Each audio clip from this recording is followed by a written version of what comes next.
Punjabi radio USA ਸੁਣ ਰਹੇ ਸਾਰੇ ਸਰੋਤਿਆਂ ਨੂੰ ਪਿਆਰ ਸਤਿਕਾਰ ਸੈਨਿਕ ਜਿਹੀ ਸਤਿ ਸ੍ਰੀ ਅਕਾਲ। ਸਭ ਨੂੰ ਜੀ ਨੂੰ ਆਖਦੇ ਹਾਂ। ਸੋ ਤੇ ਪ੍ਰੋਗਰਾਮ ਅਪਡੇਟ ਇਮੀਗ੍ਰੇਸ਼ਨ ਲੈ ਕੇ ਹਾਜ਼ਰ ਹੋ ਚੁੱਕੇ ਹਾਂ। ਮੈਂ ਰਾਜਕਨਵੀਰ ਸਿੰਘ ਜੁੜ ਚੁੱਕੇ ਨੇ ਮੇਰੇ ਨਾਲ US ਇਮੀਗ੍ਰੇਸ਼ਨ ਦੇ ਅਟਾਰਨੀ ਟਰਕਿਆਣਾ ਜੀ। ਅਟਾਰਨੀ ਟਰਕਿਆਣਾ ਜੀ, ਜੀ ਆਇਆਂ ਨੂੰ ਸਵਾਗਤ ਹੈ। ਸਤਿ ਸ੍ਰੀ ਅਕਾਲ ਜੀ। ਧੰਨਵਾਦ ਜੀ ਤੇ ਸਤਿ ਸ੍ਰੀ ਅਕਾਲ ਜੀ ਸਾਰਿਆਂ ਨੂੰ। ਸਾਡੇ ਅੱਜ ਦੇ ਇਸ ਪ੍ਰੋਗਰਾਮ ਨੂੰ ਸਪਾਂਸਰ ਕਰਦੇ ਨੇ ਖਾਲਸਾ ਇੰਸ਼ੋਰੈਂਸ ਏਜੰਸੀ, ਜਿਨ੍ਹਾਂ ਦੇ ਕੋਲੋਂ ਹਰ ਇੱਕ ਤਰੀਕੇ ਦੀ ਇੰਸ਼ੋਰੈਂਸ ਕਰਵਾ ਸਕਦੇ ਹੋ। ਇੰਸ਼ੋਰੈਂਸ ਬਾਰੇ ਪਤਾ ਕਰਨ ਲਈ ਕਾਲ ਕਰ ਸਕਦੇ ਹੋ 408 272 2500 ਦੇ ਉੱਤੇ 4082722500। ਟਰਕਿਆਣਾ ਇਮੀਗ੍ਰੇਸ਼ਨ ਲਾ ਫਰਮ US ਇਮੀਗ੍ਰੇਸ਼ਨ ਦਾ ਹੋਵੇ ਕਿਸੇ ਵੀ ਤਰੀਕੇ ਦਾ ਕੰਮ, ਕਾਲ ਅਟਾਰਨੀ ਟਰਕਿਆਣਾ 415 909 0503 ਦੇ ਉੱਤੇ। ਊੜਾ ਡੈਟ ਰਿਲੀਫ ਵਾਲੇ ਨਿਰਮਲ ਸਿੰਘ ਮਾਨ ਇਕਨੋਮਿਕ ਹਾਰਡਸ਼ਿਪ ਹੈ, ਬੈਂਕਰਪਸੀ ਤੋਂ ਬਚਣਾ ਹੈ, ਕਾਲ ਕਰੋ 8888889914 ਦੇ ਉੱਤੇ। ਇਹਨਾਂ ਸਾਰਿਆਂ ਦਾ ਧੰਨਵਾਦ। ਜੇ ਤੁਸੀਂ ਵੀ ਇਸ ਪ੍ਰੋਗਰਾਮ ਨੂੰ ਸਪਾਂਸਰ ਕਰਨਾ ਹੈ, ਸੰਪਰਕ ਕਰੋ 408 722 7698 ਦੇ ਉੱਤੇ। ਵੱਖ-ਵੱਖ ਖਬਰਾਂ ਦੇ ਉੱਤੇ ਨਜ਼ਰ ਮਾਰਾਂਗੇ ਕੀ ਕੁਛ ਇਮੀਗ੍ਰੇਸ਼ਨ ਦੀ ਦੁਨੀਆ ਦੇ ਵਿੱਚ ਚੱਲ ਰਿਹਾ ਹੈ, ਕੀ ਲੇਟੈਸਟ ਅਪਡੇਟਸ ਨੇ, ਕੋਰਟਸ ਦੇ ਵਿੱਚ ਕੀ ਹੋ ਰਿਹਾ ਹੈ, ਅਦਾਲਤਾਂ ਦੇ ਵਿੱਚ ਹੋਰ ਜਿਹੜੇ ਕੇਸ ਚੱਲ ਰਹੇ ਉਹ ਕੀ ਆ, ਤੇ USCIS department of homeland security ਹੋਰ ਕਿਹੜੇ ਥਾਵਾਂ ਦੇ ਉੱਤੇ ਜਿਹੜੀ ਆ ਉਹ ਇੱਕ ਹਿਸਾਬ ਦੇ ਨਾਲ ਇਮੀਗ੍ਰੇਸ਼ਨ ਐਨਫੋਰਸਮੈਂਟ ਤੇਜ਼ ਕਰ ਰਹੀ ਹੈ। ਉਹਨਾਂ ਸਾਰੇ ਮਸਲਿਆਂ ਦੇ ਉੱਤੇ ਗੱਲਬਾਤ ਕਰਾਂਗੇ। ਕਾਲਸ ਵੀ ਲਵਾਂਗੇ ਤੁਹਾਡੀਆਂ। ਪਹਿਲੋਂ ਜਿਹੜੀਆਂ ਗੱਲਾਂ ਬਾਤਾਂ ਜਿਹੜੇ ਨਿਊਜ਼ ਆ ਵਗੈਰਾ ਆ ਉਹਨਾਂ ਸਾਰਿਆਂ ਨੂੰ ਡਿਸਕਸ ਕਰਨ ਤੋਂ ਬਾਅਦ ਦੇ ਵਿੱਚ ਕਾਲ ਕਰਨ ਦੇ ਲਈ ਨੰਬਰ ਰਹੇਗਾ 408 272 5200 4082722500 ਦੇ ਉੱਤੇ ਉਦੋਂ ਕਾਲ ਕਰ ਸਕਦੇ ਹੋ। ਪਰ ਹਾਲ ਦੀ ਘੜੀ ਅਜੇ ਪਹਿਲਾਂ ਆਪਾਂ ਤੁਹਾਡੇ ਨਾਲ ਜਿਹੜੀਆਂ ਕੁਛ ਅਹਿਮ ਨਿਊਜ਼ ਨੇ ਜੋ ਇਸ਼ੂਜ਼ ਚੱਲ ਰਹੇ ਆ ਉਹਨਾਂ ਦੇ ਉੱਤੇ ਆਪਾਂ ਡਿਸਕਸ ਕਰਾਂਗੇ। ਸ਼ੁਰੂਆਤ ਅਟਾਰਨੀ ਟਰਕਿਆਣਾ ਜੀ ਆਪਾਂ ਕਰਦੇ ਹਾਂ। ਤਿੱਬਤ ਦਾ ਇੱਕ ਬੰਦਾ, ਉਸ ਨੂੰ 27 ਮਹੀਨੇ ਦੀ ਸਜ਼ਾ ਹੋਈ ਆ ਨਕਲੀ ਫਰਾਡ ਅਸਾਈਲਮ ਕਲੇਮ ਜਿਹੜੇ ਆ ਉਹ ਫਾਈਲ ਕਰਨ ਦੇ ਲਈ, ਆਪਣਾ ਫਾਇਦਾ ਜਿਹੜਾ ਉਹ ਲੈਣ ਦੇ ਲਈ।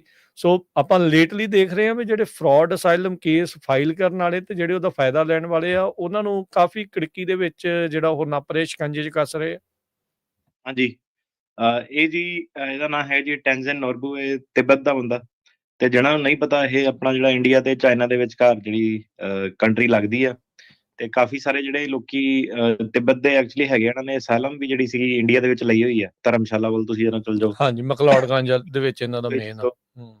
ਤੇ ਓਬਵੀਅਸਲੀ ਜਦੋਂ ਕਮਿਊਨਿਜ਼ਮ ਆਇਆ ਤੇ ਉਹ ਕਹਿੰਦੇ ਕਿ ਧਰਮ ਜਿਹੜਾ ਚੱਲਣ ਨਹੀਂ ਦੇਣਾ, ਤੇ ਕਾਫੀ ਲੋਕੀ ਜਿਹੜੇ ਸੀਗੇ ਉਹਨਾਂ ਨੇ ਜਿਹੜੀ ਸਰਕਾਰ ਨੇ ਟਾਰਗੇਟ ਕੀਤੇ ਸੀਗੇ ਤੇ ਉਹ ਉਰੇ ਆ ਗਏ ਸੀਗੇ ਇੰਡੀਆ ਦੇ ਵਿੱਚ, ਤੇ ਹੋਰ ਕੋਈ ਜਗ੍ਹਾ ਨਹੀਂ ਸੀਗੀ।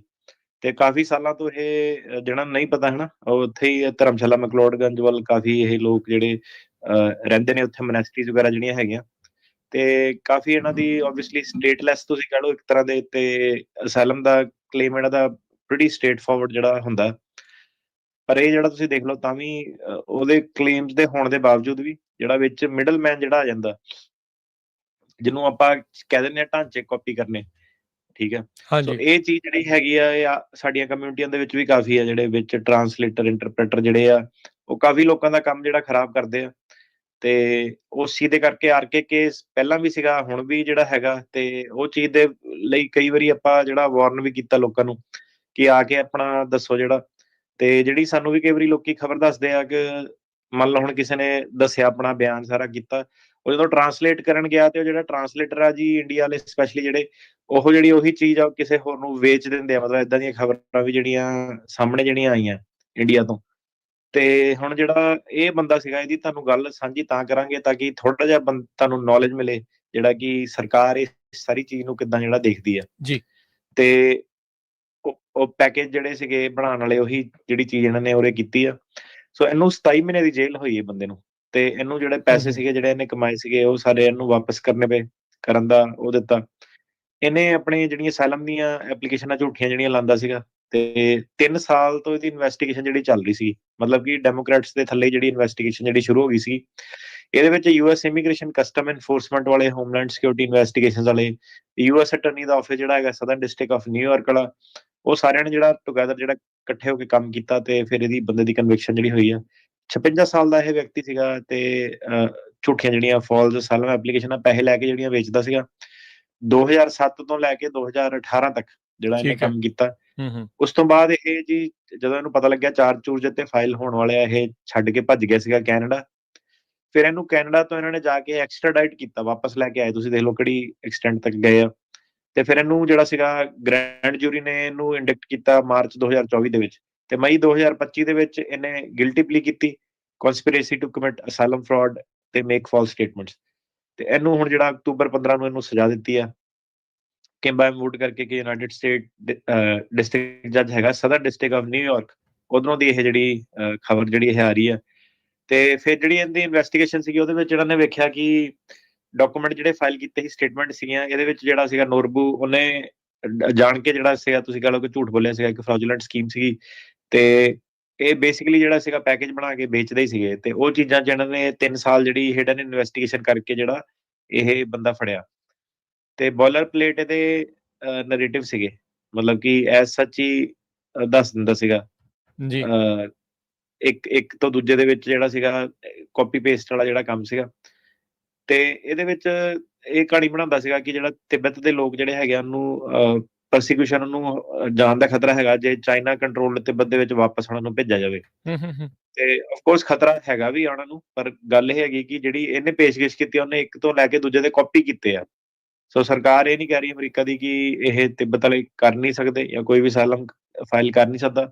ਸਰਕਾਰ ਇਹ ਕਹਿ ਰਹੀ ਹੈ ਕਿ ਇਹ ਜਿਹੜੇ ਪੈਕੇਜ ਖਰੀਦੇ ਪਹਿਲਾਂ ਕਿਸੇ ਹੋਰ ਨੇ ਫਾਈਲ ਕੀਤਾ ਹੋਇਆ। ਆ ਜਿਹੜੀ ਮੇਨ ਪ੍ਰੋਬਲਮ ਜਿਹੜੀ ਕਾਪੀ ਹੈਗੀ ਹੈ, ਪੇਸਟ ਆ ਮਤਲਬ ਕਾਪੀ ਪੇਸਟ ਵਾਲਾ। ਤੇ ਇਹ ਸਾਡੀ ਕਮਿਊਨਿਟੀ ਦੇ ਵਿੱਚ ਹਜੇ ਵੀ ਬੜੀ ਜ਼ਿਆਦਾ ਲੈਵਲ ਤੇ ਜਿਹੜੀ ਇਨਫੋਰਮੇਸ਼ਨ ਜਿਹੜੀ ਹੈਗੀ ਆ ਆਰਕੇਕੇ ਦੇ ਪੈਕੇਟ ਫਿਰ ਦੁਬਾਰਾ ਜਿਹੜੀ ਸਰਕਾਰ ਨੇ ਫਾਈਲ ਕਰਨੇ ਸ਼ੁਰੂ ਕਰਤੇ ਆ।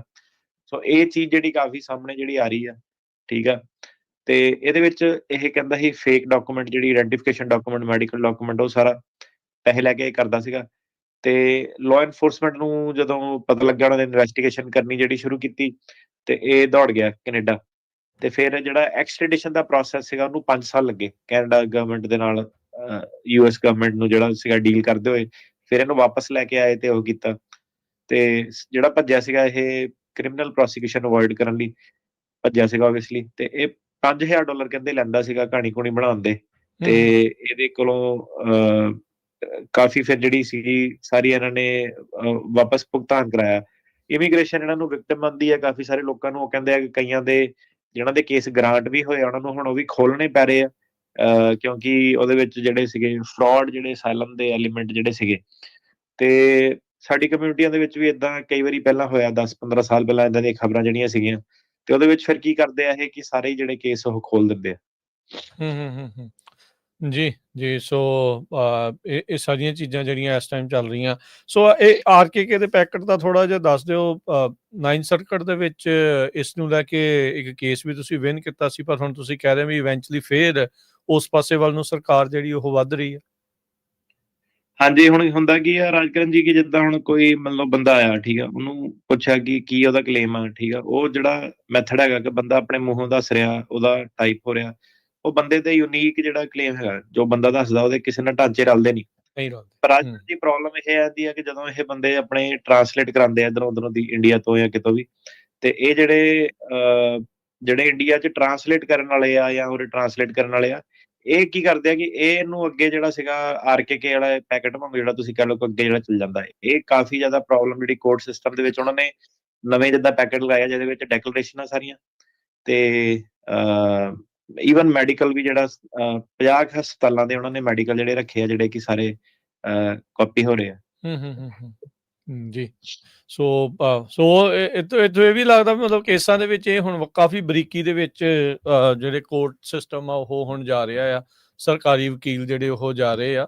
ਸੋ ਮੇਕ ਸ਼ੋਰ ਕਰੋ ਵੀ ਭਾਈ ਜਿਹੜੀ ਗੱਲ ਤੁਸੀਂ ਦੱਸ ਰਹੇ ਆ ਆਪਣੇ ਵਕੀਲ ਨੂੰ, ਤੇ ਉਹ ਆਪਣੀ ਭਾਸ਼ਾ ਦੇ ਵਿੱਚ ਦੱਸੋ, ਤਾਂ ਜੋ ਤੁਹਾਡਾ ਜਿਹੜੇ ਕਿਸੇ ਚੀਜ਼ ਦੇ ਨਾਲ ਗੱਲਾਂ ਜਿਹੜੀਆਂ ਉਹ ਮਿਲਣ, ਕਿਉਂਕਿ ਹਰ ਇੱਕ ਨੇ ਆਪੋ ਆਪਣੀ ਲੈਂਗੁਏਜ ਦੇ ਵਿੱਚ ਜਿਹੜਾ ਉਹ ਫਿਰ ਭਾਸ਼ਾ 'ਚ ਜਿਹੜਾ ਉਹ ਦੱਸਣਾ ਹੁੰਦਾ ਹੈ, ਐਕਸਪਲੇਨ ਕਰਨਾ। ਬੇਸਿਕਲੀ ਉਹਨਾਂ ਦੀ ਬੰਦੇ ਦੱਸ ਵੀ ਦੋਗੇ, ਪਰ ਪ੍ਰੋਬਲਮ ਹੁਣ ਇਹ ਹੈ ਕਿ ਜਿੱਦਾਂ ਹੁਣ ਇੱਕ ਬੰਦੇ ਨੇ ਕਿਸੇ ਨੇ ਮਿਹਨਤ ਕਰਕੇ ਆਪਣਾ ਸਾਰਾ ਜਿਹੜਾ ਤੁਸੀਂ ਕੱਲ ਦੱਸਿਆ ਆਪਣੇ ਵਕੀਲ ਲਿਖਿਆ, ਉਹਦੀ ਜਿਹੜੀ ਕਾਪੀ ਹੋ ਗਈ। ਤੁਸੀਂ ਗੱਲ ਸਮਝਣ ਦੀ ਕੋਸ਼ਿਸ਼ ਕਰੋ ਕਿ ਇਹਦੇ ਵਿੱਚ ਹੁਣ ਮਤਲਬ ਉਹ ਜਿਹੜਾ ਸਿਸਟਮ ਹੈਗਾ ਉਹ ਸਰਕਾਰ ਨੇ ਆਰਕੇਕੇ ਵੀ ਕਰ ਲਿਆ, ਦੁਬਾਰਾ ਵੀ ਕੇਸ ਵੀ ਆ ਗਏ।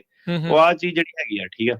ਹੁਣ ਤੁਹਾਨੂੰ ਆਬਵੀਅਸਲੀ ਪਤਾ ਹੀ ਆ, ਜਦੋਂ ਏਦਾਂ ਦੀ ਚੀਜ਼ ਵਕੀਲ ਦੱਸਦਾ ਵਾ, ਉਹ ਚੁੱਭਦੀ ਵੀ ਕਈ ਜਾਣਿਆਂ ਨੂੰ ਆ, ਪਰ ਚੁੱਭਦੀ ਉਹਨਾਂ ਨੂੰ ਹੀ ਆ ਜਿਹੜੇ ਇਹ ਪ੍ਰੋਬਲਮ ਕ੍ਰੀਏਟ ਕਰਦੇ ਆ। ਚੋਰ ਦੀ ਜਿਹੜੇ ਦਾੜੀ 'ਚ ਅਨਨੈਸੈਸਰੀ ਤਿਨਕਾ, ਮਤਲਬ ਜਿਹੜੇ ਹਾਂਜੀ, ਪੁੱਠੇ ਕੰਮ ਕਰਦੇ ਉਹਨਾਂ ਨੂੰ ਹੀ ਤਕਲੀਫ ਹੁੰਦੀ ਆ। ਸਹੀ ਗੱਲ, ਤਾਂ ਹੀ ਉਹਨਾਂ ਦੀ ਤੜਫਦੇ ਨੇ ਲੋਕ। ਸਹੀ ਗੱਲ। ਹਾਂਜੀ। ਜੀ, ਜੀ, ਸੋ ਇਹ ਸੀਗਾ ਜੀ ਰਾਜ ਕਰਨ ਜੀ, ਤੇ ਜੀ। ਦੱਸਣ ਦਾ ਮਕਸਦ ਇਹੀ ਸੀਗਾ ਕਿ ਮਤਲਬ ਕਮਿਊਨਿਟੀ ਜਿਹੜੀ ਇਹਨਾਂ ਫੈਮਿਲੀਅਰ ਰਵੇ, ਠੀਕ ਆ ਕਿ ਨਹੀਂ। ਦੋਸਤਾਂ ਮਿੱਤਰਾਂ ਨਾਲ ਕਈ ਵਾਰੀ ਸ਼ੇਅਰ ਕਰ ਦਿੰਦੇ ਆ ਆਪਣੇ ਡਾਕੂਮੈਂਟ, ਉਹ ਅੱਗੇ ਤੋਂ ਅੱਗੇ ਜਿਹੜੀ ਚੀਜ਼ ਚਲੀ ਜਾਂਦੀ ਆ, ਤੇ ਆਹ ਪ੍ਰੋਬਲਮ ਜਿਹੜੀਆਂ ਕਮਿਊਨਿਟੀ ਨੂੰ ਫੇਸ ਕਰਨੀਆਂ ਪੈ ਰਹੀਆਂ ਕੋਰਟ ਸਿਸਟਮ ਦੇ ਵਿੱਚ ਵੀ।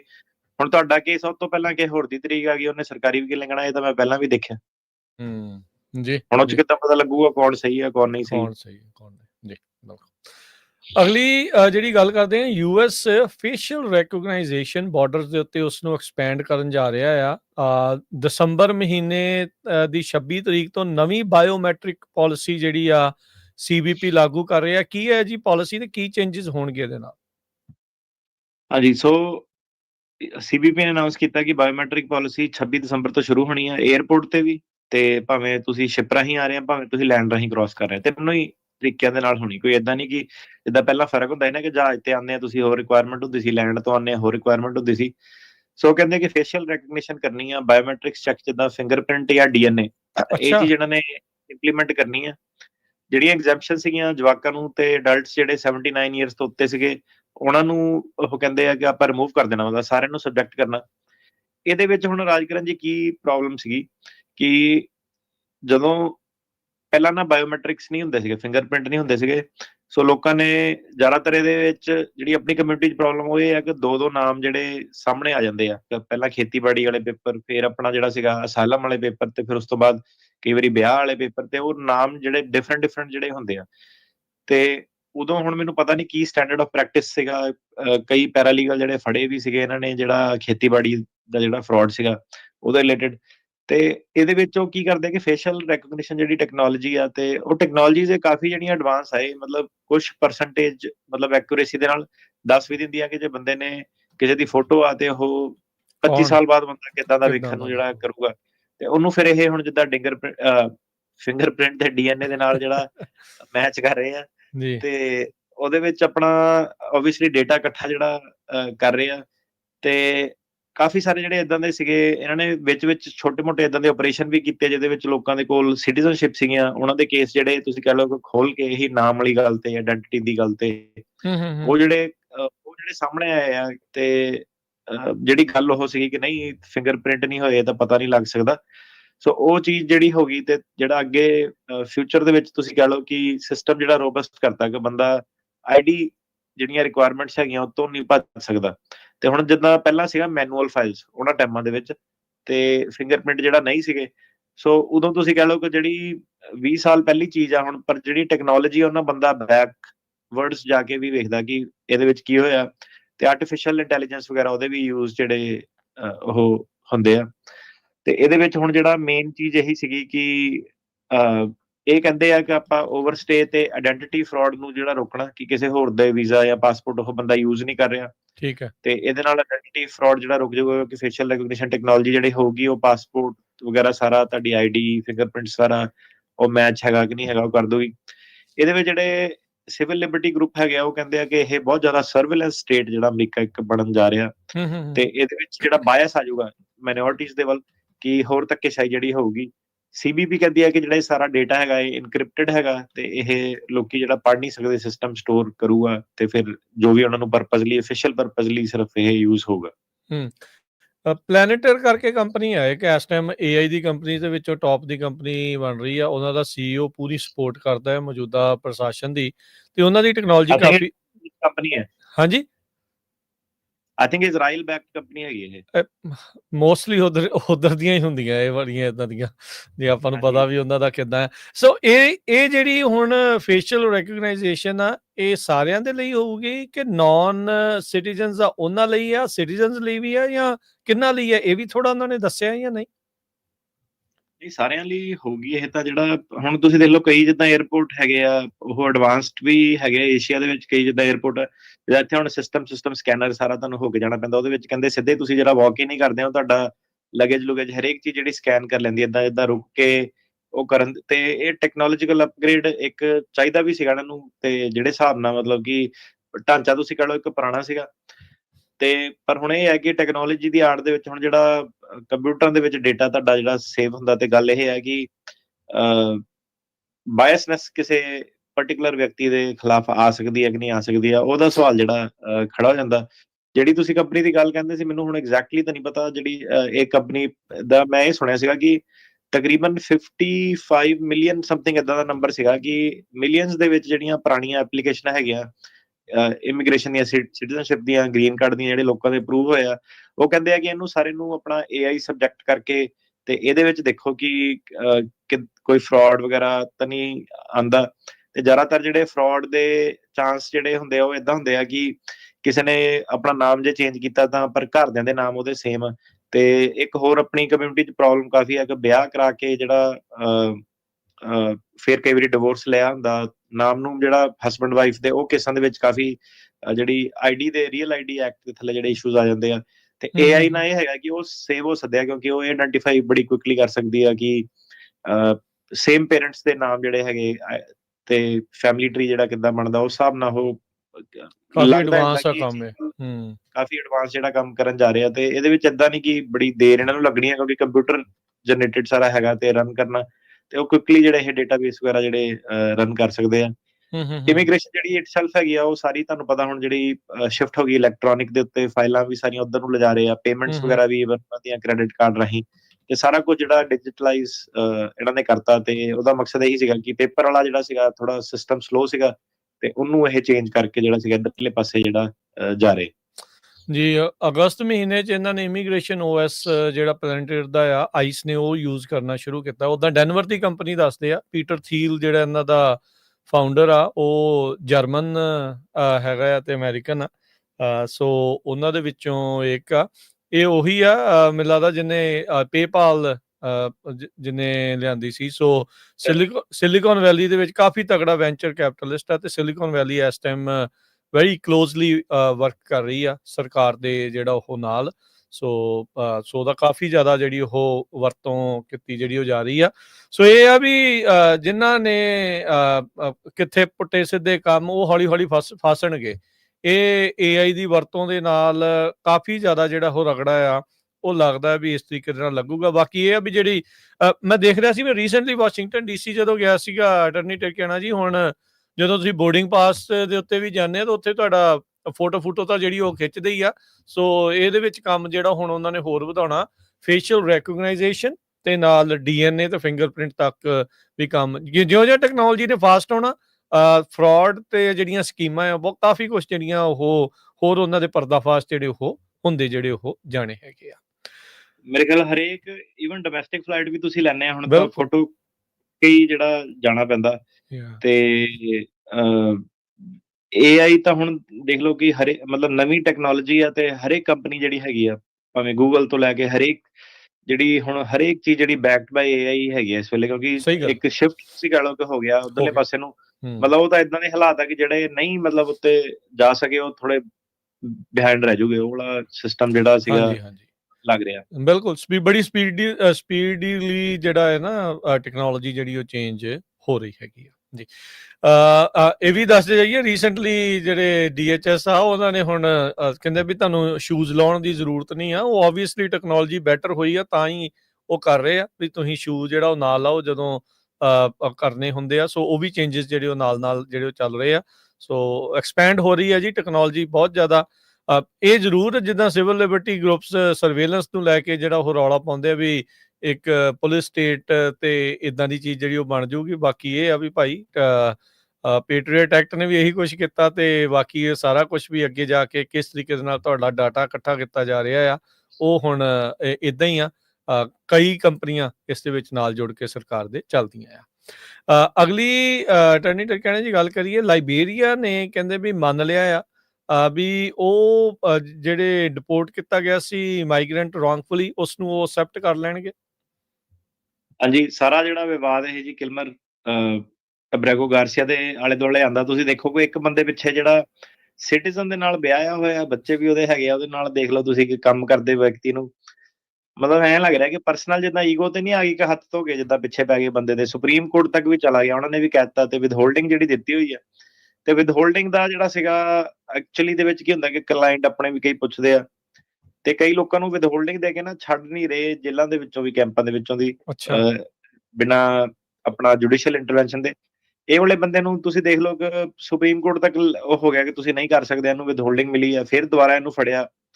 ਤੇ ਕਾਫੀ ਜਿਹੜੀਆਂ ਇਹਨਾਂ ਨੇ ਪਹਿਲਾਂ ਡੀਲਾਂ ਬਣਾਉਣ ਦੀ ਕੋਸ਼ਿਸ਼ ਕੀਤੀ ਅਲੱਗ-ਅਲੱਗ ਕੰਟਰੀਆਂ ਨਾਲ। ਯੁਗਾਂਡਾ ਨੇ ਮਨਾ ਕਰਤਾ, ਗਾਨਾ ਨੇ ਮਨਾ ਕਰਤਾ, ਇਸਵਾਟੀਨੀ ਜਿਹੜੀ ਕੰਟਰੀ ਉਹਨਾਂ ਨੇ ਮਨਾ ਕਰਤਾ, ਤੇ ਫਾਈਨਲੀ ਜਿਹੜਾ ਸੀਗਾ ਉਹਨਾਂ ਨੇ ਆ ਜਿਹੜੀ ਕੰਟਰੀ ਆ ਲਾਇਬੇਰੀਆ, ਇਹਨੇ ਐਗਰੀ ਕੀਤਾ ਕਿ ਇਹਨੂੰ ਜਿਹੜਾ ਟੈਂਪਰੇਰੀ ਬੇਸਿਸ ਤੇ, ਘੱਲ ਹਿਊਮੈਨਿਟੇਰੀਅਨ ਦਿਓ ਬੇਸਿਸ ਇੱਥੇ। ਤੇ ਰੱਖ ਦੂਏ। ਹੂੰ। ਤੇ ਜਿਹੜਾ ਫੈਡਰਲ ਜੱਜ ਸੀਗਾ ਉਹਨੇ ਪੌਜ਼ ਕੀਤਾ ਹੋਇਆ ਕਿ ਅਜੇ ਰਿਮੂਵਲ ਨਹੀਂ ਕਰਨਾ, ਉਹਨੂੰ ਵਿਊ ਕਰ ਰਹੇ ਆ। ਤੇ ਇਹਦੇ ਵਿੱਚ ਹੁਣ ਮਤਲਬ ਇਹਦੇ ਵਿੱਚ ਹੁਣ ਪਰੇਸ਼ਾਨੀ ਵਾਲੀ ਗੱਲ ਇਹੀ ਹੈ ਕਿ ਯਾਰ ਇੱਕ ਬੰਦੇ ਪਿੱਛੇ ਪੂਰੀ ਸਰਕਾਰ ਜਿਹੜੀ ਹੱਥ ਧੋ ਕੇ ਪੈ ਗਈ।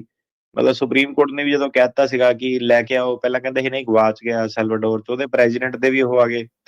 ਤੇ ਮਤਲਬ ਇੱਕ ਤੁਸੀਂ ਕਹਿ ਲਓ ਕਿ ਪਿਆਦਾ ਜਿਹੜਾ ਬੰਦਾ ਬਣ ਗਿਆ, ਇਹ ਤੁਸੀਂ ਦੇਖ ਲਓ ਕਿ ਕਿੱਡੀ ਸਟ੍ਰੈਸਫੁਲ ਸਿਚੁਏਸ਼ਨ ਹੋਣੀ ਆ। ਤੇ ਜਿਹੜੀ ਘਰ ਵਾਲੀ ਆ ਯੂਐਸ ਸਿਟੀਜ਼ਨ, ਤੁਸੀਂ ਉਹਦੇ ਪਰਸਪੈਕਟਿਵ ਤੋਂ ਦੇਖੋ ਕਿ ਮਤਲਬ ਕਿੱਦਾਂ ਬੰਦੇ ਨੂੰ ਕ੍ਰਿਮੀਨਲ ਵਾਂਗੂ ਤੁਸੀਂ ਜਿਹੜਾ ਕਹਿ ਲਓ ਕਿ ਟਰੀਟ ਕੀਤਾ। ਜੀ। ਉਹਦਾ ਦਿਖਾਉਂਦੇ ਹੀ ਸੀਗੇ MS-13 ਦੇ ਟੈਟੂ, ਜਿਹਦਾ ਦੋਸ਼ ਲੱਗਦਾ ਸੀਗਾ ਵੀ ਕਥਿਤ ਤੌਰ ਦੇ ਉੱਤੇ ਇਹ ਫੋਟੋਸ਼ਾਪ ਕਰਕੇ ਉਹਦੇ ਜਿਹੜੇ ਉਹ ਦਿਖਾਏ ਆ। ਸੋ ਹੁਣ ਹਾਂਜੀ 31 ਅਕਤੂਬਰ ਤੱਕ ਕਹਿੰਦੇ ਵੀ ਉਹਨੂੰ ਉੱਥੇ ਘੱਲਿਆ ਜਾ ਸਕਦਾ ਹੈ। ਸੋ ਤੇਜ਼ੀ 'ਚ ਹੀ ਆ ਕੰਮ ਜਿਹੜਾ। ਪਰ ਇਹ ਸਾਰੇ ਮਾਮਲੇ ਦੇ ਵਿੱਚ ਫਿਰ ਇਹ ਅਦਾਲਤ ਦੀ ਸੁਣਦੇ ਆ ਜਾਂ ਨਹੀਂ ਸੁਣਦੇ, ਜਾਂ ਇਹ ਕੋਈ ਲੂਪ ਹੋਲ ਲੱਭ ਲੈਂਦੇ ਆ ਵੀ ਅੱਛਾ ਇੱਦਾਂ ਨਹੀਂ, ਆਪਾਂ ਇੱਦਾਂ ਕਰਕੇ ਇਹਨੂੰ ਉੱਥੋਂ ਕੱਢਿਆ ਜਿਹੜਾ ਉਹ ਜਾ ਸਕਦਾ। ਦੇਖੋ ਰਾਜਕਰਨ ਜੀ, ਏਦਾਂ ਕਿ ਟੌਪਿਕ ਤਾਂ ਇਹ ਲੰਬਾ ਥੋੜਾ ਜਿਹਾ ਹੋ ਜਾਣਾ ਜੇ ਆਪਾਂ ਗੱਲ ਕਰੀਏ, ਪਰ ਸ਼ਾਰਟ ਇਹਦੀ ਵਰਜਨ ਇਹ ਹੈ ਤੁਹਾਡੇ ਸਵਾਲ ਦਾ ਜਵਾਬ ਕਿ ਇਹ ਦੇਸ਼ ਦੇ ਵਿੱਚ ਤੇ ਆਪਣੇ ਦੇਸ਼ ਦੇ ਵਿੱਚ ਜਾਂ ਕੋਈ ਕਮਿਊਨਿਸਟ ਕੰਟਰੀ ਆ ਜਾਂ ਠੀਕ ਹੈ ਈਸਟਰਨ ਯੂਰਪ ਆ, ਫਰਕ ਕੀ ਹੈਗਾ?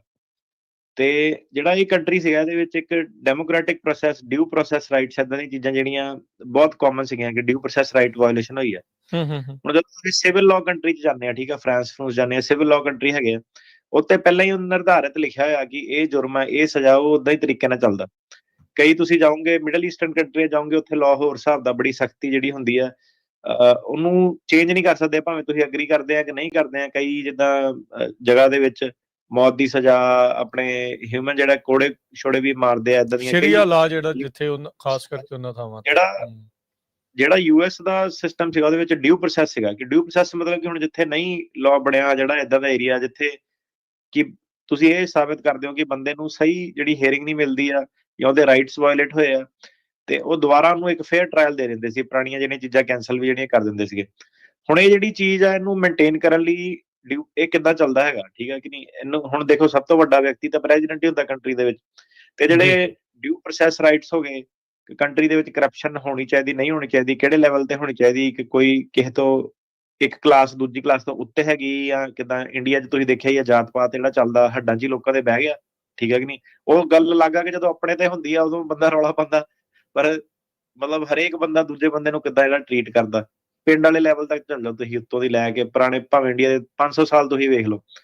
ਹੁਣ ਇਹਨਾਂ ਨੇ ਜਿਹੜਾ ਸਿਸਟਮ ਸੀਗਾ ਬਣਾਇਆ, ਚਲਾਇਆ, ਜਿਹੜੇ ਇੱਧਰਲੇ ਫਾਊਂਡਿੰਗ ਫਾਦਰ ਸੀਗੇ, ਇਹਨਾਂ ਨੇ ਦੂਰਅੰਦੇਸ਼ੀ ਸੀਗੀ ਇਹਨਾਂ ਦੀ ਕਾਫੀ। ਇਹਨਾਂ ਨੇ ਦੇਖਿਆ ਕਿ ਕਿਉਂਕਿ ਪਹਿਲਾਂ ਹੀ ਇਹ ਕਲੋਨੀਸ ਨਾਲ ਲੜਦੇ ਸੀਗੇ ਜਦੋਂ ਉਹਨਾਂ ਨੇ ਇੰਡੀਪੈਂਡੈਂਸ ਲੈਣੀ ਸੀਗੀ ਆਪਣੀ ਰਾਣੀ ਕੋਲੋਂ। ਤੇ ਹੁਣ ਜਦੋਂ ਇਹ ਸਰਕਾਰ ਤੇ ਮਤਲਬ ਇਹਦੇ ਵਿੱਚ ਇਹ ਹੁੰਦਾ ਕਿ ਕੋਰਟਸ ਦਾ ਮਕਸਦ ਹੁੰਦਾ ਕਿ ਇਹ ਚੀਜ਼ ਨੂੰ ਪ੍ਰੋਟੈਕਟ ਕਰਨਾ, ਕਿ ਕਨਸਟੀਟਿਊਸ਼ਨ ਲਾਅ ਦੀ ਵਾਇਓਲੇਸ਼ਨ ਨਹੀਂ ਹੋਣੀ ਚਾਹੀਦੀ, ਆਹ ਨਹੀਂ ਹੋਣਾ ਚਾਹੀਦਾ, ਉਹ ਨਹੀਂ ਹੋਣਾ ਚਾਹੀਦਾ। ਸੋ ਇੱਕ ਰਿਲਾਇਬਿਲਿਟੀ ਹੁੰਦੀ ਆ ਕਿ ਇਹ ਕੰਟਰੀ ਦੇ ਵਿੱਚ ਆ ਕੇ ਸਾਨੂੰ ਉਹ ਗਰੰਟੀਆਂ ਜਾਂ ਪ੍ਰੋਟੈਕਸ਼ਨਾਂ ਜਿਹੜੀਆਂ ਮਿਲਦੀਆਂ। ਪਰ ਦੇਖੋ ਜੀ, ਹੈਗਾ ਇਹ ਐਂਡ ਆਫ ਦਾ ਡੇ ਸਾਰਾ ਕਾਗਜ਼ਾਂ ਦਾ ਖੇਡ। ਉਹ ਪ੍ਰੋਟੈਕਸ਼ਨਾਂ ਉਦੋਂ ਤੱਕ ਹੀ ਮਿਲਦੀਆਂ ਜਦੋਂ ਤੱਕ ਉਹ ਸਿਸਟਮ ਜਿਹੜੇ ਓਨਰ ਹੁੰਦੇ ਆ। ਇਹ ਜਿਹੜੇ ਮਤਲਬ ਹੁਣ ਸੁਪਰੀਮ ਕੋਰਟ ਆ, ਇਹ ਚੀਜ਼ਾਂ ਹੁਣ ਜਦੋਂ ਤੁਸੀਂ ਦੇਖੋ ਕਿ ਸਰਕਾਰ ਇੱਕਦਮ ਉਹਨਾਂ ਦਾ ਮੰਨਦੀ ਨਹੀਂ ਸੀ ਆਰਡਰ ਕਿ ਲੈ ਕੇ ਆਓ। ਤੇ ਆਪਾਂ ਇੱਥੇ ਖਬਰ ਵੀ ਇੱਕ ਕੀਤੀ ਸੀ ਕਿ ਸੁਪਰੀਮ ਕੋਰਟ ਕਹਿੰਦਾ ਕਿ ਇਹਨੂੰ ਜਿਹੜੀ ਐਗਜ਼ੈਕਟਿਵ ਹੈਗਾ, ਜਿਹੜੀ ਸਰਕਾਰ ਹੈਗੀ ਆ, ਉਹਨੂੰ ਲੋਕਾਂ ਨੇ ਜਿਤਾਇਆ ਵਾ, ਠੀਕ ਆ, ਜੋ ਮਰਜ਼ੀ ਕਰ ਸਕਦੀ ਆ ਸ਼ਾਰਟ ਰਨ ਦੇ ਵਿੱਚ, ਤੇ ਪਬਲਿਕ ਸੈਂਟੀਮੈਂਟ ਦੇ ਨਾਲ ਉਹ ਚੱਲ ਸਕਦੀ ਆ, ਧੱਕੇਸ਼ਾਹੀ ਵੀ ਕਰ ਸਕਦੀ ਆ, ਫ੍ਰੀ ਫੰਡ ਦੇ ਵਿੱਚ ਬਾਰਡਰ ਵੀ ਖੋਲ ਸਕਦੀ ਆ, ਕਈ ਕੁਝ ਕਰ ਸਕਦੀ ਆ। ਪਰ ਜਿਹੜਾ ਲੌਂਗ ਰਨ ਦੇ ਵਿੱਚ ਜਿਹੜਾ ਸਿਸਟਮ ਹੈਗਾ ਉਹ ਤਾਂ ਹੀ ਵਧੀਆ ਚੱਲਦਾ ਜੇ ਕੋਰਟ ਨੂੰ ਜੇ ਓਨਰ ਕਰੇ, ਕੋਰਟ ਸਿਸਟਮ ਨੂੰ ਜੇ ਸਟ੍ਰਿਕਟਲੀ ਉਹ ਕਰੇ ਦੋਨੋਂ ਬੰਨੇ। ਮਤਲਬ ਇਹ ਨਹੀਂ ਕਿ ਇੱਕ ਪਰਸਪੈਕਟਿਵ ਦੀ ਉਹਨਾਂ ਨੇ ਸਾਈਡ ਲੈ ਲਈ। ਤੇ ਜਿਹੜੀ ਇਹ ਵਾਲੀ ਸਰਕਾਰ ਸੀਗੀ, ਇਹਨੇ ਆ ਕੇ ਆਪਾਂ ਇਹੀ ਦੇਖਿਆ ਕਿ ਇਹਨਾਂ ਨੇ ਜਿਹੜਾ ਸਿਸਟਮ ਸੀਗਾ, ਹੈਰਾਨੀ ਉੱਤੇ ਸੀਗੀ, ਕਿੱਡੀ ਛੇਤੀ ਡਿਸਮੈਂਟਲ ਜਿਹੜਾ ਕੀਤਾ। ਕੋਰਟ ਜੱਜ ਕੀ ਬੈਂਡ ਦਾ ਨਹੀਂ ਜਿਹੜਾ ਹਿਸਾਬ ਕਿਤਾਬ ਜਿਹੜਾ ਲਾਤਾ। ਕਈ ਜਗ੍ਹਾ ਜਿਹੜੇ ਹੁਣ ਸੀਗੇ, ਕਈ ਜੱਜਾਂ ਨੇ ਜਿਹੜੀ ਸੀਗੀ ਫਾਈਟ ਬੈਕ ਜਿਹੜੀ ਕੀਤੀ ਹੈ, ਸਟੈਂਡ ਆਪਣਾ ਜਿਹੜਾ ਲੈਂਦੇ ਆ, ਪਰ ਇਹ ਸੀਗਾ ਕਿ ਜਿਹੜਾ ਹੁਣ ਕਿਲਮਰ ਗਾਰਸੀਆ ਵਾਲਾ ਜਿਹੜਾ ਸੀਗਾ, ਉਹ ਵਿੱਚ ਜੇ ਤਾਂ ਉਹਨਾਂ ਨੂੰ ਆਪਣਾ ਓਪੀਨੀਅਨ ਲਿਖਣਾ ਪਿਆ ਸੀਗਾ ਸਰਕਿਟ ਕੋਰਟ ਨੂੰ, ਕਿ ਤੁਹਾਨੂੰ ਕੋਰਟ ਦਾ ਆਦੇਸ਼ ਮੰਨਣਾ ਪੈਣਾ ਸਾਰੀਆਂ ਚੀਜ਼ਾਂ। ਜਦੋਂ ਉਦਾਂ ਦੀਆਂ ਚੀਜ਼ਾਂ ਆਈਆਂ ਤੇ ਗੱਲ ਫਿਰ ਇਹ ਆ ਜਾਂਦੀ ਆ ਕਿ ਹਰੇਕ ਜਿਹੜਾ ਸਰਕਾਰੀ ਅਫਸਰ, ਭਾਵੇਂ ਕੋਈ ਵੀ ਹੈਗਾ, ਠੀਕ ਆ, ਤੇ ਭਾਵੇਂ ਸਰਕਾਰ ਖੁਦ ਆ, ਜਦੋਂ ਉਹ ਕੋਰਟ ਦਾ ਆਰਡਰ ਨਹੀਂ ਮੰਨਦੀ, ਉਹ ਕੋਰਟ ਦੀ ਵਾਇਲੇਸ਼ਨ 'ਚ ਹੁੰਦੀ ਹੈ। ਹੁਣ ਉਹਨੂੰ ਤੁਸੀਂ ਦੇਖ ਲਓ ਕਿ ਸ਼ਾਰਟ ਰਨ ਦੇ ਵਿੱਚ ਤੁਸੀਂ ਉਹਨੂੰ ਇਗਨੋਰ ਕਰ ਦਿਓ ਜਾਂ ਜਿੱਦਾਂ ਮਰਜ਼ੀ ਕਰ ਦਿਓ, ਪਰ ਇਹ ਹੈ ਕਿ ਜੀ ਕੱਲ ਨੂੰ ਜਿਹੜਾ ਸੀਗਾ ਉਹ ਜਿਹੜਾ ਦੇ ਮਗਰ ਜਿਹੜੇ ਆ ਸਕਦੇ ਆ। ਆਪਾਂ ਖਬਰ ਵੀ ਇੱਥੇ ਐਕਚੁਅਲੀ ਅੱਜ ਇੱਕ ਕਵਰ ਕਰਨੀ ਸੀਗੀ, ਇੱਕ ਜਿਹੜੀ ਸ਼ਿਕਾਗੋ ਦੇ ਵਿੱਚ ਉਹਨੇ ਵਾਇਲੇਟ ਕੀਤਾ ਸੀਗਾ ਆਰਡਰ, ਠੀਕ ਹੈ ਤੇ ਉਹ ਕਹਿੰਦੇ ਕਿ ਕੋਰਟ ਨੇ ਕਿਹਾ ਸੀਗਾ ਕਿ ਤੁਸੀਂ ਕੈਮੀਕਲ ਜਿਹੜੇ ਯੂਜ਼ ਨਹੀਂ ਕਰਨੇ, ਠੀਕ ਹੈ ਟੀਅਰ ਇਸ ਗੈਸ ਵਗੈਰਾ ਕੋਈ ਵੀ ਜਿਹੜੀ ਚੀਜ਼ ਹੈ, ਤੁਹਾਨੂੰ 2 ਵਾਰਨਿੰਗ ਜਿਹੜੀਆਂ ਦੇਣੀਆਂ ਜ਼ਰੂਰੀ ਹੁੰਦੀਆਂ। ਓਕੇ ਤੇ ਹੁਣ ਜਿਹੜਾ ਤੁਹਾਡਾ ਸਵਾਲ ਹੈਗਾ ਕਿ ਬਾਰਡਰ ਪੈਟਰੋਲ ਦਾ ਜਿਹੜਾ ਚੀਫ ਸੀਗਾ ਗ੍ਰੈਗਰੀ ਬੋਵੀਨੋ, ਹੂੰ ਉਹਨੂੰ ਉਹ ਜਿਹੜਾ ਸ਼ਿਕਾਗੋ 'ਚ ਉਹਨਾਂ ਨੇ ਆਪਰੇਸ਼ਨ ਕਰਨਾ ਸੀਗਾ, ਆਪਰੇਸ਼ਨ ਮਿਡਵੇ ਬਲਿਟਸ, ਉਹਦੇ ਵਿੱਚ ਉਹਨੂੰ ਹੁਣ ਉੱਤੇ ਦੋਸ਼ ਲੱਗਿਆ ਕਿ ਤੁਸੀਂ ਜਿਹੜਾ ਫੈਡਰਲ ਕੋਰਟ ਦਾ ਆਰਡਰ ਜਿਹੜਾ ਵਾਇਲੇਟ ਕੀਤਾ। ਹੁਣ ਗੱਲ ਇਹ ਹੈਗੀ ਕਿ ਸਰਕਾਰ ਤਾਂ ਇਹਨੂੰ ਹੁਣ ਆ ਕੇ ਬਚਾਊਗੀ। ਹੁਣ ਇਹਦੀ ਇੰਡੀਵਿਜੂਅਲ ਕੈਪੈਸਿਟੀ ਦੇ ਵਿੱਚ ਸਿਵਲ ਰਾਈਟ ਗਰੁੱਪ ਜਿਹੜੇ ਸੀਗੇ ਤੇ ਜਰਨਲਿਸਟ ਜਿਹੜੇ ਸੀਗੇ ਤੇ ਜਿਹੜੇ ਸਿਵਲ ਰਾਈਟ ਗਰੁੱਪਸ ਜਿਹੜੇ ਹੋਰ ਵਲੰਟੀਅਰ ਜਿਹੜੇ ਸੀਗੇ, ਉਹ ਸਾਰਿਆਂ ਨੇ ਜਿਹੜਾ ਰਲ ਕੇ ਇਸ ਵਿਅਕਤੀ ਦੇ ਖਿਲਾਫ ਇੰਡੀਵਿਜੂਅਲ ਕੈਪੈਸਿਟੀ ਤੇ ਡਿਪਾਰਟਮੈਂਟ ਆਫ ਹੋਮਲੈਂਡ ਸਿਕਿਉਰਿਟੀ ਦੇ ਖਿਲਾਫ, ਕਿਉਂਕਿ ਹੁਣ ਜਿਹੜਾ ਹਰੇਕ ਆਫਿਸ ਦੀ ਤੁਹਾਨੂੰ ਐਗਜ਼ੈਂਪਸ਼ਨ ਨਹੀਂ ਮਿਲ ਸਕਦੀ ਹੈਗੀ। ਤੁਸੀਂ ਇਹ ਨਹੀਂ ਕਹਿ ਸਕਦੇ ਕਿ ਮੈਂ ਆਪਣੇ ਸਕੋਪ ਆਫ ਡਿਊਟੀ ਦੇ ਵਿੱਚ ਸੀਗਾ। ਤੁਹਾਨੂੰ ਜੇ ਕੋਰਟ ਨੇ ਇੱਕ ਆਰਡਰ ਦਿੱਤਾ ਹੋਇਆ, ਤੁਸੀਂ ਜਦੋਂ ਉੱਤੋਂ ਜਾ ਕੇ ਬਿਯੋਂਡ ਗੱਲ ਕਰਦੇ ਆ, ਠੀਕ ਆ, ਹੁਣ ਪ੍ਰੈਜ਼ੀਡੈਂਟ ਨੂੰ ਜਨਤਾ ਨੇ ਜਿਤਾਇਆ ਉਹਦੇ ਵਿੱਚ, ਠੀਕ ਆ, ਕੋਰਟ ਨਹੀਂ ਕਰੂਗੀ। ਪਰ ਹੁਣ ਜਿਹੜੇ ਛੋਟੇ ਮੋਟੇ ਲੈਵਲ ਦੇ ਆ ਜਾਂਦੇ ਆ, ਸਰਕਾਰੀ ਵਕੀਲ ਵੀ ਕਈ ਵਾਰੀ ਜਿਹੜੇ ਹੈਗੇ ਆ, ਉਹਨੂੰ ਕਹਿਣਾ ਪੈਂਦਾ ਕਿ 9th ਸਰਕਟ ਦਾ ਆਰਡਰ ਹੈਗਾ, ਜੇ ਤੁਸੀਂ ਇਹਨੂੰ ਨਹੀਂ ਫੋਲੋ ਕੀਤਾ ਤੇ ਤੁਹਾਡੇ ਖਿਲਾਫ ਵੀ ਜਿਹੜੀ ਬਾਰ ਕੰਪਲੇਂਟ ਹੋ ਸਕਦੀ ਹੈ, ਤੁਹਾਡੇ ਵੀ ਲਾਇਸੈਂਸ ਜਿਹੜੇ ਜਾ ਸਕਦੇ ਆ। ਤੇ ਇਹਨੇ ਜਿਹੜੀਆਂ ਸੀਗੀਆਂ, ਉਹ ਕਹਿੰਦੇ 2 ਵਾਰਨਿੰਗਸ ਦੇਣੀਆਂ ਸੀਗੀਆਂ ਕੈਮੀਕਲ ਯੂਜ਼ ਕਰਨ ਤੋਂ ਪਹਿਲਾਂ, ਟੀਅਰ ਗੈਸ ਤੋਂ ਪਹਿਲਾਂ। ਉਹ ਹੁਣ ਕਾਨੂੰਨ ਬਣਾਇਆ ਹੋਇਆ, ਠੀਕ ਆ, ਇਹਨੇ ਉਹ ਜਿਹੜੀ ਸੀਗੀ ਰਿਕੁਆਇਰਮੈਂਟ ਕੰਪਲਾਈ ਨਹੀਂ ਕੀਤੀ, ਇਹਨੇ ਸਿੱਧੇ ਫੋਲੋ ਜਿਹੜੀ ਨਹੀਂ ਸੀਗੀ ਕੀਤਾ ਉਹ ਕਰਤੀ। ਉਹ ਕਹਿੰਦੇ ਕਿ ਇਹਨੇ ਐਕਸੈਸਿਵ ਫੋਰਸ ਯੂਜ਼ ਕੀਤੀ ਹੈ ਤੇ ਫਰਸਟ ਅਮੈਂਡਮੈਂਟ ਜਿਹੜੀ ਸੀਗੀ ਕਨਸਟੀਟਿਊਸ਼ਨ ਦੀ ਵਾਇਓਲੇਸ਼ਨ ਇਹਨੇ ਕੀਤੀ ਹੈ। ਤੁਸੀਂ ਦੇਖ ਲਓ ਕਿੱਥੋਂ ਦੀ ਗੱਲ ਹੁਣ ਕਿੱਥੇ ਪਹੁੰਚ ਗਈ ਕਿ ਯੂਐਸ ਦੀ ਕਨਸਟੀਟਿਊਸ਼ਨ ਦੀ ਫਰਸਟ ਅਮੈਂਡਮੈਂਟ ਰਾਈਟਸ ਦੀ ਜਿਹੜੀ ਵਾਇਓਲੇਸ਼ਨ ਹੋਈ ਹੈ। ਇਹਨੂੰ ਹੁਣ ਸਾਰੇ ਕੋਰਟਸ ਨੂੰ ਜਿਹੜਾ ਸੀਰੀਅਸਲੀ ਲੈਣਾ ਪੈਂਦਾ। ਤੇ ਆਬਵੀਅਸਲੀ ਮੈਂ ਕਿਹਾ ਚੁੱਕ ਕੀਤੀ ਚਾ ਕੇ ਜੋ ਮਰਜ਼ੀ ਕਰ ਦੋ, ਪਰ ਹੁਣ ਇਹ ਹੈਗਾ ਕਿ ਜਦੋਂ ਪਰਸਨਲ ਫਿਰ ਪ੍ਰੈਸ਼ਰ ਜਦੋਂ ਬੰਦੇ ਤੇ ਪੈਂਦਾ, ਤੇ ਪਹਿਲਾਂ ਤੁਸੀਂ ਹਿੱਟ ਬੈਕ ਕਰਦੇ, ਫਿਰ ਜਦੋਂ ਦੁਬਾਰਾ ਤੁਹਾਡੇ ਤੇ ਹਿੱਟ ਬੈਕ ਹੁੰਦੀ, ਉਹ ਫਿਰ ਲੋਕੀ ਕਈ ਵਾਰੀ ਪ੍ਰੈਸ਼ਰ ਲੈ ਨਹੀਂ ਸਕਦੇ। ਜਦੋਂ ਮਤਲਬ ਕਿ ਢਾਂਚਾ, ਮੈਂ ਕਿਹਾ ਦੋਨੋਂ ਪਾਸੇ ਜਿਹੜਾ ਤੁਹਾਡੇ ਖਿਲਾਫ ਵੀ ਜਾ ਸਕਦਾ ਹੈਗਾ, ਉਹ ਅੱਜ ਦੋਨੋਂ ਪਾਸੇ ਚੀਜ਼ਾਂ ਜਿਹੜੀਆਂ ਹੋ ਸਕਦੀਆਂ ਹੈਗੀਆਂ। ਜੀ ਸੋ ਇਸੇ ਦੇ ਵਿੱਚ ਫਿਰ ਹੁਣ ਕੀ ਬਣਿਆ ਹੈ ਫਿਰ ਬਵੀਨੋ ਹੋਣਾ ਦਾ, ਜਿਨ੍ਹਾਂ ਨੇ ਕੋਰਟ ਦੇ ਆਰਡਰ ਨਹੀਂ ਫਿਰ ਮੰਨੇ, ਜਿਨ੍ਹਾਂ ਦੇ ਉੱਤੇ ਦੋਸ਼ ਆ ਵੀ ਵਾਇਲੇਟ ਕੀਤਾ ਹੈ ਉਹਨਾਂ ਨੇ? ਲਾਸੂਟ ਫਾਈਲ ਹੋਇਆ ਇਹਦੇ ਖਿਲਾਫ, ਲਾਸੂਟ ਫਾਈਲ ਹੋਇਆ। ਠੀਕ ਹੈ ਜੀ। ਜੀ ਹਾਂਜੀ। ਇਹ ਅਗਲੀ ਜਿਹੜੀ ਗੱਲ ਕਰਦੇ ਆ, ਆਈਸ ਦੇ ਏਜੰਟਸ ਤੋਂ ਭੱਜ ਰਿਹਾ ਸੀ ਇੱਕ ਬੰਦਾ ਵਰਜੀਨੀਆ ਦੇ ਵਿੱਚ, ਉਸਦੀ ਮੌਤ ਹੋ ਗਈ। ਹਾਂਜੀ, ਸੋ ਉਹ ਜਦੋਂ ਸੀਗਾ ਸੜਕ ਤੇ ਜਿਹੜਾ ਸਟਾਪ ਜਿਹੜਾ ਲੱਗਾ ਸੀਗਾ, ਤੇ ਹੁਣ ਬੰਦੇ ਦੇਖੋ ਪਹਿਲੀ ਗੱਲ ਤਾਂ ਇਹ ਹੈ ਕਿ ਦੇਖੋ ਇਹ ਪੁਲਿਸ ਦਾ ਡਰ ਹਰੇਕ ਬੰਦੇ ਨੂੰ ਹੁੰਦਾ, ਯੂਨੀਫਾਰਮ ਮਤਲਬ ਹਨਾ, ਕਿ ਇੱਕ ਖੌਫ ਤਾਂ ਪੁਲਿਸ ਦਾ ਹੁੰਦਾ ਹੀ ਆ। ਤੇ ਜਿਹੜੇ ਹਿਸਾਬ ਨਾਲ ਇਹ ਨਕਾਬ ਜਿਹਾ ਪਾ ਕੇ ਆਉਂਦੇ ਆ, ਜਿਹੜੇ ਹਿਸਾਬ ਨਾਲ ਆਉਂਦੇ ਆ, ਕੋਈ ਵੀ ਬੰਦਾ ਜਿਹੜਾ ਡਰ ਸਕਦਾ ਕਿ ਯਾਰ ਇਹ ਕਿੱਥੋਂ ਦੀ ਮੈਨੂੰ ਘੇਰਾ ਪਾ ਲਿਆ ਜਾਂ ਕਿੱਦਾਂ। ਤੇ ਇਹਨਾਂ ਨੇ ਜਿੱਦਾਂ ਟ੍ਰੈਫਿਕ ਸਟਾਪ ਜਿਹਾ ਸੀਗਾ ਇਹਨਾਂ ਦਾ, ਤੇ ਇਹਨੇ ਭੱਜਣਾ ਸ਼ੁਰੂ ਕਰਤਾ। 24 ਸਾਲ ਦਾ ਸੀਗਾ ਸਿਰਫ ਮੁੰਡਾ, ਇਹ ਦੇਖ ਲਓ ਤੁਸੀਂ। ਤੇ ਵਰਜੀਨੀਆ ਦੀ ਇਹ ਖਬਰ ਆ, ਤੇ ਭੱਜਦਾ ਭੱਜਦਾ ਫਿਰ ਇਹਨੂੰ ਪਿਕਅਪ ਟਰੱਕ ਇੱਕ ਨੇ ਹਿੱਟ ਕੀਤਾ, ਤੇ ਇਹਦੀ ਫਿਰ ਜਿਹੜੀ ਡੈਥ ਹੋ ਗਈ। ਹੁਣ ਗੱਲ ਇਹਦੇ ਵਿੱਚ ਇਹ ਆ ਜਾਂਦੀ ਆ ਕਿ ਕੀ ਉਹਨਾਂ ਨੇ ਜਿਹੜਾ ਸੀਗਾ ਆਪਣੀ ਪ੍ਰੋਟੋਕਾਲਸ ਫੋਲੋ ਕੀਤੇ, ਜਿੱਦਾਂ ਪਹਿਲੇ ਵਾਲੀ ਖਬਰ ਸੀਗੀ ਕਿ ਜਿਹੜੀਆਂ ਸਟਾਪ ਵਾਲੀਆਂ ਸਾਰੀਆਂ ਉਹ ਕਹਿੰਦੇ ਆ ਕਿ ਇਹ ਜਿਹੜੇ ਲੋਕੀ ਆ ਕਾਫੀ ਰਫ ਤਰੀਕੇ ਨਾਲ ਲੋਕਾਂ ਨੂੰ ਰੋਕਦੇ ਆ, ਡਰਾਉਂਦੇ ਧਮਕਾਉਂਦੇ ਆ, ਤੇ ਐਕਸੈਸਿਵ ਜਿਹੜਾ ਹੈਗਾ ਤੇ ਅਨਸੇਫ ਇਨਵਾਇਰਨਮੈਂਟ ਜਿਹੜਾ ਖੜਾ ਕਰ ਦਿੰਦੇ ਆ। ਹੁਣ ਅਜੇ ਤੱਕ ਤਾਂ ਕੋਈ ਐਕਸ਼ਨ ਉਹਨਾਂ ਦੇ ਖਿਲਾਫ ਹੋਇਆ ਨਹੀਂ, ਪਰ ਆਹੀ ਜਿਹੜੀ ਚੀਜ਼ ਆ ਗਈ ਡਿਊ ਪ੍ਰੋਸੈਸ ਵਾਲੀ ਜਿਹੜੀ ਚੀਜ਼ ਆ ਗਈ ਕਿ ਇਹਨਾਂ ਨੇ ਅਨਸੇਫ ਐਨਫੋਰਸਮੈਂਟ ਕੀਤੀ ਕਿ ਨਹੀਂ ਕੀਤੀ। ਤੁਹਾਨੂੰ ਪਤਾ, ਨਾਲੇ ਐਂਡ ਆਫ ਦਾ ਡੇ ਹਰੇਕ ਚੀਜ਼ ਜਿਹੜੀ ਜੂਰੀ ਦੇ ਕੋਲ ਵੀ ਜਾਂਦੀ ਆ, ਜਿਹੜੀ ਜੂਰੀ ਹੁੰਦੀ ਆ ਉਹ ਲੋਕਾਂ ਤੋਂ ਹੀ ਬਣਦੀ ਆ। ਜਿਹੜੀ ਜੂਰੀ ਕੈਲੀਫੋਰਨੀਆ ਦੀ ਆ, ਉਹ ਆਬਵੀਅਸਲੀ ਜਿਹੜੀ ਕੈਂਸਸ ਦੀ ਜੂਰੀ ਨਾਲੋਂ ਡਿਫਰੈਂਟ ਹੋਊਗੀ, ਹਨਾ, ਲੋਕਾਂ ਦਾ ਸੈਂਟੀਮੈਂਟ ਵੀ ਜਿਹੜਾ ਚੇਂਜ ਹੋ ਜਾਂਦਾ। ਇਹਦੇ ਵਿੱਚ ਤੁਸੀਂ ਦੇਖ ਲਓ ਕਿ ਕੰਟਰੀ ਬੜੀ ਡਿਵਰਸ, ਇੱਕ ਬੜੀ ਡਿਫਰੈਂਟ ਹੈਗੀ ਆ, ਕਿਤੇ ਲਿਬਰਲ ਆ, ਕਿਤੇ ਕੰਜ਼ਰਵੇਟਿਵ ਜਿਹੜੇ ਹੈਗੇ ਆ, ਕਿਤੇ ਪ੍ਰੋਗਰੈਸਿਵ ਜਿਹੜੇ ਹੈਗੇ ਆ। ਤੇ ਜਿਹੜਾ ਇਹ ਟ੍ਰਾਇਲਸ ਹੈਗੇ ਦੇ ਡਿਫਰੈਂਟ ਆਊਟਕਮ ਹੋ ਸਕਦੇ ਆ, ਡਿਪੈਂਡਿੰਗ ਕਿਹੜੀ ਸਟੇਟ ਦੇ ਵਿੱਚ ਕਿਹੜੀ ਜਗ੍ਹਾ ਜਿਹੜਾ ਟ੍ਰਾਇਲ ਚੱਲਦਾ। ਤੇ ਇਹ ਜਿਹੜੇ ਹੁਣ ਹੁੰਦੇ ਆ ਕਈ ਵਾਰੀ ਉੱਤੇ ਸਾਰਾ ਜ਼ੋਰ ਲੱਗ ਜਾਂਦਾ ਵਕੀਲਾਂ ਦਾ ਕਿ ਇਹ ਸਟੇਟ ਲਾਅ ਥੱਲੇ ਜਿਹੜਾ ਕਰਨਾ ਕਿ ਫੈਡਰਲ ਲਾਅ ਥੱਲੇ ਕਰਨਾ, ਕਿਉਂਕਿ ਕੋਰਟਸ ਦੇ ਜਿਹੜੇ ਆਊਟਕਮ ਜਿਹੜੇ ਉਹ ਡਿਫਰੈਂਟ ਹੋ ਸਕਦੇ ਆ। ਤੇ ਹੁਣ ਇਹ ਜਿਹੜਾ ਵਿਅਕਤੀ ਮਰਿਆ, ਇਹਦੇ ਵਿੱਚ ਜਿਹੜਾ ਇਹਦਾ ਲੀਗਲ ਰਿਪਰੈਜ਼ੈਂਟੇਟਿਵ ਜਿਹੜੇ ਵਕੀਲ ਪੂਲ ਹੈਗੇ ਆ, ਮੇਰੇ ਹਿਸਾਬ ਨਾਲ ਤਾਂ ਇਹੀ ਕਰੂਗੇ ਕਿ ਐਕਸੈਸਿਵ ਫੋਰਸ ਤਾਂ ਨਹੀਂ ਲੱਗੀ ਸੀ, ਅਨਸੇਫ ਇਨਵਾਇਰਨਮੈਂਟ ਤਾਂ ਨਹੀਂ ਕੀਤਾ ਹੋਊਗਾ, ਤਾਂ ਨਹੀਂ ਕ੍ਰੀਏਟ ਕੀਤਾ। ਤੇ ਜਿੱਦਾਂ ਹੁਣ ਆਪਣੇ ਸ਼ਿਕਾਗੋ ਦੇ ਵਿੱਚ ਉਹਨਾਂ ਨੇ ਰੂਲਿੰਗ ਦਿੱਤੀ ਸੀ ਕਿ ਤੁਸੀਂ ਫੇਸ ਮਾਸਕ ਨਹੀਂ ਪਾ ਸਕਦੇ ਹਨਾ, ਜਿਹੜੇ ਤੁਹਾਡੀ ਗੱਲ ਜੇ ਕੋਰਟ ਦਾ ਉਹਨੇ ਆਰਡਰ ਇਗਨੋਰ ਕਰਤਾ ਤੇ ਮਤਲਬ ਕਿ ਫਿਰ ਤੁਸੀਂ ਡਿਊਟੀ ਵਾਲੀ ਪ੍ਰੋਟੈਕਸ਼ਨ ਨਹੀਂ ਲਾ ਸਕਦੇ। ਉਹਦੇ ਵਿੱਚ ਫਿਰ ਉਹ ਤੁਹਾਡੇ ਪਿੱਛੇ ਜਾ ਸਕਦੇ ਆ ਪਰਸਨਲ ਲੈਵਲ ਤੇ, ਕਿ ਜਦੋਂ ਕੋਰਟ ਨੇ ਕਿਹਾ ਹੋਇਆ ਕਿ ਤੁਸੀਂ ਨਕਾਬ ਪਾ ਕੇ ਨਹੀਂ ਕਰਨਾ ਤੇ ਤੁਸੀਂ ਨਹੀਂ ਕਰ ਸਕਦੇ ਹੈਗੇ। ਕਿਉਂਕਿ ਜੇ ਹੁਣ ਸਰਕਾਰ ਉਹਨੂੰ ਵੀ ਇਗਨੋਰ ਕਰੇ ਫਿਰ ਤੇ ਤਾਨਾਸ਼ਾਹੀ ਤੇ ਡੈਮੋਕ੍ਰੇਸੀ 'ਚ ਤੇ ਫਿਰ ਬਹੁਤ ਥੋੜਾ ਜਿਹਾ ਫਰਕ।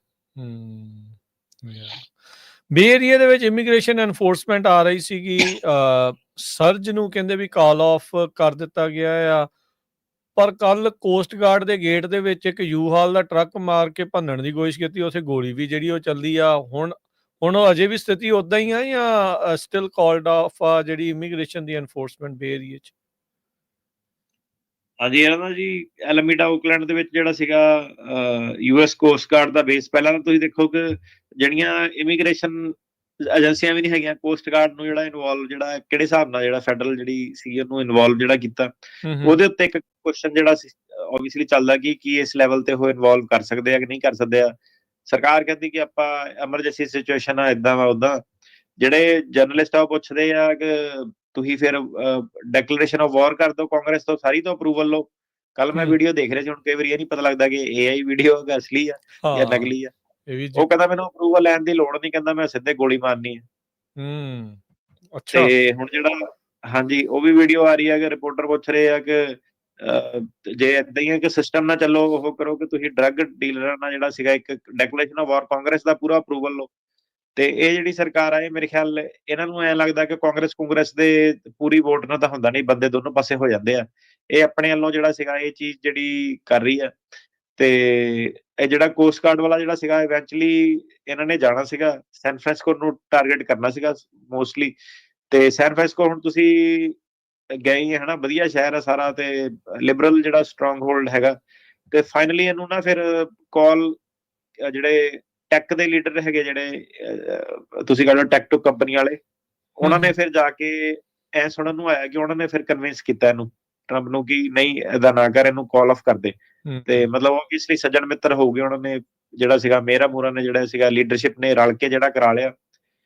ਤੇ ਐਕਚੁਅਲ ਦੇ ਵਿੱਚ ਜਿਹੜਾ ਸੀਗਾ ਕੋਈ ਵੀ ਤੁਸੀਂ ਦੇਖ ਲਓ ਕਿ ਮਤਲਬ ਹੁਣ ਆਪਾਂ ਗੱਲ ਸਮਾਜਿਕ ਲੈਵਲ ਤੇ ਕਰ ਸਕਦੇ ਆ ਕਿ ਮੈਂ ਕਿਹਾ ਦੇਖ ਲਓ ਤੁਸੀਂ ਕਿ ਜਿਹੜੇ ਕਮਿਊਨਿਟੀ ਦੇ ਲੀਡਰ ਜਿਹੜੇ ਹੁੰਦੇ ਆ, ਠੀਕ ਹੈ ਕਿ ਨਹੀਂ, ਉਹਨਾਂ ਨੇ ਉਹਦਾ ਆਪਣੇ ਕਨੈਕਸ਼ਨ ਜਿਹੜੇ ਵਰਤ ਕੇ ਤੇ ਉਹਦੀ ਜਿਹੜੀ ਸੀਗੀ ਰੇਡ ਜਿਹੜੀ ਕਾਲ ਆਫ ਜਿਹੜੀ ਕਰਾਤੀ।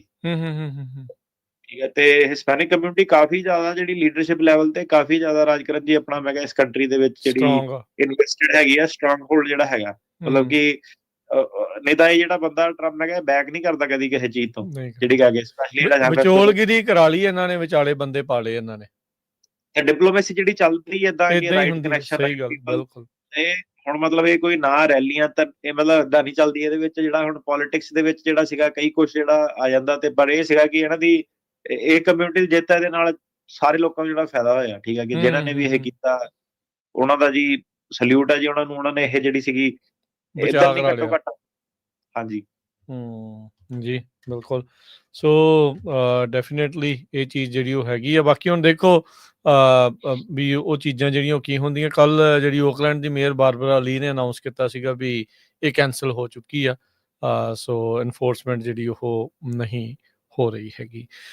ਡਿਪਾਰਟਮੈਂਟ ਜਿਹੜੇ DOS ਆ ਉਹਨਾਂ ਨੇ ਅਪਡੇਟ ਕੀਤੀ ਆ ਉਹਨਾਂ ਕੰਟਰੀਜ਼ ਦੀ ਲਿਸਟ ਜਿਨ੍ਹਾਂ ਨੂੰ visa bond subject to visa bond ਸੀਗੇ ਵੀ ਉਹਨਾਂ ਨੂੰ ਮਿਲ ਸਕਦੇ ਨਹੀਂ ਮਿਲ ਸਕਦੇ। ਸੋ ਇਹ ਕੀ ਆ ਜੀ ਜਿਹੜਾ ਡਿਪਾਰਟਮੈਂਟ ਨੇ ਇਹ ਜੋ ਦੱਸਿਆ? ਉਹਨਾਂ ਨੇ ਲਿਸਟ ਬਣਾਈ ਹੈ ਕੰਟਰੀਆਂ ਦੀ। ਜੇ ਉਹਨਾਂ ਨੇ ਟੂਰਿਸਟ ਵੀਜ਼ੇ ਤੇ ਉਰੇ ਆਉਣਾ ਤੇ ਉਹਨਾਂ ਨੂੰ ਇੱਕ ਬੌਂਡ ਪਹਿਲਾਂ ਦੇਣਾ ਪੈਣਾ। ਇਹ $5,000 ਤੋਂ ਲੈ ਕੇ $15,000 ਤੱਕ ਹੋ ਸਕਦਾ। ਅੱਛਾ, ਟੂਰਿਸਟ ਵੀਜ਼ੇ ਜਿਹੜੇ ਘੁੰਮਣ ਆਏ ਤਾਂ ਕਿ ਉਹ ਵਾਇਲੇਟ ਨਾ ਕਰਨ, ਓਵਰਸਟੇ ਨਾ ਕਰਨ। ਇਹਦੇ ਵਿੱਚ ਮੋਰੀਟਾਨਾ, ਸਾਓ ਟੋਮੇ, ਪ੍ਰਿੰਸੀਪੀ, ਟੈਂਜ਼ਨੀਆ, ਗੈਂਬੀਆ, ਮਲਾਵੀ ਤੇ ਜ਼ੈਂਬੀਆ ਇਹ ਆ ਜਾਂਦੇ ਆ। ਮਾਲੀ ਕਰਕੇ ਕੰਟਰੀ ਸੀਗੀ ਉਹਨੂੰ ਉਹਨਾਂ ਨੇ ਕੱਢਤਾ। ਤੇ ਇਹ ਸਾਰੀਆਂ ਕੰਟਰੀਆਂ ਜਿਹੜੀਆਂ ਲਿਸਟ ਜਿਹੜੀ ਇਹਨਾਂ ਦੀ ਹੈਗੀ ਆ, ਇਹਨਾਂ ਨੂੰ ਜਿਹੜਾ ਆਪਣਾ ਇਹ ਫੀਸ ਜਿਹੜੀ ਭਰਨੀ ਪੈਣੀ ਆ ਤੇ ਬੌਂਡ ਜਿਹਨੂੰ ਕਹਿ ਦਿੰਦੇ ਆਪਾਂ। ਸਿਰਫ 7 ਹੀ ਮੁਲਕ ਆ ਇਹਨਾਂ ਨੂੰ ਹੀ ਸਿਰਫ ਦੇਣੇ ਪੈਣੇ, ਬਾਕੀਆਂ ਤੋਂ ਆ ਰਹੇ ਉਹਨਾਂ ਨੂੰ ਤਾਂ ਨਹੀਂ? ਬਾਕੀਆਂ ਨੂੰ ਨਹੀਂ। ਠੀਕ ਹੈ। ਤੇ ਇਹ ਇੰਟਰਵਿਊ ਤੇ ਡਿਸਾਈਡ ਹੋਣਾ ਕਿ ਕਿੰਨਾ ਬੌਂਡ ਉਹਨਾਂ ਨੇ ਦੇਣਾ। ਤੇ ਇਹਦਾ ਬੌਂਡ ਦਾ ਮਤਲਬ ਇਹ ਨਹੀਂ ਹੈਗਾ ਕਿ ਪੈਸੇ ਦਿਓ ਤੇ ਵੀਜ਼ਾ ਲੱਗ ਜਾਵੇ। ਇਹ ਮਤਲਬ ਹੈਗਾ ਕਿ ਜਿਹਨਾਂ ਨੂੰ ਵੀਜ਼ਾ ਮਿਲਿਆ ਉਹਨਾਂ ਨੂੰ ਐਜ਼ ਅ ਸਿਕਿਉਰਿਟੀ ਉਹਨਾਂ ਨੇ $15,000 ਤੱਕ ਉਹਨਾਂ ਨੂੰ ਚਾਰਜ ਕਰਨੇ ਆ ਕਿ ਉਹ ਵਾਪਸ ਚੱਲ ਜਾਣ ਆਪਣਾ ਟੂਰਿਸਟ ਵੀਜ਼ਾ ਰਖਾ ਲੈਣੇ ਆ ਉਹਨੇ ਉਹਨਾਂ ਦੇ। ਹਾਂਜੀ ਠੀਕ ਆ। ਸੋ ਇਹ ਸਾਰੀਆਂ ਚੀਜ਼ਾਂ ਜਿਹੜੀਆਂ ਉਹ ਹੈਗੀਆਂ। ਅੱਛਾ, ਅਗਲੀ ਜਿਹੜੀ ਗੱਲ ਕਰਦੇ ਹਾਂ ਅਟਾਰਨੀ ਟਰਕਿਆਨਾ ਜੀ, ਪਬਲਿਕ ਚਾਰਜ ਨੂੰ ਜਿਹੜਾ ਉਹ ਲੈ ਕੇ, ਜਦੋਂ ਰਾਸ਼ਟਰਪਤੀ ਟਰੰਪ ਪਹਿਲੀ ਵਾਰੀ ਆਏ ਸੀ ਉਦੋਂ ਵੀ ਪਬਲਿਕ ਚਾਰਜ ਦਾ ਬਹੁਤ ਰੌਲਾ ਪਿਆ ਸੀ, ਕਿਹੜੀ ਚੀਜ਼ ਉਹਦੇ ਅੰਡਰ ਆ ਕਿਹੜੀ ਨਹੀਂ ਆ। ਉਦੋਂ ਵੀ ਚਰਚਾ ਜਿਹੜੀ ਉਹ ਚੱਲਦੀ ਰਹੀ ਆ। ਸੋ ਹੁਣ ਟਰੰਪ ਉਹਨਾਂ ਦੇ ਦੂਜੇ ਕਾਰਜਕਾਲ ਦੇ ਵਿੱਚ ਪਬਲਿਕ ਚਾਰਜ ਦੀ ਜਿਹੜੀ ਇਨਐਡਮਿਸਿਬਿਲਿਟੀ ਆ ਉਹਦੀ ਡਿਟਰਮੀਨੇਸ਼ਨ ਕਿੱਦਾਂ ਜਿਹੜੀ ਉਹ ਕੀਤੀ ਜਾ ਰਹੀ ਆ, ਮਤਲਬ ਉਹ ਹੋ ਰਿਹਾ ਆ ਕੰਮ ਉਹਦੇ ਕਰਕੇ ਲੋਕਾਂ ਨੂੰ ਨਾ ਹੋ ਰਹੀ ਆ। ਹਾਂਜੀ, ਆਪਾਂ ਐਮਬੈਸੀਆਂ ਤੋਂ ਇੰਡੀਆ ਤੋਂ ਕੇਸ ਜਿਹੜੇ ਵੇਖਣੇ ਸ਼ੁਰੂ ਕਰ ਦਿੱਤੇ ਆ, ਜਿਹਦੇ ਵਿੱਚ ਉਹ ਡਿਨਾਈ ਕਰ ਦਿੰਦੇ ਆ, ਕਹਿ ਕੇ ਕਿ ਬੰਦੇ ਨੂੰ ਪਬਲਿਕ ਚਾਰਜ ਲਾਤੀ ਆ, ਪਬਲਿਕ ਚਾਰਜ ਹੋ ਸਕਦਾ, ਤੇ ਹੋਰ ਕੋਈ ਉੱਥੇ ਐਕਸਪਲੇਨੇਸ਼ਨ ਨਹੀਂ ਦਿੰਦੇ। ਫੈਮਿਲੀ ਬੇਸਡ ਵਾਲੇ ਕੇਸ ਜਿਹੜੇ ਸੀਗੇ, ਕਈ ਵਾਰੀ ਬੰਦਾ ਸਾਲਾਂ ਬਾਅਦ ਹੀ ਤੁਹਾਨੂੰ ਪਤਾ ਵੇਟ ਕਰਦਾ ਤੇ ਜਾ ਕੇ ਪਬਲਿਕ ਚਾਰਜ ਦੀ ਧਾਰਾ ਜਿਹੜੀ ਲਾ ਦਿੰਦੇ ਆ।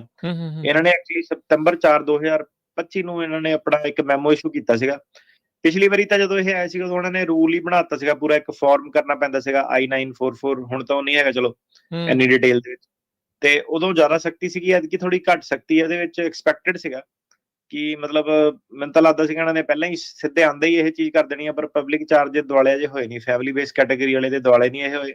ਹੁਣ ਇਹਨਾਂ ਨੇ ਮੈਮੋ ਜਿਹੜਾ ਸ਼ੁਰੂ ਕੀਤਾ, ਪਿਛਲੀ ਵਾਰ ਨਾਲੋਂ ਤਾਂ ਲੱਗ ਰਿਹਾ ਕਿ ਥੋੜਾ ਘੱਟ ਸਖਤ ਹੈਗਾ।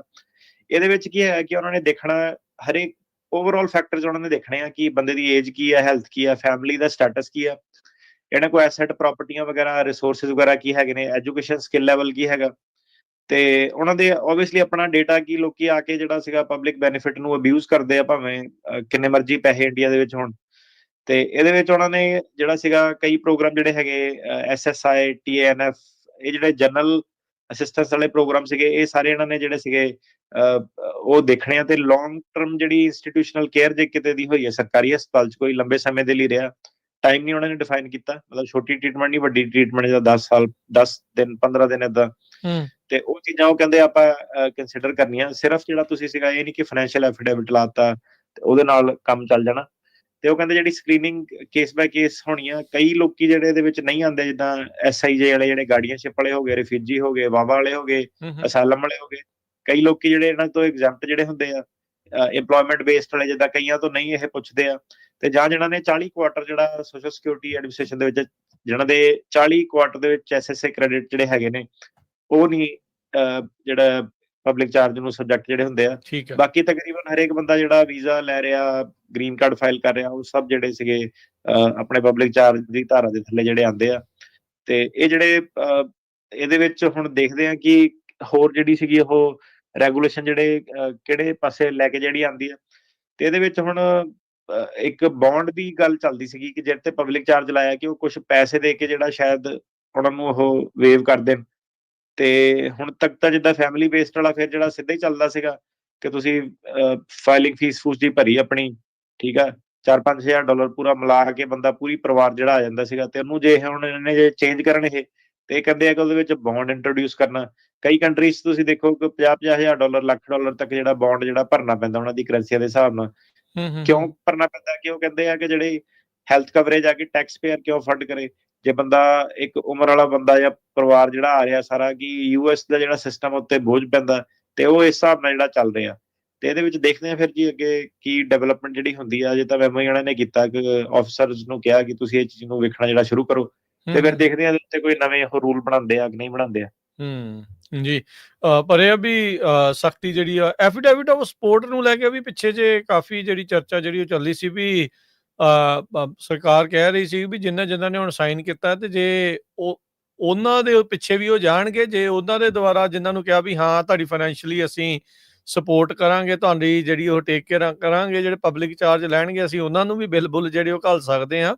ਸੋ ਇਸ ਪਾਸਿਓਂ ਵੀ ਲੋਕਾਂ ਨੂੰ ਜਿਹੜਾ ਉਹ ਦੱਸ ਰਹੇ ਸੀਗੇ ਵੀ ਜੇ ਤੁਸੀਂ ਐਫੀਡੇਵਿਟ ਆਫ ਸਪੋਰਟ ਲਾਉਂਗੇ ਤਾਂ ਜ਼ਿੰਮੇਵਾਰੀ ਤੁਹਾਡੇ ਮੋਢਿਆਂ ਤੇ ਪਾਵਾਂਗੇ। ਹਾਂਜੀ, ਉਹ ਐਫੀਡੇਵਿਟ ਹੁੰਦਾ ਤਾਂ ਇਹੀ ਹੈ ਕਿ ਉਹਨਾਂ ਨੂੰ ਬਿੱਲ ਭੇਜਿਆ ਜਾ ਸਕਦਾ। ਤੇ ਕਈ ਵਾਰੀ ਜਿਹੜਾ ਸੀਗਾ ਐਫੀਡੇਵਿਟ ਆਫ ਸਪੋਰਟ ਜਿਹਨੇ ਕੀਤਾ ਹੁੰਦਾ ਤੇ ਕਪਲ ਦਾ ਡਿਵੋਰਸ ਹੋ ਗਿਆ, ਤੇ ਇਵਨ ਉਸ ਕੇਸ ਦੇ ਵਿੱਚ ਵੀ ਫੈਮਿਲੀ ਕੋਰਟ 'ਚ ਜਾ ਕੇ ਵੀ ਜਿਹੜਾ ਤੁਸੀਂ ਸੀਗਾ ਐਫੀਡੇਵਿਟ ਆਫ ਸਪੋਰਟ ਇਨਫੋਰਸ ਕਰ ਸਕਦੇ ਆ। ਇਹਦਾ ਮਤਲਬ ਕੀ ਹੁੰਦਾ ਕਿ ਜਿੱਦਾਂ ਹਸਬੈਂਡ ਵਾਈਫ ਦਾ ਸੀਗਾ ਕਿਸੇ ਦਾ ਕੇਸ, ਤੇ ਉਹਦੇ ਵਿੱਚ ਕਿਸੇ ਨੇ ਐਫੀਡੇਵਿਟ ਆਫ ਸਪੋਰਟ ਭਰਤਾ, ਤੇ ਘਰ ਵਾਲੀ ਦਾ ਝਗੜਾ ਹੋ ਗਿਆ, ਡਿਵੋਰਸ ਪ੍ਰੋਸੀਡਿੰਗ ਚੱਲ ਗਏ, ਘਰ ਵਾਲਾ ਕਹਿੰਦਾ ਕਿ ਮੈਂ ਪੈਸੇ ਦੇ ਨਹੀਂ ਸਕਦਾ। ਜਿਹੜੀ ਘਰ ਵਾਲੀ ਆ ਉਹ ਜਿਹਨੇ ਐਫੀਡੇਵਿਟ ਆਫ ਸਪੋਰਟ ਭਰਿਆ ਉਹਨੂੰ ਵੀ ਐਨਫੋਰਸ ਕਰਾ ਸਕਦੀ ਆ ਫੈਮਿਲੀ ਕੋਰਟ ਦੇ ਵਿੱਚ ਜਾ ਕੇ। ਅੱਛਾ, ਹਾਂਜੀ, ਕਿਉਂਕਿ ਉਹ ਇੱਕ ਕੰਟਰੈਕਟ ਜਿਹੜਾ ਹੈਗਾ ਉਹ ਵਾਪਸ ਨਹੀਂ ਲਿਆ ਜਾ ਸਕਦਾ। ਇੱਕ ਵਾਰੀ ਵੀਜ਼ਾ ਜਿਹੜਾ ਮਿਲ ਗਿਆ ਤੇ ਉਹਨੂੰ ਉਹਦੀ ਜਿਹੜੀ ਕੋਰਟਸ ਜਿਹੜੇ ਕੰਪਲਾਈ ਵੀ ਕਰਦੇ ਆ। ਹੂੰ। ਜੀ, ਠੀਕ ਹੈ ਜੀ। ਜੀ, ਜੀ, ਜੀ। ਸੋ ਬਿਲਕੁਲ ਤੇ ਆਪਾਂ ਇੱਥੇ ਇੱਕ ਬ੍ਰੇਕ ਲੈ ਲੈਂਦੇ ਹਾਂ ਅਟਾਰਨੀ ਟਰਕਿਆਣਾ ਜੀ, ਤੇ ਬ੍ਰੇਕ ਤੋਂ ਬਾਅਦ ਦੇ ਵਿੱਚ ਫਿਰ ਕਾਲਸ ਵਗੈਰਾ ਜਿਹੜਾ ਉਹ ਆਪਾਂ ਲਵਾਂਗੇ, ਤੇ ਕਾਲ ਕਰਨ ਦੇ ਲਈ ਨੰਬਰ 408 272 5200 4082725200 ਉਸ ਦੇ ਉੱਤੇ ਜਿਹੜੀਆਂ ਤੁਸੀਂ ਕਾਲਸ ਕਰ ਸਕਦੇ ਆ, ਅਨਲੈਸ ਤੁਸੀਂ ਪਬਲਿਕ ਚਾਰਜ ਵਾਲੇ ਦੇ ਵਿੱਚ ਤੁਸੀਂ ਕੁਝ ਹੋਰ ਐਡ ਕਰਨਾ ਚਾਹੁੰਦੇ, ਕੋਈ ਹੋਰ ਗੱਲਬਾਤ ਵੀ ਕਿੱਦਾਂ ਇਵੈਲੂਏਟ ਕੀਤਾ ਜਾਂਦਾ ਵੀ ਪਬਲਿਕ ਚਾਰਜ ਹੈਗਾ ਆ ਜਾਂ ਨਹੀਂ ਹੈਗਾ, ਜੇ ਇਹਦੇ ਵਿੱਚ ਥੋੜਾ ਜਾਂ ਐਗਜ਼ੈਂਪਸ਼ਨਸ ਦੀ ਜਿੱਦਾਂ ਤੁਸੀਂ ਗੱਲ ਕੀਤੀ ਸੀ, ਇਹਦੇ ਬਾਰੇ ਥੋੜਾ ਹੋਰ ਦੱਸਣਾ ਚਾਹੁੰਦੇ? ਦੇਖੋ ਜੀ, ਕਹਿਣਾ ਬੜਾ ਮੁਸ਼ਕਿਲ ਹੈ। ਸਟੇਟ ਟੂ ਸਟੇਟ ਡਿਫਰੈਂਟ ਜਿਹੜੇ ਪ੍ਰੋਗਰਾਮ ਹੁੰਦੇ ਆ, ਤੇ ਸਿੱਧਾ ਇਹਦੇ ਵਿੱਚ ਹੁੰਦਾ ਕਿ ਜੇ ਤੁਸੀਂ ਫਾਈਨੈਂਸ਼ੀਅਲੀ ਵੈਲ ਆਫ ਆ ਤੁਸੀਂ ਉੱਦਾਂ ਰੱਖੋ, ਠੀਕ ਆ। ਸਾਰੇ ਜਿਹੜੇ ਮਤਲਬ ਆਪਾਂ ਇਹਦੇ ਵਿੱਚ ਇਹੀ ਦੇਖਦੇ ਹਾਂ ਕਿ ਪਬਲਿਕ ਜਿਹੜੇ ਸਰਕਾਰੀ ਫੰਡਡ ਜਿਹੜੀਆਂ ਲੌਂਗ ਟਰਮ ਕੇਅਰ ਹੋ ਗਈ, ਏਦਾਂ ਦੀ ਚੀਜ਼ਾਂ 'ਚ ਨਹੀਂ ਪੈਣਾ। ਜੀ, ਠੀਕ ਹੈ ਜੀ। ਜੀ, ਸੋ ਆਪਾਂ ਲੈਂਦੇ ਹਾਂ ਜੀ ਹੁਣ ਇੱਥੇ ਇੱਕ ਬ੍ਰੇਕ, ਤੇ ਬ੍ਰੇਕ ਤੋਂ ਬਾਅਦ ਮੁੜਦੇ ਹਾਂ ਵਾਪਸ, ਤੇ ਗੱਲਬਾਤ ਦਾ ਸਿਲਸਿਲਾ ਜਾਰੀ ਰੱਖਾਂਗੇ ਤੇ ਤੁਹਾਡੀਆਂ ਕਾਲਸ ਲਵਾਂਗੇ। ਕਾਲ ਕਰਨ ਦੇ ਲਈ ਨੰਬਰ 408 272 5200 4082725200। ਇੱਕ ਬ੍ਰੇਕ ਤੋਂ ਬਾਅਦ ਮਿਲਦੇ ਹਾਂ ਜੀ।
ਬ੍ਰੇਕ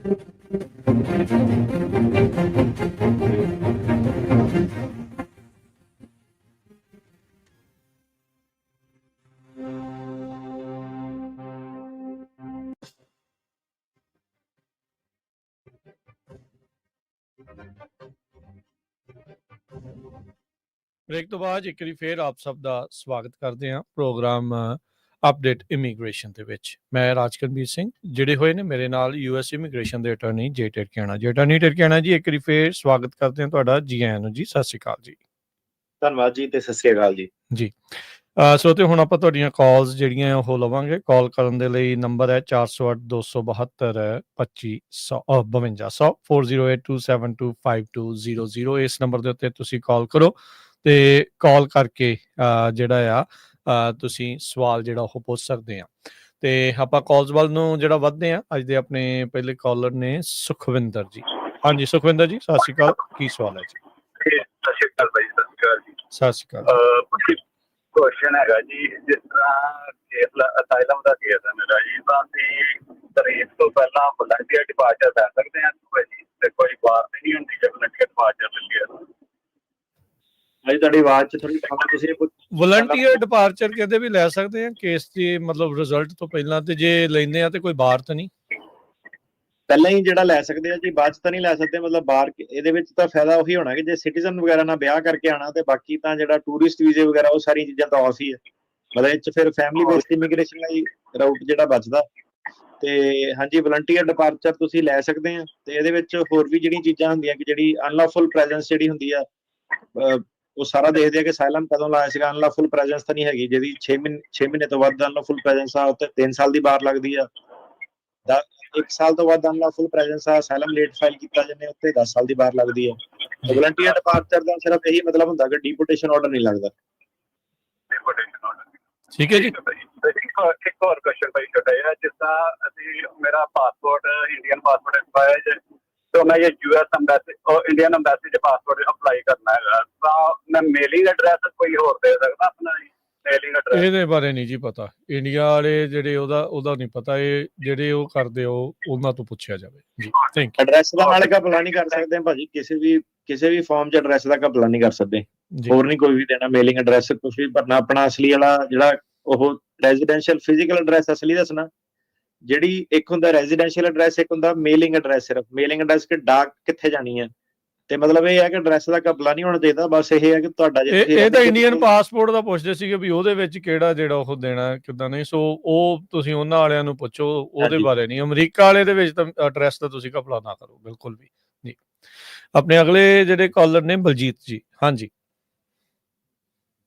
ਹਾਂਜੀ ਬਲਜੀਤ ਜੀ, ਪੁੱਛੋ ਜੀ। ਜੀ ਜੀ ਹਾਂਜੀ ਭਾਜੀ, ਮੇਰੇ ਨਾ ਬ੍ਰਦਰ ਦੀ ਨੈਕਸਟ ਮੰਥ ਡੇਟ ਵਾ ਜੀ ਆਈਸ ਦੀ ਫੈਡਰਲ ਪਲਾਜ਼ਾ ਨਿਊਯਾਰਕ। ਹਾਂਜੀ, ਆਪਣੇ ਵੱਲੋਂ ਕੋਈ ਵੀ ਭਾਜੀ ਤਿਆਰੀ ਨਹੀਂ ਆ। ਅਸੀਂ ਲਾਇਰ ਦੇ ਕੋਲ ਗਏ ਸੀ ਕਿ ਸਾਡੀ ਇੱਦਾਂ ਦਾ ਤਰੀਕ ਵਾ। ਉਹ ਕਹਿੰਦਾ ਕਿ ਨਾ ਜਾਓ, ਏਦਾਂ ਕਰ ਲਓ, ਓਦਾਂ ਕਰ ਲਓ, ਪਰ ਆਪਣੇ ਰਿਸਕ ਤੇ। ਬਟ ਉਹਦੇ ਵੱਲੋਂ ਵੀ ਸਾਨੂੰ ਕੋਈ ਐਡਵਾਈਸ ਨਹੀਂ ਨਾ। ਸਾਡੀ ਵੀ 0 ਲੈਵਲ ਤੇ ਤਿਆਰੀ ਆ। ਸਾਡੀ ਕੋਈ ਤਿਆਰੀ ਨਹੀਂ, ਸਾਡਾ ਕੋਈ ਪੇਪਰ ਰੈਡੀ ਨਹੀਂ ਇੰਡੀਆ ਤੋਂ, ਕਿ ਸਾਨੂੰ ਉਹਦੇ ਵਾਸਤੇ ਕੀ ਕਰਨਾ ਚਾਹੀਦਾ ਜੀ? ਜੱਜ ਤੋਂ ਭਾਜੀ ਕੰਟੀਨਿਊਏਸ਼ਨ ਨਹੀਂ, ਪਹਿਲਾਂ ਦੋ ਤਿੰਨ ਚੀਜ਼ਾਂ ਹੈਗੀਆਂ। ਠੀਕ ਹੈ, ਪਹਿਲੀ ਚੀਜ਼ ਇਹ ਹੈ ਕਿ ਜਿਹੜਾ ਨਾ ਜਾਣ ਵਾਲੀ ਤਾਂ ਭਾਜੀ ਗੱਲ ਹੀ ਨਹੀਂ ਹੈਗੀ ਕੋਈ। ਜਾਣਾ ਤਾਂ ਪੈਣਾ ਹੀ। ਉਹ ਤਾਂ ਭਾਜੀ ਅਸੀਂ ਤੁਹਾਨੂੰ ਸੁਣਦੇ ਤਾਂ ਜਾਣਾ ਹੀ ਜਾਣਾ ਜੀ। ਸਾਡਾ ਵਕੀਲ ਕਹਿੰਦਾ ਨਾ ਜਾਓ, ਆਪਣਾ ਐਡਰੈਸ ਚੇਂਜ ਹੋਰ ਕਿਤੇ ਰਹਿਣ ਲੱਗ ਪਓ, ਏਦਾਂ ਕਰ ਲਓ, ਓਦਾਂ ਕਰ ਲਓ। ਉਹ ਤਾਂ ਆਪਾਂ ਮੰਨਣੀ ਨਹੀਂ, ਚਲੋ ਓਕੇ ਆ। ਬਟ ਉਹਦੇ ਵੱਲੋਂ ਜਿੱਦਾਂ ਸਾਨੂੰ ਇੱਕ ਲਾਇਰ ਅਸੀਂ ਕੀਤਾ ਹੋਇਆ, ਉਹਨੂੰ ਸਾਨੂੰ ਦੱਸਣਾ ਚਾਹੀਦਾ ਨਾ ਕਿ ਤੁਸੀਂ ਆਪਣੇ ਪੇਪਰ ਰੈਡੀ ਰੱਖੋ, ਤਿਆਰੀ ਕਰ ਲਓ, ਤੁਹਾਡੀ ਸਟੋਰੀ ਪਿੱਛੋਂ ਆਪਣੀ ਪਾਰਟੀ ਦੇ ਪੇਪਰ ਤੁਹਾਡੇ ਕੋਲ ID ਕਾਰਡ ਵਗੈਰਾ ਹੈਗਾ ਸਭ ਕੁਛ। ਅਸੀਂ ਤੁਹਾਡੇ ਤੋਂ ਪੁੱਛਣਾ ਚਾਹੁੰਦੇ ਜੀ। ਹਾਂਜੀ ਸੁਣ ਲਓ ਬਲਜੀਤ ਜੀ। ਹਾਂਜੀ ਸੁਣ ਲਓ। ਹਾਂਜੀ ਸੋ ਭਾਜੀ ਦੇਖੋ ਜੀ, ਹੁਣ ਮੈਂ ਕਿਹਾ ਐਵੇਂ ਬਹਿ ਕੇ ਇੱਥੇ ਆਪਾਂ ਕਿਸੇ ਹੋਰ ਬੰਦੇ ਦੇ ਨੁਕਸ ਕੱਢੀ ਜੀ, ਉਹ 'ਚ ਕੋਈ ਪੁਆਇੰਟ ਨਹੀਂ ਹੁੰਦਾ, ਕੋਈ ਇਨਫੋਰਮੇਸ਼ਨ ਨਹੀਂ ਤੁਹਾਨੂੰ ਉਹਦੇ ਵਿੱਚ ਮਿਲਦੀ। ਠੀਕ ਆ, ਸੋ ਦੋਨਾਂ ਧਿਰਾਂ ਦੀ ਜੀ ਜ਼ਿੰਮੇਵਾਰੀ ਜਿਹੜੀ ਬਣਦੀ ਆ, ਜੇ ਸਹੀ ਦੇਖਿਆ ਜਾਵੇ ਇਹਨੂੰ, ਕਿਉਂਕਿ ਤੁਹਾਨੂੰ ਵੀ ਜੇ ਆਏ ਨੂੰ ਟਾਈਮ ਹੋ ਗਿਆ ਤਾਂ ਲਾਸਟ ਮਹੀਨੇ ਤੱਕ ਵੇਟ ਨਹੀਂ ਕਰਨੀ ਚਾਹੀਦੀ। ਤੇ ਇਹਦੇ ਵਿੱਚ ਡੈਡਲਾਈਨ ਵਗੈਰਾ ਕਈ ਸਾਰੀਆਂ ਚੀਜ਼ਾਂ ਜਿਹੜੀਆਂ ਹੁੰਦੀਆਂ। ਠੀਕ ਆ, ਤੇ ਆਪਾਂ ਰਾਜਕਰਨ ਜੀ ਵੇਖਦੇ ਹਾਂ ਕਈ ਵਾਰੀ ਉਹ ਸਟ੍ਰਿਕਟ ਜੱਜ ਆ ਗਿਆ ਤੇ ਸੱਜਣ ਮਿੱਤਰ ਨੇ ਕਿਹਾ ਨਹੀਂ ਤੂੰ ਜਾਣਾ ਨਹੀਂ, ਤੂੰ ਆਪਣਾ ਮੈਡੀਕਲ ਦਾ ਲਾ ਦੇ, ਏਦਾਂ ਕਰਦੇ ਓਦਾਂ ਕਰਦੇ। ਸੋ ਕਿਸੇ ਨੇ ਵੀ ਹੁਣ ਜਿਹੜਾ ਵੀ ਬੰਦਾ ਸਾਡੇ ਆਫਿਸ ਨਾਲ ਕੰਮ ਕਰਦਾ ਉਹਨੂੰ ਪਤਾ, ਆਪਾਂ ਕਈ ਬੰਦੇ ਤਾਂ ਇਸ ਕਰਕੇ ਛੱਡ ਜਾਂਦੇ ਆ ਕਿ ਲੈ ਕਹਿੰਦੇ ਤੁਸੀਂ ਕਿਉਂ ਨਹੀਂ ਕਰਦੇ, ਬਾਕੀ ਵਕੀਲ ਕਰਦੇ ਆ। ਮੈਂ ਕਿਹਾ ਕਰਦੇ ਹੋਗੇ, ਆਪਣਾ ਜੋ ਤਰੀਕ ਆ ਉਹ ਲੜਨੀ ਆ। ਸਹੀ ਆ ਮਾੜਾ ਇਹ ਥੋੜਾ ਕਿ ਤਰੀਕ ਤੋਂ ਪਹਿਲਾਂ ਜਿਹੜਾ ਸੀਗਾ ਮਹੀਨੇ ਪਹਿਲਾਂ ਪਲਾਨ ਚੇਂਜ ਹੋ ਜਾਵੇ, ਹਨਾ। ਤਾਂ ਪਹਿਲੀ ਚੀਜ਼ ਇਹ ਹੈ ਕਿ ਸਾਰਿਆਂ ਨੇ ਕੇਸ ਜਿਹੜਾ ਲੜਨਾ ਕਿੱਦਾਂ, ਜਿੱਥੇ ਐਡਰੈਸ ਆ ਉੱਥੇ ਰੱਖਣਾ। ਕੋਰਟ ਤੋਂ ਜਿਹੜਾ ਤਰੀਕ ਆਉਣ ਤੋਂ ਪਹਿਲਾਂ ਕੋਈ ਏਦਾਂ ਦਾ ਪੰਗਾ ਨਹੀਂ ਲੈਣਾ, ਕਿਉਂਕਿ ਉਹ ਵੀ ਚੀਜ਼ ਜਿਹੜਾ ਜੱਜ ਨੋਟ ਕਰਦਾ। ਕੌਂਕਰਡ ਦੇ ਵਿੱਚ ਸਪੈਸੀਫਿਕਲੀ ਇੱਕ ਜੱਜ ਸਾਹਿਬ ਹੈਗੇ ਆ, ਜਿੱਦਾਂ ਕਿਸੇ ਨੇ ਤਰੀਕ ਚੇਂਜ ਕਰਨ ਦਾ ਪੰਗਾ ਲਿਆ ਸੀ, ਉਹਨੂੰ ਮੈਂ ਕਿਹਾ ਸੀ, ਮੈਂ ਕਿਹਾ ਨਾ ਕਰ, ਨਾ ਪੰਗਾ ਲੈ। ਸੱਜਣ ਮਿੱਤਰ ਨੇ ਮਾਰੀ ਸੀਗੀ ਫੂਕ ਕਿ ਨਹੀਂ ਕਰਦੇ ਏਦਾਂ ਉਦਾਂ, ਉਹਨੇ ਕੀਤਾ ਭਾਜੀ। ਜੱਜ ਨੇ ਜਿਹੜਾ ਸੀਗਾ 10 ਦਿਨਾਂ ਦੇ ਵਿੱਚ ਜਿਹੜਾ ਸੀਗਾ ਤਰੀਕ ਜਿਹੜੀ ਸੈੱਟ ਕਰਤੀ, ਮਤਲਬ ਕਿ ਕਈ ਜਿਹੜੇ ਹਿੱਲਣ ਵੀ ਨਹੀਂ ਦਿੰਦੇ ਉੱਥੋਂ ਦੀ। ਤੇ ਮੈਂ ਕਿਹਾ ਹੁਣ ਕਿੱਦਾਂ, ਜਿਹੜੇ ਮੈਂ ਕਿਹਾ 3 ਮਹੀਨੇ ਸੀਗੇ ਕਰਨ ਦੇ, ਉਹ ਵੀ ਜਿਹੜੇ ਸੀਗੇ ਚੱਲ ਗਏ। ਤੇ ਜੱਜ ਅਗਲੇ ਇਹ ਕਹਿੰਦੇ ਆ, ਉਹ ਕਹਿੰਦੇ ਆ ਕਿ ਜੇ ਤੁਹਾਨੂੰ 2-3 ਸਾਲ ਹੋ ਗਏ ਆ ਤੇ ਤੁਸੀਂ ਇਹ ਨਹੀਂ ਕਹਿ ਸਕਦੇ ਕਿ ਆਪਣੇ ਪੰਜਾਬ 'ਚ ਹੜ੍ਹ ਆਏ ਆ ਜਾਂ ਮੈਡੀਕਲ ਹਾਲਤ ਖਰਾਬ ਆ। ਉਹ ਕਹਿੰਦੇ ਤੁਸੀਂ ਐਡਾ ਟਾਈਮ ਸੀਗਾ, ਉਹ ਇਹ ਨਹੀਂ ਕਹਿ ਰਹੇ ਕਿ ਤੁਸੀਂ ਲਾਸਟ ਮਹੀਨੇ ਕਿਉਂ ਨਹੀਂ ਜਮ੍ਹਾਂ ਕੀਤੇ, ਉਹ ਇਹ ਕਹਿ ਰਹੇ ਕਿ ਤੁਹਾਡੇ ਕੋਲ ਐਡਾ ਟਾਈਮ ਸੀਗਾ, ਤੁਸੀਂ ਪਹਿਲਾਂ ਕਿਉਂ ਨਹੀਂ ਜਿਹੜੇ ਜਮ੍ਹਾਂ ਕੀਤੇ। ਤੇ ਮੇਰਾ ਵੀਰ ਇਹਦੇ ਵਿੱਚ ਬੈਸਟ ਜਿਹੜੀ ਚੀਜ਼ ਤੁਹਾਡੇ ਲਈ ਇਹੀ ਆ ਕਿ ਆਪਣੀ ਨਾ ਕੰਟੀਨਿਊਏਸ਼ਨ ਜੱਜ ਕੋਲ ਲੈ ਲਓ, ਲਿਖ ਕੇ ਉਹਨੂੰ ਕਿਹਾ ਮੈਂ ਬਾਹਲੀ ਲੰਬੀ ਕੰਟੀਨਿਊਏਸ਼ਨ ਨਹੀਂ ਚਾਹਨਾ, ਮੈਨੂੰ ਬਸ ਸ਼ਾਰਟ ਜਿਹੜੀ ਕੰਟੀਨਿਊਏਸ਼ਨ ਆ ਤੁਸੀਂ ਮੈਨੂੰ 4-5 ਮਹੀਨੇ ਦੇ ਦਿਓ, ਤਾਂ ਕਿ ਮੈਂ ਆਪਣਾ ਜਿਹੜਾ ਵਕੀਲ ਬਦਲ ਕੇ ਤੇ ਮੈਂ ਉਹ ਕਰ ਸਕਾਂ।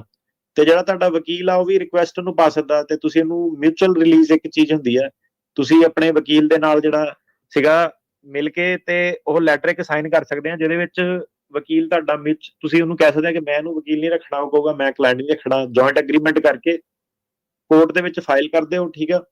ਤੇ ਉਹਦੇ ਵਿੱਚ ਵਕੀਲ ਨੂੰ ਕਹਿ ਦਿਓ ਕਿ ਕੰਟੀਨਿਊਏਸ਼ਨ ਲੈ ਦੇਵੇ। ਤੇ ਹੁਣ ਗਾਰੰਟੀ ਨਹੀਂ ਹੈਗੀ ਕਿ ਜੱਜ ਕੰਟੀਨਿਊਏਸ਼ਨ ਦਊਗਾ, ਪਰ ਇਹ ਆ ਕਿ ਜੇ ਤੁਸੀਂ ਸਹੀ ਤਰੀਕੇ ਨਾਲ ਉਹਨੂੰ ਪ੍ਰੈਜ਼ੈਂਟ ਕਰੋ, ਠੀਕ ਆ ਕਿ ਨਹੀਂ, ਬਿਨਾਂ ਇੱਕ ਦੂਜੇ ਨਾਲ ਰੌਲਾ ਰੱਪਾ ਪਾਏ, ਤੇ ਹੋ ਸਕਦਾ ਕਿ ਜੱਜ ਜਿਹੜਾ ਉਹ ਰੀਜ਼ਨੇਬਲ ਹੋ ਜਾਵੇ ਕਿ ਠੀਕ ਆ 3-4 ਮਹੀਨੇ ਤੁਹਾਨੂੰ ਦੇ ਦੇਵੇ ਵਕੀਲ ਲੱਭਣ ਦੇ। ਤੇ ਹੋ ਸਕਦਾ ਜੱਜ ਕਵੇ ਕਿ ਨਹੀਂ, ਤੁਹਾਨੂੰ ਕੇਸ ਜਿਹੜਾ ਲੜਨਾ ਹੀ ਪੈਣਾ, ਡੈਡਲਾਈਨ ਵਗੈਰਾ ਜਿਹੜੀਆਂ ਚੱਲ ਗਈਆਂ। ਤੇ ਉਹ ਚੀਜ਼ ਤੁਸੀਂ ਇੱਕ ਵਾਰੀ ਉਹਨਾਂ ਨਾਲ ਵਕੀਲ ਨਾਲ ਗੱਲ ਕਰ ਲਓ ਕਿ ਨਹੀਂ ਆਪਾਂ ਤਰੀਕ ਲੜਨੀ ਹੈ, ਸਾਨੂੰ ਅੱਗੇ ਆਪਸ਼ਨ ਦੱਸ ਕਿੱਦਾਂ, ਤੇ ਕੰਟੀਨਿਊਏਸ਼ਨ ਲੈ ਦੇ ਇੱਕ ਛੋਟੀ ਜੀ।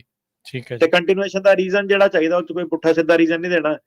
ਕਈ ਵਾਰੀ ਆਪਾਂ ਨੂੰ ਸੁਣਾ ਜਾਂਦਾ ਕਿ ਲੋਕਾਂ ਦੇ ਨਕਲੀ ਮੈਡੀਕਲ ਲਾਤਾ, ਏਦਾਂ ਕਰਤਾ ਉਦਾਂ ਕਰਤਾ, ਉਹ ਪੁੱਠੇ ਸਿੱਧੇ ਕੰਮ ਨਹੀਂ ਕਰਨੇ ਕਿਸੇ ਨੇ ਵੀ। ਉਹ ਕੋਰਟ ਇਹ ਸਾਰੀ ਚੀਜ਼ਾਂ ਜੇ ਅਵੇਅਰ ਹੈਗੇ ਪ੍ਰੈਕਟਿਸਾਂ ਦੇ ਵਿੱਚ, ਠੀਕ ਹੈ। ਠੀਕ ਹੈ ਜੀ।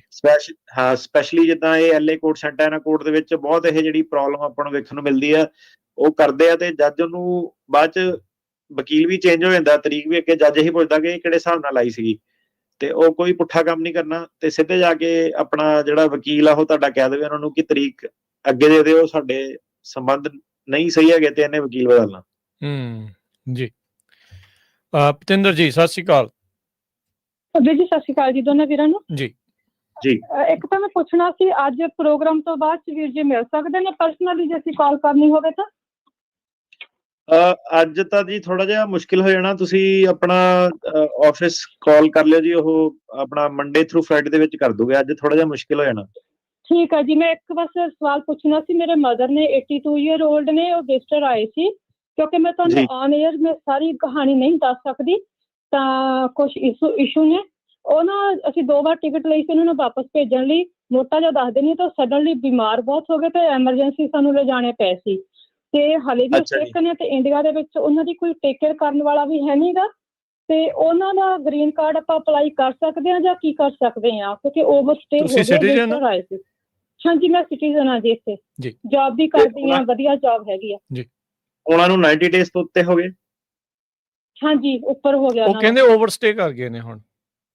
ਅੱਛਾ ਦੇਖੋ ਤੁਸੀਂ ਕਰ ਸਕਦੇ ਆ, ਪਰ ਹੁਣ ਜਿਹੜਾ ਨਾ ਜਿਹੜੀ ਇਹ ਸਰਕਾਰ ਆ, ਨਾਰਮਲੀ ਕੀ ਹੁੰਦਾ ਕਿ ਜਦੋਂ ਵੀਜ਼ੇ ਵਾਲੇ ਦਾ ਜਿਹੜਾ ਗ੍ਰੀਨ ਕਾਰਡ ਫਾਈਲ ਕਰਦੇ ਆ ਜਵਾਕ, ਉਹ ਆ ਜਾਂਦਾ ਸੀਗਾ ਹੁਣ ਤੱਕ। ਜਿਹੜੀ ਇਹ ਵਾਲੀ ਸਰਕਾਰ ਆ, ਇਹ ਕਈ ਵਾਰੀ ਉਹਦੇ ਵਿੱਚ ਨਾ ਪ੍ਰੋਬਲਮ ਦੇ ਦਿੰਦੀ ਹੈ ਕਿ ਇਹ ਬੰਦਾ ਓਵਰਸਟੇ ਕਰ ਗਿਆ, ਤੇ ਜਿਹੜਾ ਪੈਂਡਿੰਗ ਗ੍ਰੀਨ ਕਾਰਡ ਹੁੰਦਾ ਉਹਨੂੰ ਇਹ ਸਰਕਾਰ ਕੋਈ ਸਮਝਦੀ ਨਹੀਂ। ਤੇ ਇਹਦੇ ਵਿੱਚ ਰਿਸਕ ਜ਼ਰੂਰ ਹੁੰਦਾ ਹੈਗਾ, ਇਰਰਿਸਪੈਕਟਿਵ ਆਫ ਏਜ। ਇਹਦੇ ਵਿੱਚ ਰਿਸਕ ਹੁੰਦਾ ਹੈਗਾ ਕਿ ਪ੍ਰੋਸੀਡਿੰਗਸ 'ਚ ਬੰਦੇ ਨੂੰ ਪਾਇਆ ਜਾ ਸਕਦਾ, ਪਰ ਇਹ ਹੈ ਕਿ ਲੌਂਗ ਰਨ ਦੇ ਵਿੱਚ you are better of filing. ਮਤਲਬ ਹੁਣ ਵੀ ਓਵਰਸਟੇ ਆਲਰੇਡੀ ਕੀਤੇ ਹੋਏ, ਤੇ ਇਹ ਹੈ ਕਿ ਉਹ ਕਹਿੰਦੇ ਆ ਕਿ ਸਿਵਲ ਫਾਈਨ ਵੀ ਹੋ ਸਕਦਾ। ਕਈ ਚੀਜ਼ਾਂ ਸਰਕਾਰ ਜਿਹੜੀ ਤੁਹਾਨੂੰ ਪਤਾ ਹੁਣ ਇਸ ਵੇਲੇ ਜਿਹੜੀਆਂ ਕੰਸੀਡਰ ਕਰਦੀ ਆ, ਪਰ ਇਹ ਆ ਜਿਹੜੇ ਹਿਸਾਬ ਨਾਲ ਤੁਸੀਂ ਹਾਲਾਤ ਦੱਸ ਰਹੇ ਆ ਕਿ ਜੇ ਜਾ ਨਹੀਂ ਸਕਦੇ, ਉਹ ਨਹੀਂ, ਇਹ ਵਾਲੀ ਲੈਵਲ ਤੇ ਸਿਚੁਏਸ਼ਨ ਜਿਹੜੀ ਬਣ ਗਈ ਆ, ਤੇ ਤੁਹਾਨੂੰ ਹਾਂਜੀ ਗ੍ਰੀਨ ਕਾਰਡ ਜ਼ਰੂਰ ਫਿਰ ਜਿਹੜਾ ਫਾਈਲ ਕਰਨਾ ਚਾਹੀਦਾ। ਤੇ ਜਿਹੜੀ ਅੱਜ ਜਿੱਦਾਂ ਪ੍ਰੋਗਰਾਮ ਸੀਗਾ ਕਿ ਲੌਂਗ ਟਰਮ ਕੇਅਰ ਵਗੈਰਾ, ਇੰਸਟੀਟਿਊਸ਼ਨਲ ਕੇਅਰ ਵਗੈਰਾ, ਕਿ ਹੈਲਥ ਕੇਅਰ ਨਹੀਂ ਹੈਗੀ, ਸਰਕਾਰ ਦਾ ਬੈਨੀਫਿਟ ਲਿੱਤਾ, ਇਹ ਚੀਜ਼ਾਂ ਜਿਹੜੀਆਂ ਸੀਗੀਆਂ ਥੋੜੀਆਂ ਜਿਹੀਆਂ ਤੁਹਾਡੇ ਅਗੇਂਸਟ ਜਾ ਸਕਦੀਆਂ, ਅਨਲੈਸ ਤੁਸੀਂ ਜਿਹੜਾ ਉਹਨਾਂ ਦੇ ਬਿੱਲ ਵਗੈਰਾ ਦਾ ਭੁਗਤਾਨ ਕੀਤਾ। ਕਿਉਂਕਿ ਕਈ ਵਾਰੀ ਕੀ ਹੁੰਦਾ ਕਿ ਜਿਹੜੇ ਕਾਉਂਟੀ ਵਾਲੇ ਹਸਪਤਾਲ ਆ, ਬਿਨਾਂ ਪੁੱਛੇ ਹੀ ਜਿਹੜਾ ਸੀਗਾ ਬੰਦੇ ਨੂੰ ਰਾਜ ਕਰਨ ਜੀ ਉੱਥੇ ਦੇ ਦਿੰਦੇ ਪ੍ਰੋਗਰਾਮ ਜਿਹਾ ਕਿ ਤੇ ਲੋਕੀ ਵੀ ਜਿਹੜੇ ਹੁਣ ਐਮਰਜੈਂਸੀ 'ਚ ਹੁੰਦੇ ਆ, ਉਹ ਨਹੀਂ ਪਤਾ ਲੱਗਦਾ ਉਹਨਾਂ ਨੂੰ ਕੋਈ ਕੀ ਚੀਜ਼ ਤੇ ਸਾਈਨ ਕਰ ਰਹੇ ਆ। ਸੋ ਇਹ ਹੈ ਕਿ ਗਵਰਨਮੈਂਟ ਨੇ ਜਿਹੜੀ ਸ਼ਾਰਟ ਟਰਮ ਤੇ ਲੌਂਗ ਟਰਮ ਜਿਹੜੀ ਇੰਸਟੀਟਿਊਸ਼ਨਲ ਕੇਅਰ ਆ ਉਹਦੇ ਵਿੱਚ ਜਿਹੜਾ ਡਿਸਟਿੰਗੁਇਸ਼ ਜਿਹੜਾ ਕੀਤਾ, ਤੇ ਇਹਨੂੰ ਤੁਸੀਂ ਕਰੋ ਤੇ ਫਿਰ ਜਿੱਦਾਂ ਆਪਾਂ ਕਹਿ ਰਹੇ ਸੀਗੇ ਕਿ ਹੋਪਫੁਲੀ ਕਿ ਜੇ ਕੋਈ ਪ੍ਰੋਬਲਮ ਪੈਂਦੀ ਆ ਤੇ ਉਹ ਬੌਂਡ ਵਾਲਾ ਜਿਹੜਾ ਸਿਨੈਰੀਓ ਸਾਨੂੰ ਆਪਸ਼ਨ ਦੇ ਦੇਣ ਕਿ ਬੌਂਡ ਭਰ ਕੇ ਤੁਸੀਂ ਕਰ ਸਕਦੇ ਆ। ਏਦਾਂ ਕੰਟੈਕਟ ਕਰ ਲਿਓ ਇਹਨਾਂ ਦੇ ਨਾਲ ਮੰਡੇ ਨੂੰ, ਇਹਨਾਂ ਦੇ ਆਫਿਸ ਕੀ ਜਿਹੜਾ ਹੋ ਸਕਦਾ, ਤੇ ਬਾਕੀ ਡੈਫੀਨੇਟਲੀ ਅੱਗੇ ਕਦਮ ਵਧਾਓ। ਗਗਨਦੀਪ ਜੀ, ਇਹਨਾਂ ਦੇ ਆਫਿਸ ਦਾ ਫੋਨ ਨੰਬਰ ਮੈਂ ਦੱਸ ਦਵਾਂ 4159090503 415-909-0503। ਹਾਂਜੀ ਗਗਨਦੀਪ, ਸਤਿ ਸ਼੍ਰੀ ਅਕਾਲ। ਸਤਿ ਸ਼੍ਰੀ ਅਕਾਲ ਭਾਜੀ। ਭਾਜੀ ਮੇਰਾ ਕੁਐਸਚਨ ਇਹ ਸੀਗਾ ਵੀ ਅਸੀਂ ਅਸਾਈਲਮ ਅਪਲਾਈ ਕੀਤਾ ਹੋਇਆ ਹੈ, ਮੈਂ ਤੇ ਮੇਰੇ ਹਸਬੈਂਡ ਨੇ, ਤੇ we are expecting a baby. ਤੇ ਸਾਨੂੰ ਕੁਐਸਚਨ ਇਹ ਹੈ ਵੀ ਜੇ ਅਸੀਂ ਮੈਟਰਨਿਟੀ ਲੀਵ ਜਾਂ ਪੈਟਰਨਿਟੀ ਲੀਵ ਲੈਂਦੇ, ਸਾਨੂੰ ਕੋਈ ਉਹਦਾ ਡਰਾਬੈਕ ਤਾਂ ਨਹੀਂ ਹੋਊਗਾ? ਪਬਲਿਕ ਚਾਰਜ ਵਾਲੇ ਡੋਮੇਨ 'ਚ ਕੁਐਸਚਨ ਆ ਜਾਂਦਾ। 2-3 ਚੀਜ਼ਾਂ ਹੈਗੀਆਂ। ਜਿਹੜਾ ਅਸਾਈਲਮ ਵਾਲੇ ਉਹ ਕਹਿੰਦੇ ਆ ਕਿ ਨਹੀਂ ਸਬਜੈਕਟ ਹੈਗੇ, ਐਗਜ਼ੈਂਪਟ ਹੈਗੇ ਆ, ਤੇ ਸਰਕਾਰ ਦੀ ਪਾਲਿਸੀ ਇਹਦੇ ਵਿੱਚ ਅਨਪ੍ਰੈਡਿਕਟੇਬਲ ਹੈਗੀ ਆ। ਮੈਟਰਨਿਟੀ ਪੈਟਰਨਿਟੀ ਲੀਵ ਜੇ ਉਹ ਮੀਨਸ ਟੈਸਟਡ ਬੈਨੀਫਿਟ ਨਹੀਂ ਹੈਗਾ, ਠੀਕ ਆ, ਜਿਹੜੀ ਵੀ ਸਟੇਟ ਤੋਂ ਤੁਸੀਂ ਲੈਣਾ, ਤੇ ਉਹਦੇ ਹਿਸਾਬ ਨਾਲ ਤੁਹਾਨੂੰ ਡਿਸੀਜਨ ਲੈਣਾ ਪੈਣਾ। ਮੈਂ ਮਤਲਬ ਇਹਦੇ ਵਿੱਚ ਕੋਈ 100% ਤੁਹਾਨੂੰ ਛੋਟੀ ਨਾ ਨਹੀਂ ਕਹਿ ਸਕਦਾ ਹੈਗਾ। ਮੋਸਟਲੀ ਜੇ ਰੈਗੂਲਰ ਆਪਾਂ ਮੈਟਰਨਿਟੀ ਲੀਵ ਜਿਹੜੀਆਂ ਇੰਪਲੋਇਮੈਂਟ 'ਚ ਮਿਲਦੀਆਂ, ਮੇਰੇ ਖਿਆਲ ਉਹਦੇ ਵਿੱਚ ਤਾਂ ਨਹੀਂ ਕੋਈ ਚੱਕਰ ਹੈਗਾ। ਜਿਹੜੇ ਦੂਜੇ ਇਹਨਾਂ ਦੇ ਸਨੈਪ ਵਗੈਰਾ, ਨਿਊਟ੍ਰੀਸ਼ਨ ਪ੍ਰੋਗਰਾਮ ਵਗੈਰਾ, ਏਦਾਂ ਦੀਆਂ ਚੀਜ਼ਾਂ ਜਿਹੜੀਆਂ ਆਉਂਦੀਆਂ ਜਿਹਦੇ ਵਿੱਚ ਵੈਲਫੇਅਰ ਤੁਸੀਂ ਕਹਿ ਲਓ, ਬੈਨੀਫਿਟਸ ਕਹਿ ਲਓ, ਤੇ ਉਹ ਚੀਜ਼ਾਂ ਦੇ ਵਿੱਚ ਬੰਦਾ ਸਬਜੈਕਟ ਹੋ ਸਕਦਾ। ਤੇ ਪਰ ਇਹਨੂੰ ਜਿਹੜਾ ਹੈਗਾ ਕਿ ਆਪਣੀ ਆਬਵੀਅਸਲੀ ਬੈਨੀਫਿਟਸ ਨਹੀਂ ਭਾਜੀ, ਜਿਹੜੀ ਕੈਲੀਫੋਰਨੀਆ SDI ਆਪਾਂ ਭਰਦੇ ਹਾਂ ਟੈਕਸਿਸ ਦੇ ਵਿੱਚ, ਉਹਦੇ ਬੇਸਿਸ ਤੇ, ਦੈਟਸ ਇਟ। ਮੇਰੇ ਹਿਸਾਬ ਨਾਲ ਨਹੀਂ ਹੈਗਾ, ਪਰ ਮੈਂ 100% ਨਹੀਂ ਕਹਿ ਸਕਦਾ ਕਿਉਂਕਿ ਮੈਂ ਕੋਈ ਪੋਜੀਸ਼ਨ ਲੈਣੀ ਨਹੀਂ ਚਾਹੁੰਦਾ ਉਸ ਚੀਜ਼ ਦੇ ਉੱਤੇ ਕਿ ਕੱਲ ਨੂੰ ਸਰਕਾਰ ਕੁਝ ਚੇਂਜ ਕਰ ਦੇਵੇ, ਹੋਰ ਗਾਈਡੈਂਸ ਜਿਹੜੀ ਕਰ ਦੇਵੇ। ਮੋਸਟ ਲਾਈਕਲੀ ਨਾਟ, ਪਰ ਹਾਂਜੀ ਤੁਸੀਂ ਆਪਣਾ ਜਿਹੜਾ ਸੀਗਾ ਕੰਸਲਟ ਯੂਰ ਲਾਇਰ। ਜੀ ਥੈਂਕ ਯੂ। ਜਸ਼ਨਪ੍ਰੀਤ। ਹਾਂਜੀ ਜਸ਼ਨਪ੍ਰੀਤ। ਸਤਿ ਸ਼੍ਰੀ ਅਕਾਲ ਵੀਰ ਜੀ। ਸਤਿ ਸ਼੍ਰੀ ਅਕਾਲ ਜੀ। ਮੈਂ ਜੈ ਭਾਜੀ ਨੂੰ ਪੁੱਛਣਾ ਸੀਗਾ, ਆਪਣੇ ਰਿਸ਼ਤੇਦਾਰਾਂ ਨੇ ਨਾ ਆਪਣਾ ਜਿਹੜਾ ਭਾਜੀ ਫੈਮਿਲੀ ਬੇਸ ਲਾਈਦਾ ਵਾ, ਜਿਹੜਾ 12-13 ਸਾਲਾਂ ਬਾਅਦ ਨਿਕਲਦੇ ਵੀਜੇ ਜੀ, ਉਹ ਭਾਜੀ ਆਪਣੇ ਨਿਕਲੇ ਹੀ, ਬਟ ਮੈਂ ਹੁਣ ਇੱਥੇ ਆ ਗਿਆ, ਮੈਂ ਤੇ ਅਸਾਈਲਮ ਫਾਈਲ ਕਰ ਲਈ। ਆਪਾਂ ਨੂੰ ਤੇ ਇਹ ਵੀ ਉਹ ਪਤਾ ਨਹੀਂ ਨਿਕਲਣੇ ਕਿ ਨਹੀਂ ਨਿਕਲਣੇ। ਹੁਣ ਉਹ ਸਾਡੇ ਉਹ ਨਿਕਲ ਆਏ ਆ, ਮੈਂ ਕੀ ਹੁਣ ਵਾਪਸ ਜਾ ਕੇ ਉਹਦਾ ਕੋਈ ਉਹ ਮਤਲਬ ਉਹ ਕਰ ਸਕਦਾ, ਕੀ ਕਰ ਸਕਦਾ ਮਤਲਬ ਹੁਣ ਮੈਂ? ਤੁਹਾਡੇ ਇਹਦੇ ਵਿੱਚ ਹੁਣ ਜਿੱਦਾਂ ਤੁਸੀਂ ਅਸਾਈਲਮ ਜਿਹੜਾ ਸੀਗਾ ਉਹ ਤੁਸੀਂ ਕਿੰਨੇ ਮਹੀਨੇ ਚਲਾਇਆ ਸੀਗਾ ਅਮਰੀਕਾ ਆਉਣ ਤੋਂ ਬਾਅਦ? ਅਸਾਈਲਮ ਲਾਇਆ ਸੀ ਭਾਜੀ ਮੈਂ ਮਹੀਨੇ ਕੁ ਬਾਅਦ ਲਾ ਲਿਆ ਸੀ ਆਉਣ ਤੋਂ ਬਾਅਦ। ਹਾਂਜੀ, ਹੁਣ ਥੋੜੀ ਜਿਹੀ ਇਹਦੇ ਵਿੱਚ ਕੰਪਲਿਕੇਸ਼ਨ ਹੋ ਜਾਂਦੀ ਹੈ ਕਿਉਂਕਿ ਜਿਹੜਾ ਕਾਨੂੰਨ ਆ ਉਹ ਕਹਿੰਦਾ ਕਿ ਜੇ ਬੰਦੇ ਨੇ ਅਸਾਈਲਮ ਲਾਇਆ ਤਾਂ ਉਹਦਾ ਅਨਲੌਫੁਲ ਪ੍ਰੈਜ਼ੈਂਸ ਜਿਹੜੀ ਟ੍ਰਿਗਰ ਨਹੀਂ ਹੋਣੀ, ਮਤਲਬ ਉਹਦੇ ਵਿੱਚ ਥੋੜੇ ਜਿਹਾ ਬਚਾਅ ਰਹਿੰਦਾ ਹੈਗਾ। ਤੇ ਤੁਸੀਂ ਇਹਦੇ ਵਿੱਚ ਕੋਰਟ ਮੁਰੇ ਆ ਤੁਸੀਂ ਇਸ ਵੇਲੇ ਕਿ ਅਸਾਈਲਮ ਆਫਿਸ ਮੁਰੇ ਆ? ਭਾਜੀ ਉਹ ਮੇਰਾ ਨਾ ਇਹ ਨੰਬਰ ਨਹੀਂ ਸੀ ਬੋਲਦਾ, ਮੈਂ ਫਿਰ ਥੱਲੇ ਹੀ ਲਾਇਆ ਸੀ। ਹਾਂਜੀ, ਤੇ ਫਿਰ ਤੁਸੀਂ ਇਹਦੇ ਵਿੱਚ ਆਪਣੇ ਵਕੀਲ ਨਾਲ ਸਲਾਹ ਕਰਕੇ ਜਿਹੜਾ ਸੀਗਾ ਉਹਨੂੰ ਬੰਦ ਕਰਾ ਕੇ ਜੇ ਜਾਂਦੇ ਆ ਤੇ ਤੁਸੀਂ ਜਿਹੜਾ ਅਨਲੌਫੁਲ ਪ੍ਰੈਜ਼ੈਂਸ ਨਹੀਂ ਤੁਹਾਡੀ ਹੈਗੀ ਮੇਰੇ ਹਿਸਾਬ ਨਾਲ। ਬਟ ਥੋੜਾ ਜਿਹਾ ਇਹ ਕੰਪਲਿਕੇਟਡ ਜਿਹੜਾ ਕਨਸੈਪਟ ਜਿਹੜਾ ਹੁੰਦਾ ਕਿ ਵੀ ਅਫਸਰਾਂ ਨੂੰ ਵੀ ਉੱਥੇ ਨਹੀਂ ਸਮਝ ਲੱਗਦੀ, ਪਰ ਇਹ ਹੈ ਕਿ 589 ਜਿੱਦਾਂ ਫਾਈਲ ਕੀਤਾ ਤੇ ਤੁਹਾਡੀ ਉਹ ਬਚਾਅ ਜਿਹੜਾ ਹੋ ਸਕਦਾ ਤੇ ਤੁਸੀਂ ਜਾ ਕੇ ਜਿਹੜਾ ਸੀਗਾ ਹਾਂਜੀ ਵੀਜ਼ਾ ਸਟੈਂਪ ਵਗੈਰਾ ਲੈ ਕੇ ਆ ਸਕਦੇ ਆ ਮੇਰੇ ਹਿਸਾਬ ਨਾਲ। ਤੇ ਪਰ ਆਪਣੇ ਵਕੀਲ ਨਾਲ ਆਬਵੀਅਸਲੀ ਡਿਟੇਲ ਚ ਡਿਸਕਸ ਕਰਕੇ ਜਾਇਓ ਇਹ ਸਾਰਾ ਕੁਝ। ਜੀ ਮਨਦੀਪ। ਹਾਂਜੀ ਸਤਿ ਸ਼੍ਰੀ ਅਕਾਲ ਭਾਈ। ਸਤਿ ਸ਼੍ਰੀ ਅਕਾਲ। ਹਾਂਜੀ ਭਾਈ ਮੇਰਾ ਨਾ BIA 'ਚ ਮੇਰੀ ਅਪੀਲ ਲੱਗੀ ਹੋਈ ਤੇ ਮੈਂ I-30 ਅਪਲਾਈ ਕੀਤਾ ਹੋਇਆ, USA ਸਿਟੀਜ਼ਨ ਨਾਲ ਵਿਆਹ ਹੋਇਆ, ਤੇ ਮੈਨੂੰ ਨਾ 212 ਵੇਵਰ ਲੈਣਾ ਪਏਗਾ ਜੇ ਮੈਂ ਵਿਦਡਰੋ ਕਰਾਉਣਾ? ਜਿਹੜਾ ਭਾਜੀ ਪੈਂਡਿੰਗ ਜਦੋਂ ਅਪੀਲ ਹੁੰਦੀ ਨਾ ਪੈਂਡਿੰਗ, ਉਦੋਂ ਤੁਹਾਨੂੰ 601A ਵੇਵਰ ਨਹੀਂ ਉਹਨਾਂ ਨੇ ਅਪਰੂਵ ਜਿਹੜਾ ਕਰਨਾ, ਤੇ ਜਾਂ ਤਾਂ ਤੁਹਾਡਾ ਜਿਹੜਾ ਕੇਸ PD ਜਿਹਨੂੰ ਕਹਿੰਦੇ ਆ ਕਿ ਮਤਲਬ ਰਿਮੂਵਲ ਪ੍ਰੋਸੀਡਿੰਗ ਆ ਤਾਂ ਤੁਹਾਡੀਆਂ ਪੂਰੀਆਂ ਖਾਰਿਜ ਹੋ ਜਾਈਆਂ ਕਿ ਮਤਲਬ ਡਿਪੂਟੇਸ਼ਨ ਆਰਡਰ ਨਹੀਂ ਲੱਗਾ ਕੋਈ ਵੀ, ਹਨਾ। ਤੇ ਜਾਂ ਫਿਰ ਇਹਨੂੰ ਅਪੀਲ ਨੂੰ ਆਪਣਾ ਕਰ ਲਓ ਤੇ ਜਦੋਂ ਤੁਹਾਡਾ ਜੇ ਨਹੀਂ ਪਾਸ ਹੁੰਦਾ ਤੇ ਫਿਰ 212 ਦੀ ਜਿਹੜੀ ਲੋੜ ਪੈਂਦੀ ਹੈ ਜੇ ਤੁਹਾਡਾ ਜਿੱਦਾਂ ਰਿਮੂਵਲ ਆਰਡਰ ਫਾਈਨਲ ਨਹੀਂ ਹੋਇਆ, ਇਹ ਆਨਗੋਇੰਗ ਹੈਗਾ। ਹਾਂਜੀ ਮੈਂ ਇਹ ਪੁੱਛਣਾ ਜੇ ਮੇਰੀ ਡਿਸੀਜਨ ਆ ਜਾਂਦਾ ਮੇਰੇ ਫੇਵਰ 'ਚ ਨਹੀਂ ਆਉਂਦਾ ਤੇ 212 ਵੇਵਰ ਮੈਨੂੰ ਬੈਗ ਜਾਣਾ ਪਊਗਾ ਕਿ ਇੱਥੇ ਲੈਣਾ ਪਊਗਾ? ਭਾਜੀ ਦੇਖੋ ਜਿਹੜਾ ਇਹਨਾਂ ਦਾ ਕਾਨੂੰਨ ਆ ਇਹ ਤਾਂ ਇਹ ਕਹਿੰਦੇ ਆ ਕਿ ਬੰਦੇ ਨੂੰ ਕੱਚਾ ਜਿਹੜਾ ਰਿਹਾ ਸਿਵਲ ਫਾਈਨ ਪੈ ਜਾਣੇ ਆ, ਠੀਕ ਹੈ। ਸੋ ਵਕੀਲ ਨਹੀਂ ਕਿਸੇ ਨੂੰ ਕਹਿ ਸਕਦਾ ਕਿ ਉਰੇ ਰੋਕ ਕੇ ਕਰ ਜਾਂ ਕਿੱਦਾਂ। ਵਕੀਲ ਇਹ ਦੱਸ ਸਕਦਾ ਕਿ ਭਾਈ ਤੁਹਾਨੂੰ ਫਾਈਨ ਜਿਹੜੇ ਪੈ ਸਕਦੇ, ਜਿਹੜੀ ਸਰਕਾਰ ਜਿਹੜੀ ਚੀਜ਼ ਉਹ ਕਿ ਚਿੱਠੀ ਪੱਤਰ ਭੇਜ ਸਕਦੀ ਹੈ ਤੁਹਾਨੂੰ ਕਿ ਇੰਨੇ ਦਿਨ ਇਲੀਗਲ ਰੁਕਿਆ ਤੇ ਇੰਨਾ ਫਾਈਨ ਦੇ। ਸੋ ਜਿਹੜਾ 212 ਵੇਵਰ ਆ ਭਾਵੇਂ ਬੰਦਾ ਬੈਕ ਜਾ ਕੇ ਲਵੇ ਭਾਵੇਂ ਉਰੇ ਲਵੇ, ਮਤਲਬ ਕਿ ਇਹ ਹੈ ਕਿ ਰਿਮੂਵਲ ਆਰਡਰ ਇੱਕ ਵਾਰੀ ਲੱਗ ਗਿਆ ਤੇ 212 ਵੇਵਰ ਅਪਰੂਵ ਹੋਣਾ ਚਾਹੀਦਾ, ਉਤੋਂ ਬਿਨਾਂ ਜਿਹੜਾ ਸੀਗਾ ਬੰਦਾ ਅੱਗੇ ਨਹੀਂ ਵੱਧ ਸਕਦਾ।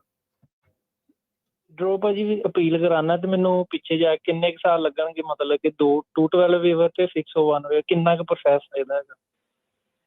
ਜਿਹੜਾ ਆਪਣਾ 601 ਇਹ ਜਿਹੜਾ ਵੇਵਰ ਆ, ਪਹਿਲਾਂ ਆਪਣੇ ਵਕੀਲ ਤੋਂ ਪੁੱਛੋ ਕਿ ਲੋੜ ਹੈਗੀ ਆ ਉਹਦੀ ਕਿ ਨਹੀਂ ਹੈ, ਠੀਕ ਆ, ਉਹ ਕਿੱਦਾਂ ਅਸਾਈਲਮ ਫਾਈਲ ਕੀਤਾ ਉੱਤੇ ਡਿਪੈਂਡ ਜਿਹੜਾ ਕਰਦਾ। 212 ਵੇਵਰ ਨੂੰ 1 ਸਾਲ ਤੋਂ ਲੈ ਕੇ 3-4 ਸਾਲ ਤੱਕ ਜਿਹੜੇ ਲੱਗ ਸਕਦੇ ਆ। ਤੇ ਹਾਂਜੀ ਜੀ ਤੇ ਜਿਹੜਾ ਉਦਾਂ ਬੰਦਾ ਡੀਪੋਰਟੇਸ਼ਨ ਹੋ ਗਿਆ, ਨਾਰਮਲੀ 10 ਸਾਲ ਉੱਤੇ ਹੁੰਦੀ ਹੈ ਬਾਹਰ, 10 ਸਾਲ ਤੱਕ ਨਹੀਂ ਆ ਸਕਦਾ। ਸੋ ਮੈਕਸਿਮਮ ਜਿਹੜੇ 10 ਸਾਲ ਆ, ਤੇ ਜਿਹੜੇ ਵੇਵਰ ਵੂਵਰ ਲੈ ਕੇ ਤੁਹਾਡਾ ਥੋੜਾ ਟਾਈਮ ਜਿਹੜਾ ਕੱਟ ਸ਼ਾਰਟ ਹੋ ਸਕਦਾ, 4-5 ਸਾਲਾਂ ਦਾ ਹਾਫ ਟਾਈਮ ਚ ਆ ਸਕਦਾ ਬੰਦਾ। ਜੀ ਠੀਕ ਹੈ ਜੀ। ਅਗਲੇ ਕਾਲਰ ਨੇ ਅਮਨਦੀਪ ਜੀ। ਸਤਿ ਸ਼੍ਰੀ ਅਕਾਲ ਜੀ। ਸਤਿ ਸ਼੍ਰੀ ਅਕਾਲ ਜੀ। ਵੀ ਜੀ ਮੈਂ ਪੁੱਛਣਾ ਸੀ, ਮੈਨੂੰ ਅਸਾਈਲਮ ਗ੍ਰਾਂਟ ਹੋ ਗਿਆ ਸੀ ਜਨਵਰੀ ਦੇ ਵਿੱਚ, ਤੇ ਮੈਂ ਫੈਮਿਲੀ ਦਾ ਲਾਇਆ ਸੀ I-730 ਅਪਲਾਈ ਕੀਤਾ ਸੀ, ਵਾਈਫ ਤੇ ਬੱਚਿਆਂ ਦਾ। ਉਹਦਾ ਪ੍ਰੋਸੈਸਿੰਗ ਟਾਈਮ ਕਿੰਨਾ? 150 ਡੇਜ਼ ਹੋ ਗਏ ਨੇ ਆਲਰੇਡੀ। ਉਹਦਾ ਭਾਜੀ ਆਨਲਾਈਨ ਹੀ ਤੁਹਾਨੂੰ ਚੈੱਕ ਕਰਨਾ ਪੈਣਾ ਜੀ, ਕਿੱਦਾਂ ਉਹਦਾ ਮੈਨੂੰ ਨਹੀਂ top of my head, I don't remember. USS the website ਤੇ ਤੁਸੀਂ ਕਰ ਸਕਦੇ ਆ। ਹਾਂਜੀ ਚੈੱਕ ਕੀਤਾ, 150 ਡੇਜ਼ ਸ਼ੋ ਕਰ ਰਿਹਾ, ਉਹ ਕਹਿੰਦੇ ਵੇਟ ਕਰੋ ਸਟਿਲ ਪ੍ਰੋਸੈਸ। ਜੀ ਹਾਂਜੀ, ਫਿਰ ਉਹਨਾਂ ਨੂੰ ਜੇ ਪ੍ਰੋਸੈਸਿੰਗ ਟਾਈਮ ਤੋਂ ਬਾਹਰ ਆ ਤਾਂ ਤੁਸੀਂ ਉਹਨਾਂ ਨੂੰ ਕਾਲ ਕਰ ਸਕਦੇ ਆ ਜੀ, ਐਕਸਪੀਡਾਈਟ ਦੀ ਰਿਕੁਐਸਟ ਪਾ ਸਕਦੇ ਆ। ਓਕੇ ਠੀਕ ਹੈ, thank you sir. Thank you ਜੀ। ਜੀ ਇੱਕ ਜਿਹੜੇ ਆਨਲਾਈਨ ਵੀ ਕਈ ਜਿਹੜੇ ਪੁੱਛ ਰਹੇ ਨੇ ਸਵਾਲ, ਕਹਿੰਦੇ ਵੀ ਵੀਜ਼ੇ ਦੇ ਉੱਤੇ ਉਹ ਆਏ ਸੀਗੇ 2021 ਚ, ਅਸਾਈਲਮ ਉਹਨਾਂ ਨੂੰ ਮਿਲ ਗਿਆ ਪਿਛਲੇ ਸਾਲ 2024 ਚ। I-94 ਜਿਹੜਾ ਉਹਨਾਂ ਦਾ ਸੀਗਾ ਉਹ ਐਕਸਪਾਇਰ ਹੋ ਗਿਆ, ਹੁਣ ਕੀ ਉਹਨਾਂ ਨੂੰ ਨਵਾਂ 94 ਦੀ ਜ਼ਰੂਰਤ ਆ? ਇਹ ਗ੍ਰੀਨ ਕਾਰਡ ਦਾ ਅਪਲਾਈ ਕਰ ਸਕਦੇ ਹੁਣ ਇਹ ਜਿਨ੍ਹਾਂ ਦਾ ਅਸਾਈਲਮ ਗ੍ਰਾਂਟ ਹੋ ਗਿਆ? ਜਿਹੜਾ ਦਾ ਅਸਾਈਲਮ ਗ੍ਰਾਂਟ ਆ, ਹਾਂਜੀ ਗ੍ਰੀਨ ਕਾਰਡ ਉਹ ਕਰ ਸਕਦੇ ਆ, ਪਰ ਨਾਰਮਲੀ ਜਿਹੜੀ ਰੈਗੂਲੇਸ਼ਨ ਸੀਗੀ ਉਹ ਕਹਿੰਦੀ ਕਿ 1 ਸਾਲ ਬੰਦਾ ਹੋਣਾ ਚਾਹੀਦਾ, 1 ਸਾਲ ਬਾਅਦ ਕਰਨਾ।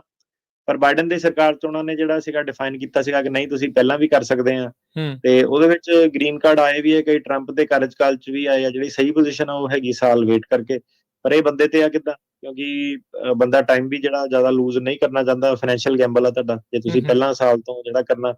I-94 USCIS ਭੇਜ ਦਿੰਦੀ ਆਟੋਮੈਟਿਕਲੀ, ਬਾਕੀ ਜੇ ਨਹੀਂ ਭੇਜਦੀ ਤੁਸੀਂ ਜਾ ਕੇ ਉਹਨਾਂ ਨੂੰ ਫੋਨ ਕਰੋ ਜਾਂ ਫੀਲਡ ਆਫਿਸ ਅਪਾਇੰਟਮੈਂਟ ਬਣਾਓ। ਜੀ ਤੇ ਉਦਾਂ ਜਿਹੜੇ ਜਿਨ੍ਹਾਂ ਦੇ ਅਪਰੂਵ ਹੋਏ ਨੇ ਜਿਹੜੇ ਅਸਾਈਲਮ, ਉਹ ਫਿਰ ਹੁਣ ਚੱਲ ਰਿਹਾ ਆ ਕੰਮ, ਉਹ ਗ੍ਰੀਨ ਕਾਰਡ ਅਪਲਾਈ ਹੋ ਰਹੇ ਨੇ? ਹਾਂਜੀ ਹਾਂਜੀ ਬਿਲਕੁਲ, ਉਹੀ ਅਸਾਈਲਮ ਦਾ ਮਕਸਦ ਹੀ ਉਹੀ ਹੈਗਾ ਕਿ ਬੰਦਾ ਇਵੈਂਚੁਅਲੀ ਉਹੀ ਰਾਹ ਆ ਜੀ। ਜੀ ਅਗਲੇ ਕਾਲਰ ਨੇ ਭੁਪਿੰਦਰ ਜੀ। ਹਾਂਜੀ ਕੀ ਸਵਾਲ ਹੈ ਜੀ? ਹਾਂਜੀ ਭਾਈ ਸਤਿ ਸ਼੍ਰੀ ਅਕਾਲ ਭਾਜੀ। ਸਤਿ ਸ਼੍ਰੀ ਅਕਾਲ ਜੀ। ਭਾਜੀ ਮੈਂ ਤਾਂ ਸਗੋਂ ਤੁਹਾਨੂੰ ਉਦੋਂ ਦਾ ਸੁਣਦਾ ਜਦੋਂ ਮੇਰੇ ਕੋਲ ਵਰਕ ਪਰਮਿਟ ਹੈ ਨਹੀਂ, ਹੁਣ ਤੇ ਮੈਂ ਸਿਟੀਜ਼ਨ ਹੋ ਗਿਆ ਵਾ, ਚਲੋ ਜੀ ਹੁਣ ਤੱਕ ਵੀ ਤੁਹਾਨੂੰ ਸੁਣੀਦਾ ਵਾ। ਮੈਂ ਭਾਜੀ ਕੁਐਸਚਨ ਸੀਗਾ ਵੀ ਮੈਂ ਇੰਡੀਆ ਆਪਣਾ ਅਸਾਈਲਮ ਨਾਲ ਸਿਟੀਜ਼ਨ ਲਈ ਤੇ ਇੰਡੀਆ ਜਾਏ ਲਾਸਟ ਈਅਰ, ਤੇ ਆਪਣਾ ਵਾਈਫ ਦਾ ਅਪਲਾਈ ਕੀਤਾ ਸੀ ਤੇ ਬੇਬੀ ਇੰਡੀਆ ਹੋ ਗਿਆ, ਤੇ ਉਹਦਾ ਹੁਣ ਕਿੱਦਾਂ ਵੀ ਅਪਲਾਈ ਕਰਨਾ ਨਾਲ ਐਡ ਕਰਨਾ ਪਊਗਾ ਜਾਂ ਕਿੱਦਾਂ? ਤੁਸੀਂ ਸਿਟੀਜ਼ਨ ਸੀਗੇ ਉਸ ਤੋਂ ਬਾਅਦ ਹੋਇਆ ਬੇਬੀ? ਹਾਂਜੀ ਮੈਂ ਸਿਟੀਜ਼ਨ ਹਾਂ। ਹਾਂਜੀ ਹਾਂਜੀ, ਉਹ CRBA ਇੱਕ ਪ੍ਰੋਸੈਸ ਹੁੰਦਾ, CRBA consular report of birth abroad, ਉਹਦੇ ਵਿੱਚ ਤੁਸੀਂ ਅਪਲਾਈ, ਤੁਹਾਨੂੰ ਉਹਨੂੰ ਗ੍ਰੀਨ ਕਾਰਡ ਤੁਸੀਂ ਐਜ਼ ਅ ਸਿਟੀਜ਼ਨ ਹੀ ਉਹਨੂੰ ਮੰਗਾ ਸਕਦੇ ਆ। ਮੈਨੂੰ ਇੰਡੀਆ ਜਾ ਸਕਦਾ ਭਾਜੀ ਹੁਣ? ਕਿੱਦਾਂ ਆਵਾਜ਼ ਨਹੀਂ ਆ ਰਹੀ? ਨਹੀਂ ਇੰਡੀਆ ਵਾਲਾ ਤਾਂ ਨਹੀਂ ਮੈਂ ਸਵਾਲ ਜਵਾਬ ਕਰ ਸਕਦਾ ਮੇਰਾ ਵੀਰ, ਉਹ ਤਾਂ ਹੁਣ ਜਿਹੜਾ ਸੀਗਾ ਉਹ ਤਾਂ ਮੈਨੂੰ ਪਤਾ ਭਾਜੀ, ਉਹ ਫਿਰ ਪੁੱਛਦੇ ਕਿਉਂ ਆ? ਉਹ ਮੈਂ ਕਿਦਾਂ ਮੇਰਾ ਜਵਾਬ ਸੁਣ ਲਓ ਸਾਰੇ, ਵਨਸ ਫॉर ਆਲ, ਸਾਰੇ ਜਿੰਨੇ ਫਿਊਚਰ ਦੇ ਵਿੱਚ ਵੀ ਪਹਿਲਾਂ ਹੀ ਕੋਈ ਨਹੀਂ ਇੰਡੀਆ ਜਾਣਾ ਚਾਹੀਦਾ ਤੁਹਾਡੇ ਤੋਂ, ਕਿਉਂਕਿ ਜੇ ਸਵਾਲ ਇਹ ਆ ਜਾਂਦਾ ਕਿ ਭਾਈ ਕਿਹੜੇ ਹਿਸਾਬ ਨਾਲ ਇੰਡੀਆ, ਜੇ ਆਪਣਾ ਇੱਕ ਪਾਸੇ ਬੰਦਾ ਕੁਛ ਕਹਿ ਰਿਹਾ ਦੂਜੇ ਪਾਸੇ ਕੰਟਰਾਡਿਕਟਰੀ ਚੀਜ਼ ਜਿਹੜੀ ਹੋ ਜਾਂਦੀ ਆ, ਤੇ ਹਾਂਜੀ ਉਹ ਫਿਰ ਲੈਜੀਟੀਮੇਸੀ ਤੇ ਸਵਾਲ ਆ ਜਾਂਦਾ ਕਿ ਕੋਈ ਪੁੱਠਾ ਸਿੱਧਾ ਤਾਂ ਨਹੀਂ ਕਿਸੇ ਨੇ ਕੰਮ ਕੀਤਾ। ਜੀ ਸੋ ਜਿਹੜੇ ਅਸਾਈਲਮ ਵਾਲੇ ਆ ਉਹ ਇਹ ਸਵਾਲ ਕਰਨਾ ਬੰਦ ਕਰ ਦਿਓ, ਇਹ ਚੀਜ਼ ਦਾ ਕੋਈ ਤੁੱਕ ਨਹੀਂ ਬਣਦੀ। ਇਹ ਤੁਸੀਂ ਕਿਹੜੇ ਆਧਾਰ ਤੇ ਪੁੱਛ ਰਹੇ ਹੋ ਜੀ? ਹੁਣ ਤੱਕ ਹੋ ਗਿਆ ਹਨਾ ਵੀ ਮੈਂ ਤਾਂ ਦੱਸਦਾ ਕਿਹੜੇ ਆਧਾਰ ਤੇ ਪੁੱਛਦੇ ਆ। ਹੁਣ ਵਿਅਕਤੀ ਕਈ ਹੈਗੇ, ਉਹਨਾਂ ਨੇ ਆਪਣੇ ਜਿਹੜੇ ਹਜ਼ਾਰਾਂ ਦੀ ਤਾਦਾਦ ਚ ਗਏ ਹੋਣੇ, ਮੈਂ ਕਈ ਵਾਰੀ 2 ਸਾਲ ਹੋ ਗਏ ਕਿ ਇੱਥੇ ਇਨਵੈਸਟੀਗੇਸ਼ਨ ਇੱਕ ਦਿਨ ਹੋਣੀ ਜ਼ਰੂਰ ਹੈਗੀ ਸਾਰੀ ਚੀਜ਼ ਦੇ ਉੱਤੇ, ਤੇ ਉਹ ਕਈ ਵਾਰੀ ਜਿਹੜਾ ਸੀਗਾ ਕਿ ਨਾ ਗੱਲ ਜਦੋਂ ਸਿੱਧੇ ਕਰ ਦਿੰਦੀ ਆ ਤੇ ਮੱਚ ਜਾਂਦੇ ਲੋਕੀ ਕਿ ਲੈ ਸਾਨੂੰ ਇੰਡੀਆ ਜਾਣ ਤੋਂ ਰੋਕਦਾ, ਜਾਓ ਮੇਰੇ ਵੱਲੋਂ। ਮੈਂ ਹੁਣ ਕੀ ਇਹਦੇ ਵਿੱਚ, ਮੈਂ ਕਿਹਾ ਵਕੀਲ ਤਾਂ ਨਹੀਂ ਠੱਪਾ ਲਾ ਸਕਦਾ ਕਿਸੇ ਉੱਤੇ। ਤੇ ਪਹਿਲੀ ਗੱਲ ਇਹ ਹੈ ਕਿ ਕਈ ਵਾਰੀ ਸਵਾਲ ਏਦਾਂ ਹੁੰਦਾ ਕਿ ਬੰਦਾ ਪਹਿਲਾਂ ਹੀ ਗਿਆ ਹੁੰਦਾ ਵਾ ਤੇ ਉਹ ਬਾਅਦ ਚ ਪੁੱਛਦਾ ਵਕੀਲ ਤੋਂ ਕਿ ਮੈਂ ਚੱਲ ਜਾਵਾਂ, ਕਿ ਭਾਈ ਤੂੰ ਤਾਂ ਜਾਇਆ ਆਲਰੇਡੀ, ਹੁਣ ਇਹਦੇ ਵਿੱਚ ਵਕੀਲ ਕੀ ਕਰੇ? ਉਹ ਕਿਹੜਾ ਵਕੀਲ ਦਾ ਕਲਿੱਪ ਕੱਟ ਕੇ ਕੰਮ ਆ ਜਾਣਾ ਕਿ ਲੈ ਇਹਨੇ ਮੈਨੂੰ ਕਿਹਾ ਸੀਗਾ ਕਿ ਜਾ ਸਕਦੇ ਜਾਂ ਨਹੀਂ ਆ ਸਕਦੇ ਹਨਾ। ਸੋ ਬਿਲਕੁਲ ਜੀ। ਅਰਜੁਨਪ੍ਰੀਤ, ਹਾਂਜੀ ਸਤਿ ਸ਼੍ਰੀ ਅਕਾਲ ਜੀ। ਹਾਂਜੀ ਚਲੋ ਤੁਹਾਡੇ ਸਵਾਲ ਨੂੰ ਮੈਂ ਅਰਜੁਨ ਜੀ ਰੋਕਦਾ। ਹੁਣ ਜਿੱਦਾਂ ਇੱਕ ਚੀਜ਼ ਆਪਾਂ ਜਿਹੜਾ ਇੱਕ ਖਬਰ ਵੀ ਡਿਸਕਸ ਕੀਤੀ ਸੀ, ਜਿਹੜੀ ਫੇਸ਼ੀਅਲ ਰੈਕੋਗਨਾਈਜੇਸ਼ਨ ਤੇ ਉਹ ਸਾਰਾ ਬਾਇਓਮੈਟ੍ਰਿਕ ਇਹ ਲਿੰਕ ਹੋ ਸਕਦੀ ਹੈ ਆਪਸ 'ਚ ਇਹ ਚੀਜ਼ ਵੀ ਉਹ ਜਦੋਂ ਅਗਲਿਆਂ ਨੇ ਕਰਨਾ ਹੈ ਉਹ ਸਾਰਾ ਕੁਛ ਵੈਸੇ ਵੀ ਬੰਦੇ ਦਾ ਆ ਹੀ ਜਾਂਦਾ ਆ ਵੀ ਹਾਂ ਤੂੰ ਭਾਈ ਕਿੱਧਰੋਂ ਆਉਂਦੇ ਆ, ਤੂੰ ਤਾਂ ਆਹ ਅਪਲਾਈ ਕੀਤਾ ਸੀ, ਤੂੰ ਏਦਾਂ ਕੀਤਾ ਸੀ, ਉਹ ਤਾਂ ਫਿਰ ਸਾਰੀਆਂ ਚੀਜ਼ਾਂ ਅਗਲੇ ਦੇ ਮੂਹਰੇ ਆ ਜਾਣੀਆਂ ਜਦੋਂ ਐਂਟਰੀ ਹੋਣੀ ਆ ਦੁਬਾਰਾ ਇੱਥੇ US ਦੇ ਵਿੱਚ। ਜੀ ਬਾਹਲਾ ਟਾਈਮ ਨਹੀਂ ਲੱਗਦਾ, 2-3 ਐਕਸੀਡੈਂਟਾਂ ਤੋਂ ਬਾਅਦ ਇਹਨਾਂ ਨੇ CDL ਦਾ ਮੁੱਦਾ ਜਿਹੜਾ ਚੱਕਤਾ ਸੀਗਾ 2-3 ਐਕਸੀਡੈਂਟਾਂ ਤੋਂ ਬਾਅਦ। ਤੇ ਸੇਮ ਚੀਜ਼ ਇਹਦੇ ਵਿੱਚ ਹੀ ਹੈ। ਤਾਂ ਸਰਕਾਰ ਜਿਹੜੀ ਹੁਣ ਹੈਗੀ ਹੈ, ਤੁਹਾਨੂੰ ਪਤਾ ਹੀ ਹੈ ਸਾਰਿਆਂ ਨੂੰ ਮਾਹੌਲ ਜਿਹੜਾ ਕੀ ਆ ਕਿੱਦਾਂ, ਤੇ ਓਬਵੀਅਸਲੀ ਜਿਹੜੀ ਸਰਕਾਰ ਆ ਉਹ ਜੇ ਡਿਸਾਈਡ ਕਰੇ ਕਿ ਕਿਹੜੀ ਚੀਜ਼ ਨੂੰ ਐਨਫੋਰਸ ਕਿਹੜੇ ਹਿਸਾਬ ਨਾਲ ਕਰਨਾ ਉਹ ਕਰ ਸਕਦੀ ਹੈ ਜੇ ਉੱਧਰ ਨੂੰ ਜਾਣ। ਜੀ ਅਰਜੁਨ ਜੀ ਪੁੱਛੋ ਸਵਾਲ। ਹਾਂਜੀ ਭਾਜੀ, ਮੇਰਾ ਨਾ ਅਸਾਈਲਮ ਪਾਸ ਹੋਇਆ ਸੀ 2022 ਦੇ ਵਿੱਚ, ਤੇ ਮੈਂ ਉਦੋਂ ਫਾਈਲ ਲਾਤੀ ਸੀ ਉਹਨਾਂ ਆਪਣਾ। ਮੇਰੀ ਇੰਟਰਵਿਊ ਆਈ ਸੀ ਬਾਅਦ ਦੇ ਵਿੱਚ ਨਾ 2023 ਜੁਲਾਈ 'ਚ। ਤੇ ਉਸ ਤੋਂ ਬਾਅਦ ਉਹਨਾਂ ਨੇ ਕੁਝ ਦੱਸਿਆ ਨਹੀਂ, ਤੇ ਮੈਂ 6 ਮਹੀਨੇ ਬਾਅਦ ਜਿੱਦਾਂ ਉਹਨਾਂ ਨੂੰ ਇਨਕੁਆਰੀ ਪਤਾ ਨਾ, ਤੇ ਉਹਨਾਂ ਦਾ ਬਸ ਇਹੀ ਆ ਰਿਹਾ ਕਿ ਵੇਟ ਕਰੋ। ਤੇ ਜਿੱਦਾਂ ਮੈਂ ਆਪਣਾ ਟਰੈਵਲ ਡਾਕੂਮੈਂਟ ਤੇ ਮੈਂ ਯੂਰਪ ਵੀ ਹੋ ਕੇ ਆਇਆ, ਤੇ ਹੁਣ ਮੈਂ ਪੁੱਛਣਾ ਮੇਰਾ ਗ੍ਰੀਨ ਕਾਰਡ ਨਹੀਂ ਆ ਰਿਹਾ, ਮਤਲਬ 2 ਸਾਲ ਤੋਂ ਉੱਪਰ ਹੀ ਹੋ ਗਿਆ ਇੰਟਰਵਿਊ ਹੋਣ ਤੋਂ ਬਾਅਦ।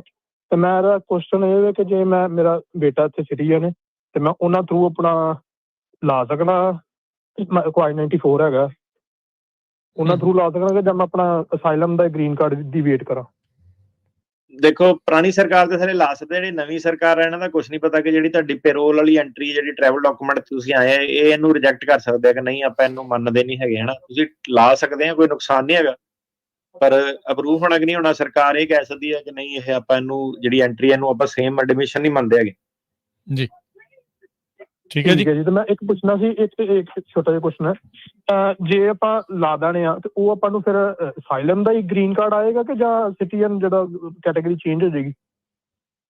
ਸਿਟੀਜ਼ਨ ਆਪਣੇ ਹਾਂਜੀ ਫੈਮਿਲੀ ਬੇਸਡ ਵਾਲਾ ਆਊਗਾ, ਉਹ ਤਾਂ ਜਿਹੜੇ ਬੇਸ ਤੇ ਕਰੂਗੇ ਉਹਦੇ ਬੇਸ ਤੇ ਆਊਗਾ। ਉਹ ਤਾਂ ਕੈਟਾਗਰੀ ਜਿਹੜੀ ਤੁਹਾਡੀ ਮਾਰਕ ਕਰਦੇ ਆ ਤਾਂ ਗ੍ਰੀਨ ਕਾਰਡ ਤੇ ਜਿਹੜਾ ਇੰਪਲੋਇਮੈਂਟ ਵਾਲਾ ਉਹ ਆਉਣਾ, ਅਸਾਈਲਮ ਵਾਲੇ ਦਾ ਆਉਣਾ, ਇਹਦੇ ਵਿੱਚ ਆਊਗਾ ਆਪਣਾ ਜਵਾਕ ਵਾਲਾ ਤੁਹਾਡੇ। ਜੀ ਅਗਲੀ ਜਿਹੜੀ ਕਾਲਰ ਨੇ ਜੀ ਅਰਸ਼ ਜੀ। ਹਾਂਜੀ ਸਤਿ ਸ਼੍ਰੀ ਅਕਾਲ ਬਾਈ ਜੀ। ਸਤਿ ਸ਼੍ਰੀ ਅਕਾਲ ਦੋਨਾਂ ਭਰਾਵਾਂ ਨੂੰ। ਸਤਿ ਸ਼੍ਰੀ ਅਕਾਲ ਜੀ। ਭਾਜੀ ਮੇਰਾ ਨਾ I-730 ਇੰਪਰੂਵ ਹੋ ਕੇ ਬਾਅਦ 'ਚ ਮੇਰਾ ਵਾਈਫ ਵੱਲੋਂ I-485 ਅਪਲਾਈ ਕੀਤਾ ਵਾ ਜੀ ਜਨਵਰੀ ਦਾ, ਤੇ ਭਾਜੀ ਉਹਦੀ ਕੋਈ ਅਪਡੇਟ ਨਹੀਂ ਆਈ। ਉਹਨਾਂ ਨੇ ਮੇਰਾ ਅਸਾਈਲਮ ਕੇਸ ਰੀਓਪਨ ਕਰਤਾ ਦੂਜੀ ਸਾਈਡ ਜੀ, ਤੇ ਹੁਣ ਮੈਂ ਜੋ ਟਰਮੀਨੇਟ ਕਰਾਵਾਂ ਕੇਸ ਆਪਣਾ ਅਸਾਈਲਮ ਤੇ ਜਿਹੜਾ ਮੇਰੇ ਕੋਲ ਵਰਕ ਪਰਮਿਟ ਅਸਾਈਲਮ ਆ ਜੀ, ਮੇਰਾ ਵਰਕ ਪਰਮਿਟ ਬੰਦ ਹੋ ਜੂ ਭਾਜੀ? ਸੋ ਤੁਸੀਂ ਇਹ ਕਹਿ ਰਹੇ ਕਿ ਤੁਸੀਂ ਪਹਿਲਾਂ ਆਏ ਕਿੱਦਾਂ ਸੀਗੇ ਅਮਰੀਕਾ ਦੇ ਵਿੱਚ, ਵੀਜ਼ੇ ਤੇ ਆਏ ਸੀਗੇ ਜਾਂ ਕਿੱਦਾਂ? ਹਾਂਜੀ ਭਾਜੀ ਵਿਜ਼ਟਰ ਵੀਜ਼ਾ ਲੈ ਕੇ ਆਏ ਸੀ B1 B2 ਜੀ। ਵੀਜ਼ੇ ਤੇ ਆਏ ਸੀਗੇ ਅਸਾਈਲਮ ਆਫਿਸ ਚੋਂ, ਫਿਰ ਤੁਸੀਂ ਰੈਫਰ ਹੋ ਗਏ ਸੀਗੇ ਇਮੀਗ੍ਰੇਸ਼ਨ ਕੋਰਟ? ਹਾਂਜੀ ਇਮੀਗ੍ਰੇਸ਼ਨ ਕੋਰਟ 'ਚ ਹੋ ਗਿਆ ਜੱਜ ਕੋਲੇ ਜੀ, ਤੇ ਮੇਰਾ ਵਕੀਲ ਨੇ ਜੀ ਕੇਸ ਮੇਰਾ ਐਡਮਿਨ ਕਲੋਜ਼ ਕਰਾਇਆ ਤੁਸੀਂ? ਜੀ ਭਾਜੀ ਹਾਂਜੀ। ਤੇ ਐਡਮਿਨ ਕਲੋਜ਼ ਕਰਾ ਕੇ ਤੁਸੀਂ ਵਿਆਹ ਵਾਲਾ ਜਿਹੜਾ ਕਾਰਵਾਈ ਪਾਤੀ ਸਿਟੀਜ਼ਨ ਸਪਾਊਸ ਨਾਲ ਵਿਆਹ ਕਰਾ ਕੇ? ਨਹੀਂ ਤੇ ਫਿਰ ਆਪਣਾ ਅਸਾਈਲਮ ਪਾਸ ਹੋਇਆ ਸੀਗਾ ਜੀ, I-730 ਇੰਪਰੂਵ ਹੋ ਗਿਆ ਸੀ ਮੇਰਾ, ਤੇ ਪਿਛਲੇ ਸਾਲ ਜਨਵਰੀ 'ਚ ਮੇਰਾ I-485 ਅਪਲਾਈ ਹੋ ਗਿਆ ਸੀ।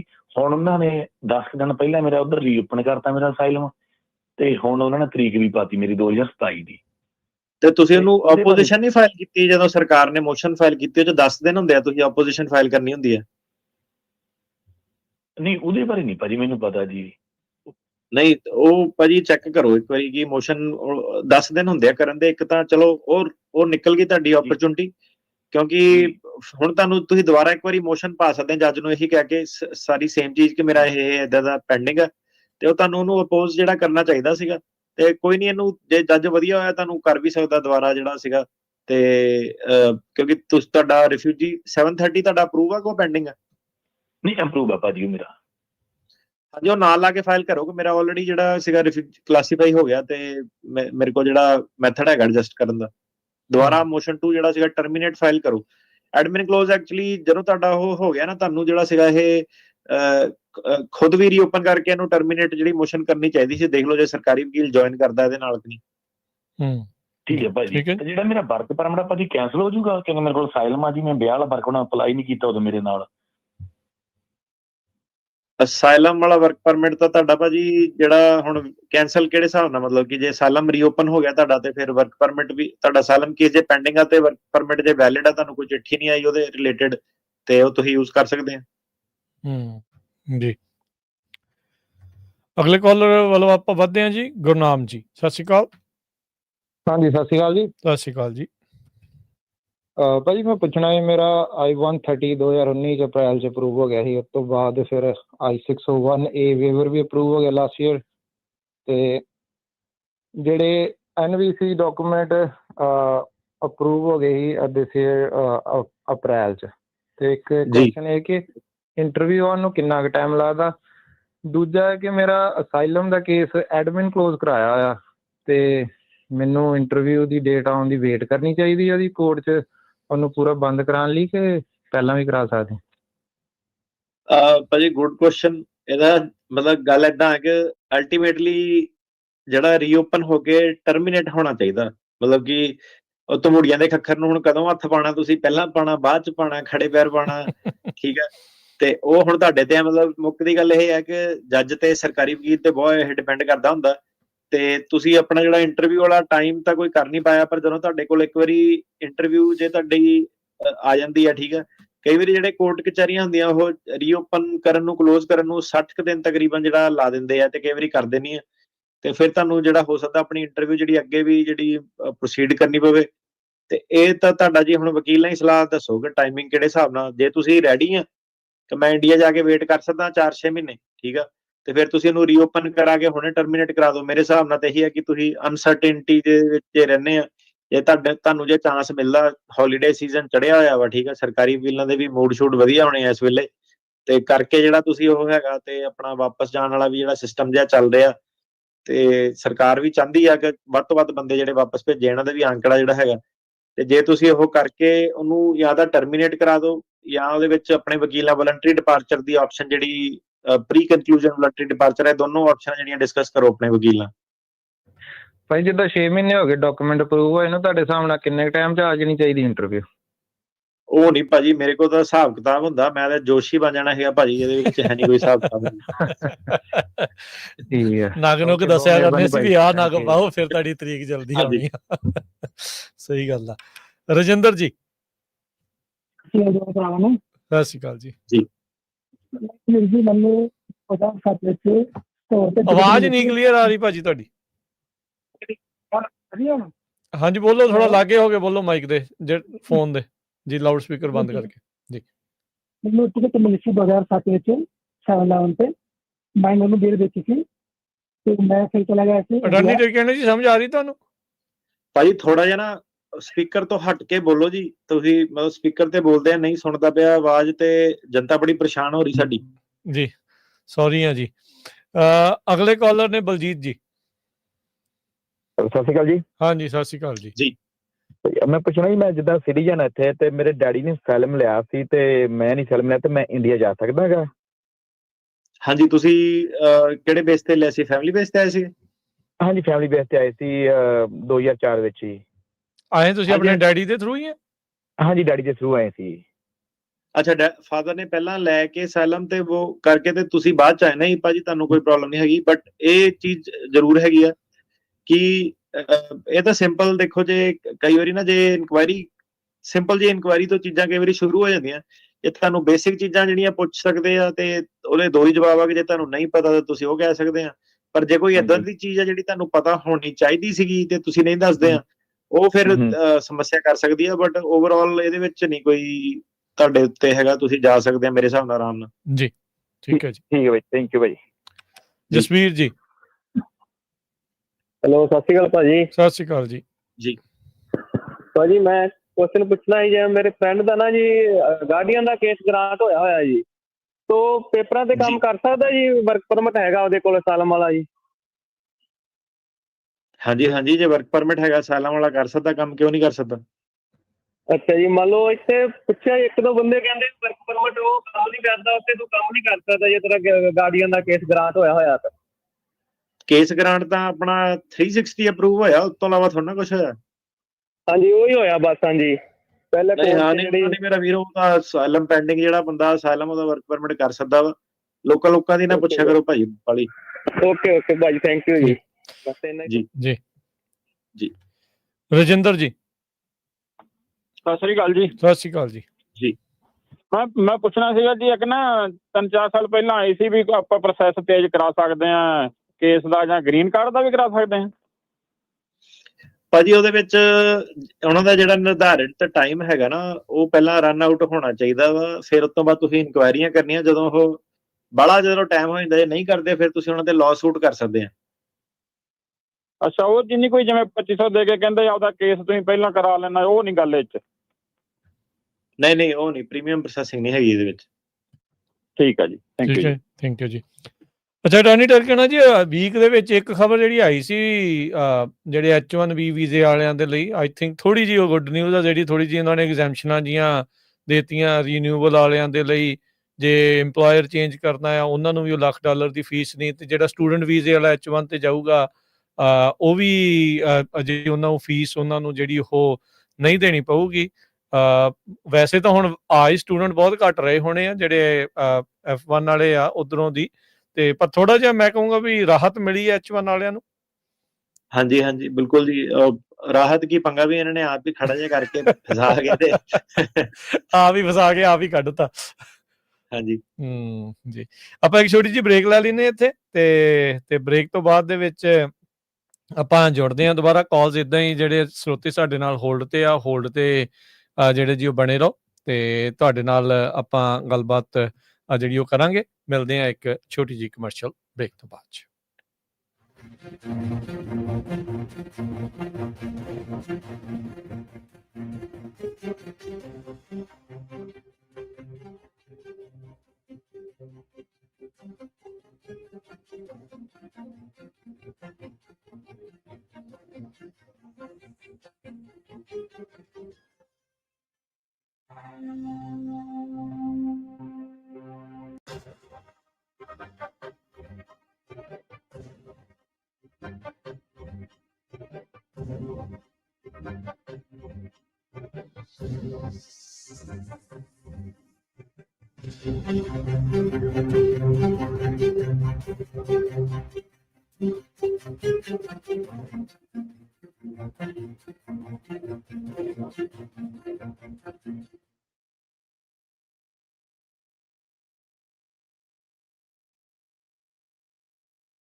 ਬ੍ਰੇਕ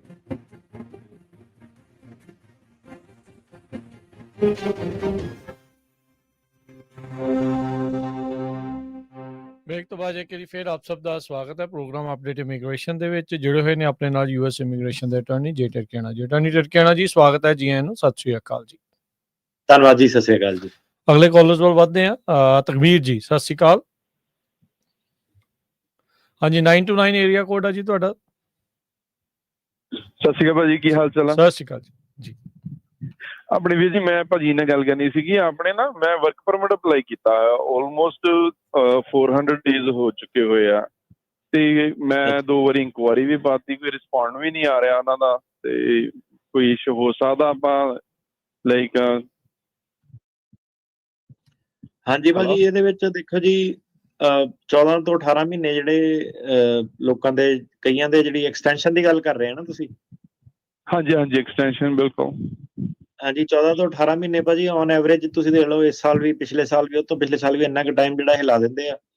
ਤੇ ਇਹਦੇ ਵਿੱਚ ਫੋਲੋਅਪ ਹੀ ਜਿਹੜੇ ਹੈਗੇ ਆ, ਉਸ ਤੋਂ ਇਲਾਵਾ ਤਾਂ ਫਿਰ ਉਹੀ ਹੁੰਦਾ ਕਿ ਬੰਦਾ ਲਾਅ ਸੂਟ ਕਰ ਸਕਦਾ। ਮਤਲਬ ਵਰਕ ਪਰਮਿਟ ਵਾਸਤੇ ਮੈਨੂੰ ਨਹੀਂ ਲੱਗਦਾ ਕਿ ਇੰਨੀ ਖਰਚਾ ਕਰਨ ਦੀ ਲੋੜ ਹੈਗੀ ਬੰਦੇ ਨੂੰ। ਮੇਰੇ ਕਜ਼ਨ ਨੇ, ਹਾਂਜੀ ਮੇਰੇ ਕਜ਼ਨ ਨੇ ਮਾਰਚ 'ਚ ਕੀਤਾ ਸੀਗਾ, ਤੇ ਭਾਜੀ ਉਹਦਾ ਮਤਲਬ 2 ਮਹੀਨਿਆਂ 'ਚ ਹੀ ਆ ਗਿਆ। ਤੇ ਮੇਰਾ ਪਿਛਲਾ ਵੀ ਮੇਰਾ ਵਰਕ ਪਰਮਿਟ ਸੀਗਾ ਆਲਮੋਸਟ 400 ਅਬਵ, ਮਤਲਬ ਅਰਾਊਂਡ ਦੇ ਲਾਗੇ ਆਇਆ ਸੀਗਾ, ਮੋਰ ਦੈਨ ਦੈਟ, ਤੇ ਹਨਾ।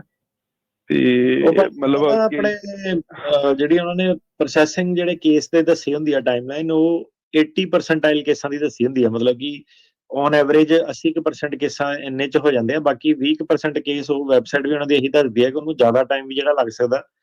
ਤੇ ਹੁਣ ਮੈਨੂੰ ਪਤਾ ਨਹੀਂ, ਕਈ ਵਾਰੀ ਬੈਕਗਰਾਊਂਡ ਚੈੱਕ ਆ, ਕਈ ਵਾਰੀ ਨਾਮ ਨੂੰ ਮਿਲਦੇ ਹੁੰਦੇ ਆ, ਕਿੱਦਾਂ ਕੀ ਆ। ਤੇ ਤੁਹਾਡੇ ਇਕੱਲਿਆਂ ਦਾ ਨਹੀਂ, ਕਈ ਜਾਣਿਆਂ ਦਾ ਕਈ ਵਾਰੀ ਡਿਲੇ ਜਿਹੜਾ ਹੁੰਦਾ, ਨਾਰਮਲ ਜੀ ਗੱਲ ਆ। 14 ਤੋਂ 18 ਮਹੀਨੇ ਕਈ ਲੋਕਾਂ ਦੇ ਜਿਹੜੇ ਕੇਸ ਜਿਹੜੇ ਪੈਂਡਿੰਗ ਵਰਕ ਪਰਮਿਟ ਦੇ ਦੇਖੇ ਆ ਜੀ। ਇੱਕ ਭਾਜੀ ਆਪਣੀ ਯੂ ਵੀਜ਼ਾ ਦੀ ਜਿਹੜੀ ਅਪਰੂਵਲ ਹੈ, ਉਹ ਕਿੰਨੇ ਚਿਰ 'ਚ ਆ ਜਾਂਦੀ ਹੈ? ਯੂ ਵੀਜ਼ਾ ਤਾਂ ਭਾਜੀ ਕੰਟਰੀ ਦੇ ਉੱਤੇ ਡਿਪੈਂਡ ਕਰਦਾ ਨਾ, ਕਿ ਸਾਲ ਆਪਣਾ 10,000 ਦਾ ਆਪਣਾ ਕੋਟਾ ਹੁੰਦਾ ਵਾ ਹਰ ਸਾਲ ਦਾ, ਤੇ ਉਹ ਜਿੱਦਾਂ ਜਿੱਦਾਂ ਕੋਟਾ ਯੂਜ਼ ਹੋਈ ਜਾਂਦਾ ਉਹਦੇ ਹਿਸਾਬ ਨਾਲ ਬੰਦਾ ਜਿਹੜੀ ਵੀ ਵੇਟਿੰਗ ਆਰਡਰ 'ਚ ਹੈਗਾ। ਜੀ, ਥੈਂਕ ਯੂ। 7-8 ਸਾਲ, 10 ਸਾਲ, ਇਹਦੇ ਆਪਾਂ 8-10 ਸਾਲ ਦੀ ਗੱਲ ਕਰ ਰਹੇ ਹਾਂ ਪ੍ਰੋਸੈਸਿੰਗ ਟਾਈਮ ਫਰੇਮ ਦੀ। ਜੀ, ਰਣਜੀਤ ਜੀ। ਸਤਿ ਸ਼੍ਰੀ ਅਕਾਲ ਵੀਰ ਜੀ। ਸਤਿ ਸ਼੍ਰੀ ਅਕਾਲ ਵੀਰ ਜੀ, ਮੇਰਾ ਸਵਾਲ ਹੈ ਜੀ, ਤੁਸੀਂ ਪਿੱਛੇ ਇੰਟਰਵਿਊ ਕਹਿੰਦੇ ਡਾਕਾ ਸੰਬੰਧੀ ਸ਼ੁਰੂ ਕਰਨਾ ਇਹਨਾਂ ਪ੍ਰੋਗਰਾਮ, ਕਦੋਂ ਸ਼ੁਰੂ ਹੋ ਜਾਣਾ ਪਤਾ ਜੀ? ਡਾਕਾ ਦਾ ਤਾਂ ਭਾਜੀ ਪਹਿਲਾਂ ਹੀ ਸੀਗੇ ਪ੍ਰੋਗਰਾਮ ਸ਼ੁਰੂ। ਉਹ ਤਾਂ ਉੱਤੇ ਜਿਹੜੀ ਲਿਟੀਗੇਸ਼ਨ ਦੀ ਹੋੜ ਲੱਗਦੀ ਸੀ, ਦੁਬਾਰਾ ਸੁਣਨ ਨੂੰ ਜਾ ਕੇ ਉਹ ਕੇਸ ਜਿਹੜਾ ਸੀਗਾ ਡਾਕਾ ਦੇ ਫੇਵਰ 'ਚ ਹੋ ਗਿਆ, ਤੇ ਐਪਲੀਕੇਸ਼ਨਾਂ ਦੁਬਾਰਾ ਜਿਹੜੀਆਂ ਲੈਣੀਆਂ ਸ਼ੁਰੂ ਕਰਤੀਆਂ ਉਹਨਾਂ ਨੇ, ਹਨਾ। ਨਵਾਂ ਡਾਕਾ ਡੋਕਾ ਨਹੀਂ ਕੋਈ ਬਣਾਉਣਾ, ਇਹ ਪੁਰਾਣੀ ਜਿਹੜੀ ਐਲੀਜੀਬਿਲਿਟੀ ਆ ਉਹੀ ਪੁਰਾਣੇ ਕੇਸਾਂ ਦੀ ਗੱਲ ਕਰ ਰਹੇ ਆ। ਇਹ ਨਹੀਂ ਕਿ ਨਵੇਂ ਕੋਈ ਉਹਨਾਂ ਕੱਟ ਆਫ ਡੇਟ ਜਿਹੜੀ ਉਹ ਸੀ, ਉਹ ਤੋਂ ਦੁਬਾਰਾ ਸੁਣਿਆ ਪ੍ਰੋਗਰਾਮ ਇੱਕ ਵਾਰੀ।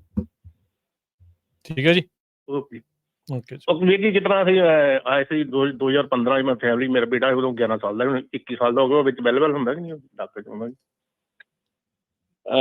ਮੇਰੇ ਖਿਆਲ ਨਹੀਂ, ਮੈਂ ਦੇਖ ਕੇ ਦੱਸ ਦਿੰਦਾ ਭਾਜੀ ਇਹ ਡੇਟ ਕੀ ਹੈਗੀ ਹੈ ਜੀ। ਠੀਕ ਹੈ ਜੀ, ਥੈਂਕ ਯੂ। ਅਗਲੇ ਕਾਲਰ ਨਰਿੰਦਰ ਜੀ। ਨਰਿੰਦਰ ਜੀ, ਹੈਲੋ। ਅੱਛਾ, ਇਹ ਜਿਹੜਾ ਡਾਕਾ ਦੇ ਲਈ ਐਲੀਜੀਬਲ ਹੋਣ ਲਈ 16 ਸਾਲ ਦੀ ਉਮਰ ਤੋਂ ਪਹਿਲਾਂ ਆਇਆ ਹੋਣਾ ਚਾਹੀਦਾ, ਯੂਐਸ ਦੇ ਵਿੱਚ ਰਹਿੰਦਾ ਹੋਣਾ ਚਾਹੀਦਾ 2007 ਤੋਂ ਲੈ ਕੇ, ਜੂਨ 15 2007 ਤੋਂ ਲੈ ਕੇ।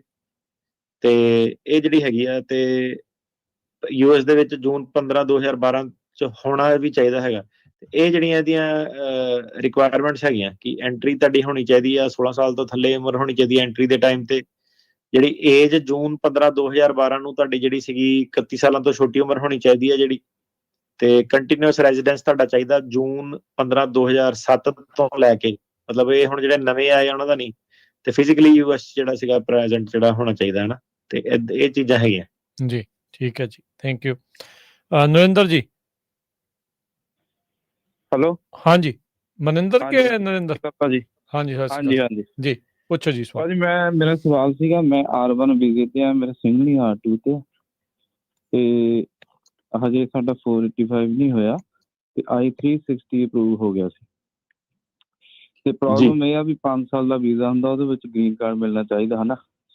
ਤੇ ਹੁਣ ਜਾਣੀ ਕਿ ਬੱਚਾ ਮਤਲਬ ਹੋ ਗਿਆ, ਤੇ ਆਪਣੇ ਅੱਗੇ ਸਾਡਾ ਵੀਜ਼ਾ ਤਾਂ ਵਧਣਾ ਨਹੀਂ। ਉਹ ਮੈਂ ਸਵਾਲ ਇਹ ਆ ਵੀ ਬੱਚਾ ਮੈਂ ਇੰਡੀਆ ਲੈ ਕੇ ਜਾ ਸਕਦਾ ਕੀ ਆ? ਉਹ ਭਾਜੀ ਜਿਹੜਾ ਬੱਚਾ ਇੰਡੀਆ ਲੈ ਜਾਏ ਉਹ ਕੰਸੈਂਟ ਹੋਣਾ ਚਾਹੀਦਾ ਨਾ ਆਪਣਾ, ਘਰ ਵਾਲਾ ਘਰ ਵਾਲੀ ਦੋਨਾਂ ਦਾ ਹੀ। ਤੇ ਉਹਦੇ ਵਿੱਚ ਮਤਲਬ ਜੇ ਦੋਨੋਂ ਜਣੇ ਰਾਜੀ ਆ ਤਾਂ ਫੇਰ ਕੋਈ ਪ੍ਰੋਬਲਮ ਨਹੀਂ ਜੀ। ਸੈਂਟ ਮਤਲਬ ਮੈਂ ਥੋੜਾ ਪੰਜਾਬੀ ਸਮਝਾ। ਸਹਿਮਤੀ ਤੁਸੀਂ ਕਿਹਾ ਬੱਚਾ ਤਾਂ ਅੱਛਾ ਜੀ, ਸਹਿਮਤੀ ਦੇ ਨਾਲ, ਮਤਲਬ ਸਹਿਮਤੀ ਦੇ ਏਦਾਂ ਨਾਲ। ਨਹੀਂ। ਹਾਂਜੀ ਹਾਂਜੀ ਠੀਕ ਹੈ ਜੀ। ਠੀਕ ਹੈ ਜੀ। ਉਹ ਤਾਂ ਜੀ ਸਾਰਿਆਂ ਦੇ ਆਉਂਦੇ ਜਾਂਦੇ ਆ ਜੀ, ਪੇਰੈਂਟ ਨਾਲ ਟਰੈਵਲ ਕਰਦੇ ਆ, ਉਹ 'ਚ ਕੀ ਪ੍ਰੋਬਲਮ? ਹਾਂਜੀ ਹਾਂਜੀ ਹਾਂਜੀ, ਸਹਿਮਤੀ ਹੋਣੀ ਚਾਹੀਦੀ ਆ ਬੱਚੇ ਦੇ ਪੇਰੈਂਟਸ ਦੀ ਵੀ ਹਾਂ ਘੱਲ ਰਹੇ ਆ, ਜਾ ਰਹੇ ਆ। ਹਾਂਜੀ, ਨਹੀਂ ਤਾਂ ਕਿਡਨੈਪਿੰਗ ਵਾਲੀ ਲੱਗ ਜਾਂਦੀ ਜੀ। ਉਹ ਮੇਕ ਸ਼ੋਰ ਕਰ ਲਓ। ਤੇ ਸਹਿਮਤੀ ਦਿਖਾਉਣ ਦੇ ਲਈ ਕੀ ਹੈ, ਕੋਈ ਐਫੀਡੇਵਿਟ ਲਾਉਣਾ ਪੈਂਦਾ ਜਾਂ ਕੁਛ ਸੈਲਫ ਐਫੀਡੇਵਿਟ ਜਾਂ ਕੀ ਹੁੰਦਾ ਉਹਦੀ ਚੀਜ਼? ਜਿਹੜੇ ਤਾਂ ਭਾਜੀ ਤੀਜੇ ਕਿਸੇ ਪੇਰੈਂਟਸ ਤੋਂ ਇਲਾਵਾ ਜਿਹੜੇ ਟਰੈਵਲ ਕਰਦੇ ਆ ਉਹਨੂੰ ਮੇਰੇ ਖਿਆਲ ਪੇਪਰ ਸ਼ੇਪਰ ਜੇ ਮੰਗਦੇ ਆ ਇਹ ਟਰੈਵਲ ਜਿਹੜੇ ਹੁੰਦੇ, ਜਿਹੜੇ ਪੇਰੈਂਟ ਦੇ ਨਾਲ ਟਰੈਵਲ ਕਰਦਾ ਹੈਗਾ ਉਹਨੂੰ ਤਾਂ ਦੇਖੋ ਜੀ ਉਹ ਜਦ ਤੱਕ ਤਾਂ ਮੁੱਦਾ ਕੋਈ ਹੈ ਨਹੀਂਗਾ, ਜਦ ਤੱਕ ਕੋਈ ਦੂਸਰਾ ਵਾਲਾ ਜਿਹੜਾ ਪੇਰੈਂਟ ਹੈਗਾ ਉਹਨੇ ਪਸੂੜੀ ਨਹੀਂ ਕੋਈ ਪਾਣੀ। ਤੇ ਇਹਦੇ ਵਿੱਚ ਜੇ ਆਪਾਂ ਨਾਰਮਲ ਵਿਜ਼ਿਟ ਦੀ ਗੱਲ ਕਰ ਰਹੇ ਹਾਂ ਉਹ ਤਾਂ ਠੀਕ ਆ। ਹੁਣ ਕਈ ਵਾਰੀ ਜਿੱਦਾਂ ਏਦਾਂ ਹੁੰਦਾ ਕਿ ਬੰਦਾ ਕਹਿੰਦਾ ਕਿ ਮੈਂ ਇੰਡੀਆ ਲੈ ਜਾਣਾ ਤੇ ਜੂਰਿਸਡਿਕਸ਼ਨ ਤੋਂ ਬਾਹਰ ਹੋ ਜਾਂਦਾ, ਉਹ ਪ੍ਰੋਬਲਮ ਪੈ ਜਾਂਦੀ ਹੈ ਫਿਰ। ਹਾਂ ਠੀਕ ਹੈ ਜੀ, ਠੀਕ। ਹਾਂਜੀ ਗੁਰਪ੍ਰੀਤ। ਸਤਿ ਸ਼੍ਰੀ ਅਕਾਲ ਭਾਜੀ। ਸਤਿ ਸ਼੍ਰੀ ਅਕਾਲ ਜੀ। ਭਾਜੀ ਮੇਰੇ ਕੋਲ ਅਸਾਈਲਮ ਗ੍ਰੀਨ ਕਾਰਡ ਆ ਤੇ ਮੈਂ 2 ਵਾਰੀ ਕੰਟਰੀ ਆਊਟ ਕਰਕੇ ਵਾਪਸ ਆ ਗਿਆ ਵਾਂ। ਤੇ ਮੇਰੇ ਕੋਲ ਇੱਕ ਫਾਇਰ ਵਰਕ ਦੀ ਡਿਸਪੋਜੀਸ਼ਨ ਆ ਇੱਥੇ ਨਿਊਯਾਰਕ ਦੇ ਵਿੱਚ। ਉਹ ਪਿਛਲੀ ਸਾਲ ਸਰਕਾਰ ਵਾਲੇ ਮੈਂ 2 ਵਾਰੀ ਗਿਆ ਸੀਗਾ ਤੇ ਇਸ ਵਾਰੀ ਅਗਰ ਮੈਂ ਕੰਟਰੀ ਆਊਟ ਕਰਦਾ ਵਾਂ ਤੇ ਮੈਨੂੰ ਕੋਈ ਪ੍ਰੋਬਲਮ ਤਾਂ ਨਾ ਆਊਗੀ? ਮਤਲਬ ਕਿ ਮੇਰੇ ਕੋਲ ਡਿਸਪੋਜੀਸ਼ਨ ਹੈਗੀ ਆ ਫਾਇਰ ਵਰਕ ਦੀ ਇੱਥੇ ਨਿਊਯਾਰਕ 'ਚ। ਨਹੀਂ ਮਤਲਬ ਕਿ ਕੇਸ ਡਿਸਮਿਸ ਕਰਤਾ ਹੈਗਾ ਬਿਲਕੁਲ ਹੀ? ਹਾਂਜੀ ਉਹਨਾਂ ਨੇ ਬਿਲਕੁਲ ਡਿਸਮਿਸ ਕਰਤਾ ਹੈ। ਹਾਂਜੀ ਮਤਲਬ ਕੋਈ ਆਪਣੇ ਤੁਹਾਡੇ ਉੱਤੇ ਕੋਈ ਆਪਣੇ ਜਿੰਨੇ ਚਾਰਜ ਸੀਗੇ ਸਾਰਿਆਂ ਤੋਂ ਛੁੱਟ ਗਏ ਤੁਸੀਂ, ਕੋਈ ਉਹ ਨਹੀਂ ਹੈਗਾ ਹਨਾ? ਨਹੀਂ ਹੈਗਾ। ਹਾਂਜੀ ਹਾਂਜੀ। ਤੇ ਜਿਹੜਾ ਫਾਇਰ ਆਰਮ ਦਾ ਸੀਗਾ ਇਹ ਤੁਸੀਂ as a green card holder ਹੀ ਤੁਸੀਂ ਜਿਹੜਾ ਮਤਲਬ ਇਹ ਚੱਕਰ 'ਚ ਪਏ ਸੀ ਹਨਾ? ਆਰਮ ਨਹੀਂ, ਫਾਇਰ ਵਰਕ। ਆਤਿਸ਼ਬਾਜ਼ੀ ਦੀਵਾਲੀ ਕੇਸ ਚਲਾ ਰਹੇ ਸੀਗੇ ਅਸੀਂ ਗੁਰਦੁਆਰਿਆਂ 'ਚ। ਨਹੀਂ ਭਾਜੀ ਇਹਦੇ ਵਿੱਚ ਨਹੀਂ ਫਰਕ ਪੈਣਾ। ਮੈਂ ਕਿਹਾ ਫਾਇਰ ਆਰਮ ਕਿਤੇ ਛੱਡਤੀ? ਨਹੀਂ ਫਾਇਰ ਆਰਮ ਨਹੀਂ, ਫਾਇਰ ਵਰਕ। ਛੋਟੀ ਹਵਾਈ ਚਲਾਈ ਸੀਗੀ। ਠੀਕ ਹੈ ਜੀ। ਹਾਂਜੀ।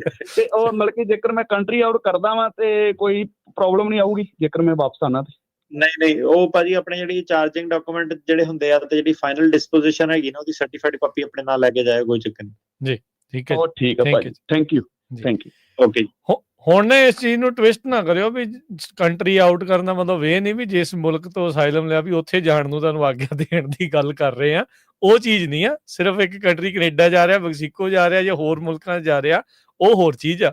ਪਰ ਜੇ ਅਸਾਈਲਮ ਜਿਸ ਮੁਲਕ ਤੋਂ ਆ ਉੱਥੇ ਜਾਓਗੇ ਤਾਂ ਫਿਰ ਉਹ ਪ੍ਰੋਬਲਮ ਤੁਹਾਨੂੰ ਆਉਣੀ ਹੋਈ ਆਉਣੀ। ਉਹ ਡਿਫਰੈਂਟ ਐਂਗਲ ਜੀ। ਜਾਓਗੇ ਦੇਖੋ ਜੀ ਆਪਾਂ ਤੁਹਾਨੂੰ ਸਮੋਸੇ ਕਚੋਰੀਆਂ ਖਾਣ ਤਾਂ ਰੋਕ ਨਹੀਂ ਸਕਦੇ ਇੰਡੀਆ ਜਾ ਕੇ, ਪਰ ਇਹ ਆ ਜਾਓਗੇ ਫਸੋਗੇ ਆਪਣਾ ਉਸ ਹਿਸਾਬ ਦੇ ਨਾਲ। ਹਾਂਜੀ ਦਿਲਬਾਗ ਜੀ। ਭਾਜੀ ਮੈਂ ਤਾਂ ਇਨਫੋਰਮੇਸ਼ਨ ਸ਼ੇਅਰ ਕਰਨੀ ਸੀ। ਮੇਰਾ ਫਰੈਂਡ ਆ ਬੁੱਧਵਾਰ ਨੂੰ ਨਾ ਇੰਡੀਆ ਤੋਂ ਆਇਆ ਜੀ, ਸਿਟੀਜ਼ਨ ਬਣਿਆ ਸੀ 2004 ਚ। ਉਹਦਾ ਉਹਨਾਂ ਨੇ ਸਾਰਾ ਜੁਗਾੜ ਪਿਛਲਾ ਕੱਢ ਲਿਆ, ਕੇਸ ਕੂਸ ਕੋਈ ਫੇਲ ਹੋਇਆ ਹੋਣਾ ਤੇ ਉਹਨੂੰ ਲੈ ਗਏ ਕਮਰੇ ਚ ਜੀ। ਉਹਨੂੰ ਬਿਠਾਇਆ ਕੇ ਰੱਖਿਆ ਕਮਰੇ 'ਚ 4-5 ਘੰਟੇ। ਇੱਕ ਅੱਧਾ ਕੋਈ ਅਫਸਰ ਆ ਜਾਵੇ, ਉਹਨਾਂ ਗੱਲਾਂ ਬਾਤਾਂ ਕਰੀ ਜਾਵੇ, ਨੋਟਸ ਲੈ ਕੇ ਚੱਲ ਜਾਵੇ, ਦੂਜਾ ਆ ਜਾਵੇ ਉਹ ਨੋਟਸ ਲੈ ਕੇ ਚੱਲ ਜਾਵੇ। ਇੱਥੋਂ ਤੱਕ ਉਹ ਅਮਰੀਕਾ ਆਇਆ ਸੀ 90 ਚ ਜੀ। ਉਹਨਾਂ ਨੇ ਉਹਦੇ ਮੂਹਰੇ ਉਹ ਵੀ ਕੱਢ ਕੇ ਰੱਖਤਾ ਵੀ ਤੂੰ 89 ਦੇ ਵਿੱਚ ਦਿੱਲੀ ਐਮਬੈਸੀ ਵੀਜ਼ਾ ਲੈਣ ਗਿਆ ਸੀ, ਅਸੀਂ ਤੈਨੂੰ ਰਿਫਿਊਜ਼ ਕੀਤਾ ਸੀ ਜੀ। ਮਤਲਬ ਕਿ ਉਹ ਬੰਦੇ ਦਾ ਬੇਟਾ ਵੀ ਅਮਰੀਕਾ ਚ ਹੁਣ ਲਾ ਐਨਫੋਰਸਮੈਂਟ ਦੇ ਵਿੱਚ ਹੈ, ਇੱਥੇ ਦਾ ਜੰਮਿਆ ਹੋਇਆ। ਤੇ ਇਹ ਜਿਨ੍ਹਾਂ ਦੀ ਗੱਲ ਕਰ ਰਹੇ ਅਸਾਈਲਮ ਬੇਸਡ ਕੇਸ ਤੋਂ ਸਿਟੀਜ਼ਨ ਹੋਏ ਸੀ? ਹਾਂਜੀ ਤੇ ਸਿਟੀਜ਼ਨ ਹੋਏ ਨੂੰ ਵੀ 32-33 ਸਾਲ ਹੋ ਗਏ ਤੇ ਇੰਡੀਆ ਤੋਂ ਆ ਰਹੇ ਸੀ? ਇੰਡੀਆ ਹਰ ਸਾਲ ਜਾਂਦੇ, ਪਹਿਲੀ ਵਾਰ ਥੋੜਾ ਜਾਣਾ, ਹਰ ਸਾਲ। ਇਹ 2024 ਤੋਂ ਪਹਿਲਾਂ ਹੀ ਕਹਿ ਸਕਦੇ ਸੀ ਵੀ ਹਰ ਸਾਲ ਜਾਂਦੇ ਹੋਣ। ਔਖਾ ਇਹ ਦੇਖੋ ਜੀ ਏਦਾਂ ਜੀ ਕਈ ਵਾਰੀ ਕਿਹਾ ਆਪਾਂ, ਜਦੋਂ ਇਨਫੈਕਟ ਸ਼ੋਅ ਸ਼ੁਰੂ ਵੀ ਕੀਤਾ ਸੀਗਾ, ਉਹ ਲੋਕੀ ਗੱਲ ਦਾ ਨਾ ਆਪਣੀ ਬੁਰਾ ਮਨਾ ਜਾਂਦੇ ਆ ਤੇ ਉਹ ਸਿਟੀਜ਼ਨ ਹੋ ਕੇ ਛੱਡੋ, ਲੋਕੀ ਮੇਰੇ ਖਿਆਲ ਆਪਣੇ ਕੇਸ ਪਾਸ ਹੋਣ ਤੋਂ ਬਾਅਦ ਚਲ ਜਾਂਦੇ ਹੋਣੇ ਆ। ਮਤਲਬ ਕਿ ਹੁਣ ਕਨਫਲਿਕਟਿੰਗ ਡੇਟਾ ਜਿਹੜਾ ਉਹ ਸਾਰਾ ਫਿਰ ਸਵਾਲ ਜਵਾਬ ਉੱਤੇ ਆ ਜਾਂਦਾ ਕਿ ਇਹ ਪ੍ਰੋਬਲਮੈਟਿਕ ਤਾਂ ਨਹੀਂ ਹੈਗਾ। ਪਰ ਹੁਣ ਜਿਹੜੀ ਤੁਸੀਂ ਗੱਲ ਕਰ ਰਹੇ ਨਾ ਇਹਦਾ ਅਸਾਈਲਮ ਨਾਲ ਨਹੀਂ ਲੈਣਾ ਦੇਣਾ, ਇਹ ਏਦਾਂ ਹੈਗਾ ਕਿ ਇਨਕਨਸਿਸਟੈਂਟ ਐਪਲੀਕੇਸ਼ਨਾਂ ਜੇ ਕੋਈ ਹੈਗੀਆਂ, ਜਿੱਦਾਂ ਹੁਣ ਤੁਹਾਨੂੰ ਫਾਰਮ ਤੇ ਪੁੱਛਿਆ ਜਾਂਦਾ ਕਿ ਤੁਸੀਂ ਪਹਿਲਾਂ ਕਦੇ ਅਪਲਾਈ ਕੀਤਾ, ਉਹ ਸਾਰੀਆਂ ਚੀਜ਼ਾਂ ਬੰਦੇ ਨੇ ਡਿਸਕਲੋਜ਼ਰ ਦੇਣੇ ਹੁੰਦੇ ਜੇ ਬੰਦੇ। ਨਹੀਂ ਭਾਜੀ ਸੁਣੋ ਉਹਦੇ ਉਹਨੇ ਜਿਹੜੇ ਕੇਸ ਫੇਲ ਹੋਇਆ ਸੀ ਨਾਮ ਚੇਂਜ ਕਰਕੇ ਰੱਖਿਆ, ਉਹ ਵੀ ਮੋਹਰੇ ਰੱਖਤਾ। ਤੁਹਾਨੂੰ ਦੱਸਿਆ ਮੈਂ ਅਮਰੀਕਾ ਆਉਣ ਤੋਂ ਪਹਿਲਾਂ ਜਿਹੜਾ ਵੀਜ਼ਾ ਅਪਲਾਈ ਕੀਤਾ ਸੀ ਉਹ ਵੀ ਕੱਢ ਕੇ ਮੋਹਰੇ ਰੱਖਤਾ। ਹਾਂਜੀ ਉਹੀ ਨਾ ਇਨਕਨਸਿਸਟੈਂਸੀ ਦੀ ਉਹੀ ਗੱਲ ਕਰ ਰਹੇ ਨਾ ਵੀ ਉਹਦੇ ਵਿੱਚ ਉਹਨਾਂ ਨੇ ਜੇ ਐਪਲੀਕੇਸ਼ਨ 'ਚ ਜਿਹੜਾ ਝੂਠ ਬੋਲਿਆ ਸੀ ਉਹ ਫੜ ਹੋ ਗਿਆ ਨਾ। ਹਾਂ ਤੇ ਮੈਂ ਪੂਰੀ ਗੱਲ ਦੱਸ ਦਿੰਦਾ। ਫਿਰ ਉਹਨੇ 5-6 ਘੰਟੇ ਪੁੱਛਗਿੱਛ ਹੋਈ, ਪਤਾ ਨਹੀਂ ਕਿੰਨੇ 10-12 ਅਲੱਗ-ਅਲੱਗ ਡਿਪਾਰਟਮੈਂਟਾਂ ਦੇ ਅਫਸਰ ਆਏ, ਉਹਦਾ ਪਾਸਪੋਰਟ ਲੈ ਕੇ ਰੱਖ ਲਿਆ, ਕਿਹਾ ਕੁਛ ਨਹੀਂ। ਉਹ ਕਹਿੰਦੇ ਜਾਂ ਤਾਂ ਤੇਰੇ ਘਰ ਕੋਈ ਐਨਫੋਰਸਮੈਂਟ ਵਾਲੇ ਦੁਬਾਰਾ ਆਉਣਗੇ ਜਾਂ ਤੈਨੂੰ ਕੋਈ ਲੈਟਰ ਆਊਗੀ ਵੀ ਤੇਰਾ ਅਸੀਂ ਨੈਕਸਟ ਵੀ ਕੀ ਕਰਨਾ ਕੀ ਨਹੀਂ ਕਰਨਾ, ਵੀ ਕੀਪ ਇਨ ਟੱਚ, ਵੀ ਨੈਕਸਟ ਤੱਕ ਤੂੰ ਹਲੇ ਪਾਸ। ਕਿਹੜੇ 에ਅਰਪੋਰਟ ਦੀ ਗੱਲ ਹੈ? SFO। ਠੀਕ ਹੈ ਜੀ, ਓਕੇ। ਉਹਦਾ ਇੱਕ ਹੋਰ ਸੁਣ ਲਓ, ਉਹਦਾ ਬੇਟਾ ਲਾ ਇਨਫੋਰਸਮੈਂਟ 'ਚ ਅਸੀਂ ਆਪਸ 'ਚ ਗੱਲਾਂ ਕਰਦੇ ਸੀ, ਉਹਦੇ ਘਰ ਬੈਠੇ ਵੀ ਜਿੱਦਾਂ ਬੰਦਾ ਡਿਸਕਸ ਕਰਦਾ ਹੈ ਨਾ, ਤਾਂ ਉਹਦੇ ਬੇਟੇ ਨੇ ਕਿਹਾ ਵੀ ਅੰਕਲ ਜਿੱਦਾਂ ਅੱਜ ਕੱਲ੍ਹ AI ਸਿਸਟਮ ਹੈ, ਇਮੀਗ੍ਰੇਸ਼ਨ ਨੇ ਇਹਨਾਂ ਨੇ ਸਾਰਿਆਂ ਨੇ ਕਰਨਾ ਸ਼ੁਰੂ ਕਰਤਾ, ਵੀ ਉਹ ਮੇ ਵੀ ਉਹਨੇ ਸਾਰਾ ਜੁਗਾੜ ਸਾਰਾ ਕੱਢ ਕੇ ਮੂਹਰੇ ਰੱਖ ਦਿੱਤਾ ਵੀ ਇਹ ਬੰਦੇ ਨੇ ਆਹ ਕੀਤਾ ਹੋਇਆ। ਜੀ ਬਿਲਕੁਲ, ਥੈਂਕ ਯੂ ਦਿਲਬਾਗ ਜੀ। ਜੀ ਜੀ ਕੱਢ ਤਾਂ ਪਹਿਲਾਂ ਵੀ ਸਕਦੇ ਸੀਗੇ, ਬਸ ਇਹ ਸੀਗਾ ਕਿ ਵਿਲਿੰਗਨੈਸ ਨਹੀਂ ਸੀਗੀ ਸਰਕਾਰ ਦੀ, ਤੇ ਹੁਣ ਵਿਲਿੰਗਨੈਸ ਹੈਗੀ ਆ। ਤੇ AI ਨਾਲ ਥੋੜਾ ਜਿਹਾ ਈਜ਼ੀ ਹੋ ਜਾਂਦਾ, ਕਿਉਂਕਿ ਹੁਣ ਆਪਾਂ ਦੇਖੋ ਜਦੋਂ ਆਪਾਂ ਕੋਈ PDF ਦਾ ਡਾਕੂਮੈਂਟ ਪੜ੍ਹਦੇ ਆ ਜਾਂ ਕਈ ਵਾਰੀ ਈਮੇਲਸ ਵੀ ਤੁਸੀਂ ਆਪਣੀਆਂ ਚੈੱਕ ਕਰੋ ਤੇ ਉਹਨੇ ਭਾਵੇਂ ਤੁਹਾਡੀਆਂ 50 ਈਮੇਲਾਂ ਚੱਲਦੀਆਂ, ਉਹਨੇ ਸਮਰੀ ਬਣਾ ਕੇ ਉੱਤੇ ਲਿਖੀ ਆ ਕਿ ਇਹਦਾ ਏਦਾਂ ਹੈਗਾ। ਜੀਮੇਲ ਦੀ ਗੱਲ ਕਰ ਰਹੇ ਹਾਂ ਤਾਂ ਚਲੋ ਫਿਰ ਆਪਣਾ ਜਿਹੜਾ, ਤੇ ਇਹਦੇ ਵਿੱਚ ਏਦਾਂ ਜੀ ਤੁਹਾਡੇ ਫਰੈਂਡ ਨੂੰ ਇਹੀ ਸਲਾਹ ਕਿ ਇਮੀਡੀਏਟਲੀ ਜਿਹੜਾ ਸੀਗਾ ਨਾ ਉਹਨੂੰ ਇਮੀਡੀਏਟਲੀ ਇੱਕ ਕ੍ਰਿਮੀਨਲ ਅਟਰਨੀ ਹਾਇਰ ਕਰਨਾ ਪੈਣਾ, ਤੇ ਇਮੀਡੀਏਟਲੀ ਜਿਹੜਾ ਸੀਗਾ ਇਮੀਗ੍ਰੇਸ਼ਨ ਅਟਰਨੀ ਹਾਇਰ ਕਰਨਾ ਪੈਣਾ, ਤੇ ਇਮੀਡੀਏਟਲੀ ਜਿਹੜਾ ਸੀਗਾ ਆਪਣੀਆਂ ਫਾਈਲਾਂ, ਆਪਾਂ ਮੈਂ ਕਈ ਵਾਰੀ ਕਹਿੰਦਾ ਕਿ ਆਪਣੀਆਂ ਫਾਈਲਾਂ ਪਹਿਲਾਂ ਸਾਰੀਆਂ ਕਢਾ ਕੇ ਰੱਖੋ, ਕਿਉਂਕਿ ਹੁਣ ਕੀ ਆ ਕਿ ਫਾਈਲਾਂ ਉਹ ਸੀਲ ਕਰ ਦਿੰਦੇ ਆ। ਹੁਣ ਜਿਹੜੀਆਂ ਫਾਈਲਾਂ ਉਹ ਚੋਂ ਨਿਕਲਣਾ ਕੁਛ ਨਹੀਂ, ਬਲੈਕ ਆਊਟ ਹੋ ਜਾਣੀਆਂ ਸਾਰੀਆਂ।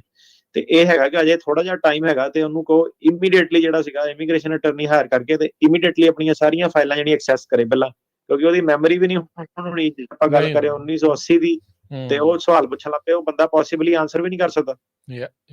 ਬਿਲਕੁਲ। ਸੋ ਥੈਂਕ ਯੂ ਤੁਹਾਡੀ ਕਾਲ ਦੇ ਲਈ। But this might B A new reality. ਜਦੋਂ 26 ਜਨਵਰੀ ਤੋਂ ਬਾਅਦ ਫੇਸ਼ੀਅਲ ਰੈਕਗਨਾਈਜੇਸ਼ਨ, ਆਪਾਂ ਅੱਜ ਦੇ ਪ੍ਰੋਗਰਾਮ 'ਚ ਇਹ ਗੱਲ ਕੀਤੀ ਹੈ ਵੀ ਅੱਗੇ ਕੀ ਜਿਹੜਾ ਇਹ ਜਿਹੜੀ ਟੈਕਨੋਲੋਜੀ ਦਾ ਕਿਸ ਤਰੀਕੇ ਦੇ ਨਾਲ, ਤੇ ਨਾਲ ਜਿਹੜੀ ਵਿਲਿੰਗਨੈਸ ਆ ਸਰਕਾਰ ਦੀ, ਪ੍ਰਸ਼ਾਸਨ ਦੀ, ਵੀ ਉਹ ਕਿੱਦਾਂ ਦੀ ਆ। ਸੋ ਕਿਤੇ ਵੀ ਜਿਹੜੀਆਂ ਕੋਈ ਵੀ ਇਨਕਨਸਿਸਟੈਂਸੀਜ਼ ਤੁਹਾਡੀਆਂ ਐਪਲੀਕੇਸ਼ਨਸ 'ਚ ਕਿਤੇ ਕੋਈ ਝੂਠ ਬੋਲਿਆ, ਕਿਤੇ ਕੁਛ ਸ਼ੋਅ ਕੀਤਾ, ਕੋਈ ਚੀਜ਼ ਦੱਸੀ ਨਹੀਂ, ਡਿਸਕਲੋਜ਼ ਨਹੀਂ ਕੀਤੀ, ਤਾਂ ਉਹ ਤੁਹਾਡੇ ਸਾਹਮਣੇ ਜਿਹੜੀਆਂ ਉਹ ਆ ਸਕਦੀਆਂ ਨੇ। ਇਹ ਨਹੀਂ ਆ ਵੀ ਸਾਰਿਆਂ ਦੀਆਂ ਆਉਣਗੀਆਂ ਜਾਂ ਸਾਰਿਆਂ ਨੂੰ ਪੁੱਛਣਗੇ, ਇਹ ਵੀ ਨਹੀਂ ਆਪਾਂ ਨੂੰ ਪਤਾ, ਪਰ ਇਹ ਆ ਵੀ ਹਾਂ ਦੇयर ਇਜ਼ ਅ ਚਾਂਸ ਵੀ ਉਹ ਚੀਜ਼ ਜਿਹੜੀ ਤੁਹਾਡੇ ਨਾਲ ਹੋ ਸਕਦੀ ਹੈ। ਦੇਖੋ ਜੀ, ਜਿੰਨੀ ਵਾਰੀ ਟਰੈਵਲ ਕਰੋਗੇ ਉਨੀ ਵਾਰੀ ਤੁਸੀਂ ਸਬਜੈਕਟ ਕਰ ਰਹੇ ਆਪਣੇ ਆਪ ਨੂੰ। ਰਾਜ ਕਰਾਂ ਜੀ, ਕਈ ਕਾਲਾਂ ਮਤਲਬ ਤੁਸੀਂ ਯਕੀਨ ਨਹੀਂ ਕਰੋਗੇ, ਜਦੋਂ ਦਾ ਟਰੰਪ ਆਇਆ ਸਿਟੀਜ਼ਨ ਲੋਕਾਂ ਦੀਆਂ ਕਾਲਾਂ ਮਤਲਬ ਜ਼ਿਆਦਾਤਰ ਜਿਹੜੀ ਮਤਲਬ ਸਿਟੀਜ਼ਨ ਬੰਦੇ ਨੂੰ ਹਨਾ, ਤੇ ਉਹਦੇ ਵਿੱਚ ਇਹ ਹੈ ਕਿ ਸਾਰਿਆਂ ਦਾ ਬੜਾ ਕਾਮਨ ਜਿਹਾ ਸਵਾਲ ਹੁੰਦਾ ਕਿ ਟਰੈਵਲ ਕਰਾਂ ਕਿ ਨਾ ਕਰਾਂ। ਤੇ ਉਹਦਾ ਮੈਂ ਤਾਂ ਤੁਹਾਨੂੰ ਇਹ ਵੀ ਕਹਿਣਾ ਕਿ ਮੈਂ ਕਿਹਾ ਤੁਹਾਨੂੰ ਕੰਸਲਟੇਸ਼ਨ ਵੀ ਨਹੀਂ ਮੇਰੇ ਨਾਲ ਕਰਨ ਦੀ ਲੋੜ, ਮੈਂ ਪਹਿਲਾਂ ਹੀ ਤੁਹਾਨੂੰ ਜਵਾਬ ਦੇ ਦਿੰਦਾ ਸਾਰਿਆਂ ਨੂੰ ਕਿ ਯਾਰ ਜੇ ਤੁਸੀਂ ਦੇਖੋ, ਜਿੱਦਾਂ ਹੁਣ ਵੀਰ ਗੱਲ ਦੱਸ ਕੇ ਹਟਿਆ ਵਾ ਕਿ ਹਰੇਕ ਚੀਜ਼ ਉਹਨਾਂ ਨੇ ਮਤਲਬ ਕਿ ਬੰਦੇ ਨੂੰ ਸਬਜੈਕਟ ਜਿਹੜਾ ਕਰਦੇ ਆ, ਤੇ ਤੁਸੀਂ ਆਪਣਾ ਜੇ ਟਰੈਵਲ ਅਵੋਇਡ ਕਰ ਸਕਦੇ ਕਰੋ, ਐਵੇਂ ਖੱਜਲ ਖਰਾਬੀ 'ਚ ਕਿਉਂ ਪੈਣਾ ਹੈਗਾ। ਹਾਂ, ਇਹ ਜਿਹੜੀ ਗੱਲ ਨਾ ਇਹ ਹੁਣ ਆਈ ਗਈ ਹੋ ਗਈ ਵੀ ਲੈ ਕੁਛ ਨਹੀਂ ਹੁੰਦਾ, ਅਸੀਂ ਤਾਂ ਪਹਿਲਾਂ ਰੋਜ਼ ਜਾਂਦੇ ਸੀ, ਹਰ ਸਾਲ ਜਾਂਦੇ ਸੀ, ਏਦਾਂ। ਉਹ ਸਮਾਂ ਲੰਘ ਗਿਆ, ਜਿਹੜਾ ਸਮਾਂ ਲੰਘ ਗਿਆ ਉਹਦਾ ਕੁਛ ਨਹੀਂ ਹੋ ਸਕਦਾ। ਜੋ ਮੌਜੂਦਾ ਸਰਕਮਸਟਾਂਸ ਆ, ਜੋ ਹਾਲਾਤ ਚੱਲ ਰਹੇ ਆ, ਤੁਹਾਨੂੰ ਉਹਦੇ ਹਿਸਾਬ ਦੇ ਨਾਲ ਡਿਸੀਜਨ ਲੈਣਾ ਪੈਣਾ ਆ। ਫਿਰ ਐਵੇਂ ਕਈਆਂ ਨੇ ਕਹੀ ਜਾਣਾ ਵੀ ਇਹ ਡਰਾਉਣ ਵਾਲੀ ਕਿਹੜੀ ਗੱਲ ਆ, ਤੁਹਾਡੇ ਸਾਹਮਣੇ ਆ ਸੈਨ ਫਰਾਂਸਿਸਕੋ 에ਅਰਪੋਰਟ ਦੀ ਉਹ ਬੰਦਾ ਆਪ ਦੱਸ ਕੇ ਗਿਆ, ਉਹ 30 ਸਾਲ ਹੋਏ ਆ ਸਿਟੀਜ਼ਨ ਹੋਏ ਨੂੰ, ਨਿਆਣਾ ਲਾ ਐਨਫੋਰਸਮੈਂਟ 'ਚ ਆ ਤੇ ਤਾਂ ਵੀ ਉਹਦੇ ਨਾਲ ਏਦਾਂ। ਸੋ ਇਹ ਇਨਕਨਸਿਸਟੈਂਸ ਤੇ ਇਹ ਜਿਹੜੀਆਂ ਚੀਜ਼ਾਂ ਤੁਹਾਡੇ ਸਾਹਮਣੇ ਆਉਣਗੀਆਂ ਹੀ ਆਉਣਗੀਆਂ। ਹਾਂਜੀ ਮਨਿੰਦਰ। ਨਹੀਂ, ਡਰ ਹੋਣਾ ਵੀ ਚਾਹੀਦਾ ਅਗਲੇ ਜਿਹੜੇ ਉਹ ਕਰ ਰਹੇ ਆ। ਇਹ ਤਾਂ ਮਤਲਬ ਹੁਣ ਮੈਂ ਕਿਹਾ ਅਸੀਂ ਨਹੀਂ, ਇਹ ਨਾ ਕਹੋ ਵੀ ਅਸੀਂ ਡਰਾਉਂਦੇ, ਅਸੀਂ ਤਾਂ ਕੀ ਡਰਾਉਣਾ, ਅਸੀਂ ਤਾਂ ਤੁਹਾਨੂੰ ਦੱਸਦੇ, ਲੋਕੀ ਆਪ ਦੱਸਣ ਦੇ ਵੀ ਆਹ ਚੀਜ਼ ਹੋ ਰਹੀ ਆ। ਜੇ ਤੁਸੀਂ ਨਹੀਂ ਉਸ ਚੀਜ਼ ਤੋਂ ਕੁਛ ਸੇਧ ਲੈਣੀ ਤਾਂ ਤੁਹਾਡੀ ਮਰਜ਼ੀ ਆ। ਫਿਰ ਰੋਣ ਦੀ ਨਹੀਂ ਕੋਈ ਅੱਖਾਂ 'ਚ ਹੰਝੂ ਜਿਹੜੀ ਲਿਆਉਣ ਦੀ ਨਹੀਂ ਲੋੜ, ਅੱਖਾਂ ਦੇ ਵਿੱਚ ਘਸੁੰਨ ਦੇ ਕੇ ਹਾਏ ਹਾਏ ਸਾਡੇ ਨਾਲ ਏਦਾਂ ਕਿਉਂ ਹੋ ਗਿਆ। ਤੁਸੀਂ ਆਪ ਹੀ ਇਸ ਚੀਜ਼ ਨੂੰ ਜੀ ਆਇਆਂ ਨੂੰ ਆਖਿਆ ਸੀਗਾ ਜੀ। ਜਿੰਨਾ ਪ੍ਰੋਬਲਮ ਨੂੰ ਅਵੋਇਡ ਕਰ ਸਕਦੇ ਆ ਕਰੋ ਜੀ। ਟਰੈਵਲ ਕਰੋਗੇ ਜਿੰਨੀ ਵਾਰੀ ਤੁਸੀਂ ਕਹਿੰਦੇ ਹੋ ਕਿ ਐਗਜ਼ਾਮੀਨਰ ਦੇ ਸਾਹਮਣੇ ਜਾਓਗੇ, ਉਨੀ ਵਾਰੀ ਉਹ ਦੇਖੂਗਾ। ਸਿੱਧੀ ਜੀ ਯਾਰ ਗੱਲ ਇਹਦੇ ਵਿੱਚ ਉਹ ਹੈਗੀ ਆ, ਠੀਕ ਹੈ ਕਿ ਨਹੀਂ। ਉਹਦੇ ਵਿੱਚ ਕੋਈ ਇਹ ਵੀ ਨਹੀਂ ਲੈਣਾ ਦੇਣਾ ਕਿ ਇੰਡੀਆ ਟਰੈਵਲ ਕੀਤਾ ਜਾਂ ਥਾਈਲੈਂਡ ਟਰੈਵਲ ਕੀਤਾ ਜਾਂ ਕਿੱਥੇ ਕੀਤਾ, ਕਿਤੇ ਵੀ ਕੀਤਾ ਹੋ ਸਕਦਾ, ਕਿਤੇ ਵੀ ਕੀਤਾ। ਠੀਕ ਹੈ ਕਿ ਤੁਹਾਨੂੰ ਪਤਾ ਸਾਰਿਆਂ ਨੂੰ 3 ਸਾਲ 3.5 ਸਾਲ ਚੱਲਣਾ ਇਹ ਕੰਮ ਹੁਣ ਜਿਹੜਾ। ਤੇ ਥੋੜਾ ਜਿਹਾ ਆਪਣਾ ਸੋਚੋ ਇਸ ਚੀਜ਼ ਬਾਰੇ। ਰੋਜ਼ ਪ੍ਰੋਗਰਾਮ ਜਿਹੜਾ ਕਰੀਦਾ ਉਹ ਦੇਖੋ ਜੀ, ਜੇ ਤਾਂ ਡਰਾਉਣ ਵਾਲੀ ਗੱਲ ਨਹੀਂ, ਜੇ ਤਾਂ ਮੈਂ ਕਿਹਾ ਇਹ ਡਿਸਿਪਲਿਨ ਹੁੰਦਾ ਆਪਣੀ ਕਮਿਊਨਿਟੀ 'ਚ, ਪ੍ਰੋਬਲਮ ਇਹ ਹੋਣੀਆਂ ਹੀ ਨਹੀਂ ਸੀਗੀਆਂ। ਇਹ ਤਾਂ ਹੁਣ ਜਿਹੜਾ ਆਪਣੇ ਸ਼ੋਅ ਤੋਂ ਪਹਿਲਾਂ ਕੌਣ ਕਰਦਾ ਸੀਗਾ ਇੰਨੀ ਡਿਟੇਲ ਦੇ ਵਿੱਚ, ਕੌਣ ਤੁਹਾਨੂੰ ਦੱਸਦਾ ਹੈਗਾ? ਇੱਕ ਵਕੀਲ ਮੈਨੂੰ ਦੱਸ ਦਿਓ ਜਨਤਾ ਆਪ ਆ ਕੇ ਕਹਿੰਦੀ ਉਹ ਤਾਂ ਹੁਣ ਆਪਾਂ ਮੈਂ ਕਿਹਾ ਸਾਰੀ ਆਪਣੀ ਕਮਿਊਨਿਟੀ ਅਪਡੇਟ ਕਰਤੀ ਹੈ ਸਾਰੀ। ਹੁਣ ਤਾਂ ਮਤਲਬ ਹਰੇਕ ਬੰਦਾ ਆਪਾਂ ਵਕੀਲ ਬਣਾਤਾ ਸ਼ੋਅ ਦੇ ਥਰੂ। ਤੇ ਇਹ ਹੈ ਕਿ ਹੁਣ ਇਹਦੇ ਵਿੱਚ ਜਿਹੜੀ ਦੂਜੀ ਛਲਾਗ ਲੈ ਕੁਛ ਨਹੀਂ ਹੁੰਦਾ, ਵਕੀਲ ਤਾਂ ਐਵੇਂ ਬੋਲਦੇ ਆ, ਏਦਾਂ ਕਰਦੇ ਆ ਓਦਾਂ ਕਰਦੇ ਆ। ਤੇ ਇਹਨੂੰ ਨਾ ਥੋੜਾ ਜਿਹਾ ਏਦਾਂ ਦੇ ਲੋਕਾਂ ਨੂੰ ਅਵੋਇਡ ਕਰਿਆ ਕਰੋ, ਜਿੰਨੀ ਕੁਐਸਚਨ ਲੈ ਸਕਦੇ ਆ ਉਹ ਲਓ, ਉਹਦੇ ਵਿੱਚ ਹੀ ਸਿਆਣਪਾ। ਟਾਈਮ ਹਮੇਸ਼ਾ ਇੱਕ ਵਰਗੇ ਨਹੀਂ ਰਹਿੰਦੇ, ਬਾਅਦ ਚ ਚੇਂਜ ਹੋਣੇ, ਫਿਰ ਵਧੀਆ ਦਿਨ ਆ ਜਾਣੇ ਆ। ਇਹ ਥੋੜਾ ਨਾ ਕਿ ਤੁਹਾਨੂੰ ਉਹਨਾਂ ਨੇ ਹਮੇਸ਼ਾ ਨੱਪ ਕੇ ਰੱਖ ਲੈਣਾ ਵਾ। ਜੀ ਜੀ ਜੀ ਜੀ। ਆਪਣੇ ਅਗਲੇ ਕਾਲਰ ਨੇ, ਹਾਂਜੀ ਮਨਿੰਦਰ। ਹਾਂਜੀ ਸਤਿ ਸ਼੍ਰੀ ਅਕਾਲ ਜੀ। ਸਤਿ ਸ਼੍ਰੀ ਅਕਾਲ ਜੀ। ਹਾਂਜੀ ਭਾਜੀ ਮੈਂ ਪੁੱਛਣਾ ਸੀ ਜੀ, ਮੇਰੀ ਮਦਰ ਇੱਥੇ ਗ੍ਰੀਨ ਕਾਰਡ ਨੇ ਤੇ ਮੈਂ ਭਾਜੀ ਅਸਾਈਲਮ ਲਈ ਤੇ ਮੇਰਾ ਕੇਸ ਵੀ ਪਾਸ ਹੋ ਗਿਆ ਤੇ ਮੇਰੀ ਮਦਰ ਦਾ R15 ਹੈ ਗ੍ਰੀਨ ਕਾਰਡ, ਤੇ ਉਹ ਇੰਡੀਆ ਜਾਣ ਕੋਈ ਪ੍ਰੋਬਲਮ ਤੇ ਨਾ ਆਏਗੀ ਉਹਨਾਂ ਨੂੰ? R1 ਉਹਨਾਂ ਦਾ ਅਪਰੂਵਡ ਹੈਗਾ ਨਾ, ਗ੍ਰੀਨ ਕਾਰਡ ਅਪਰੂਵਡ ਹੈਗਾ ਨਾ ਆਲਰੇਡੀ?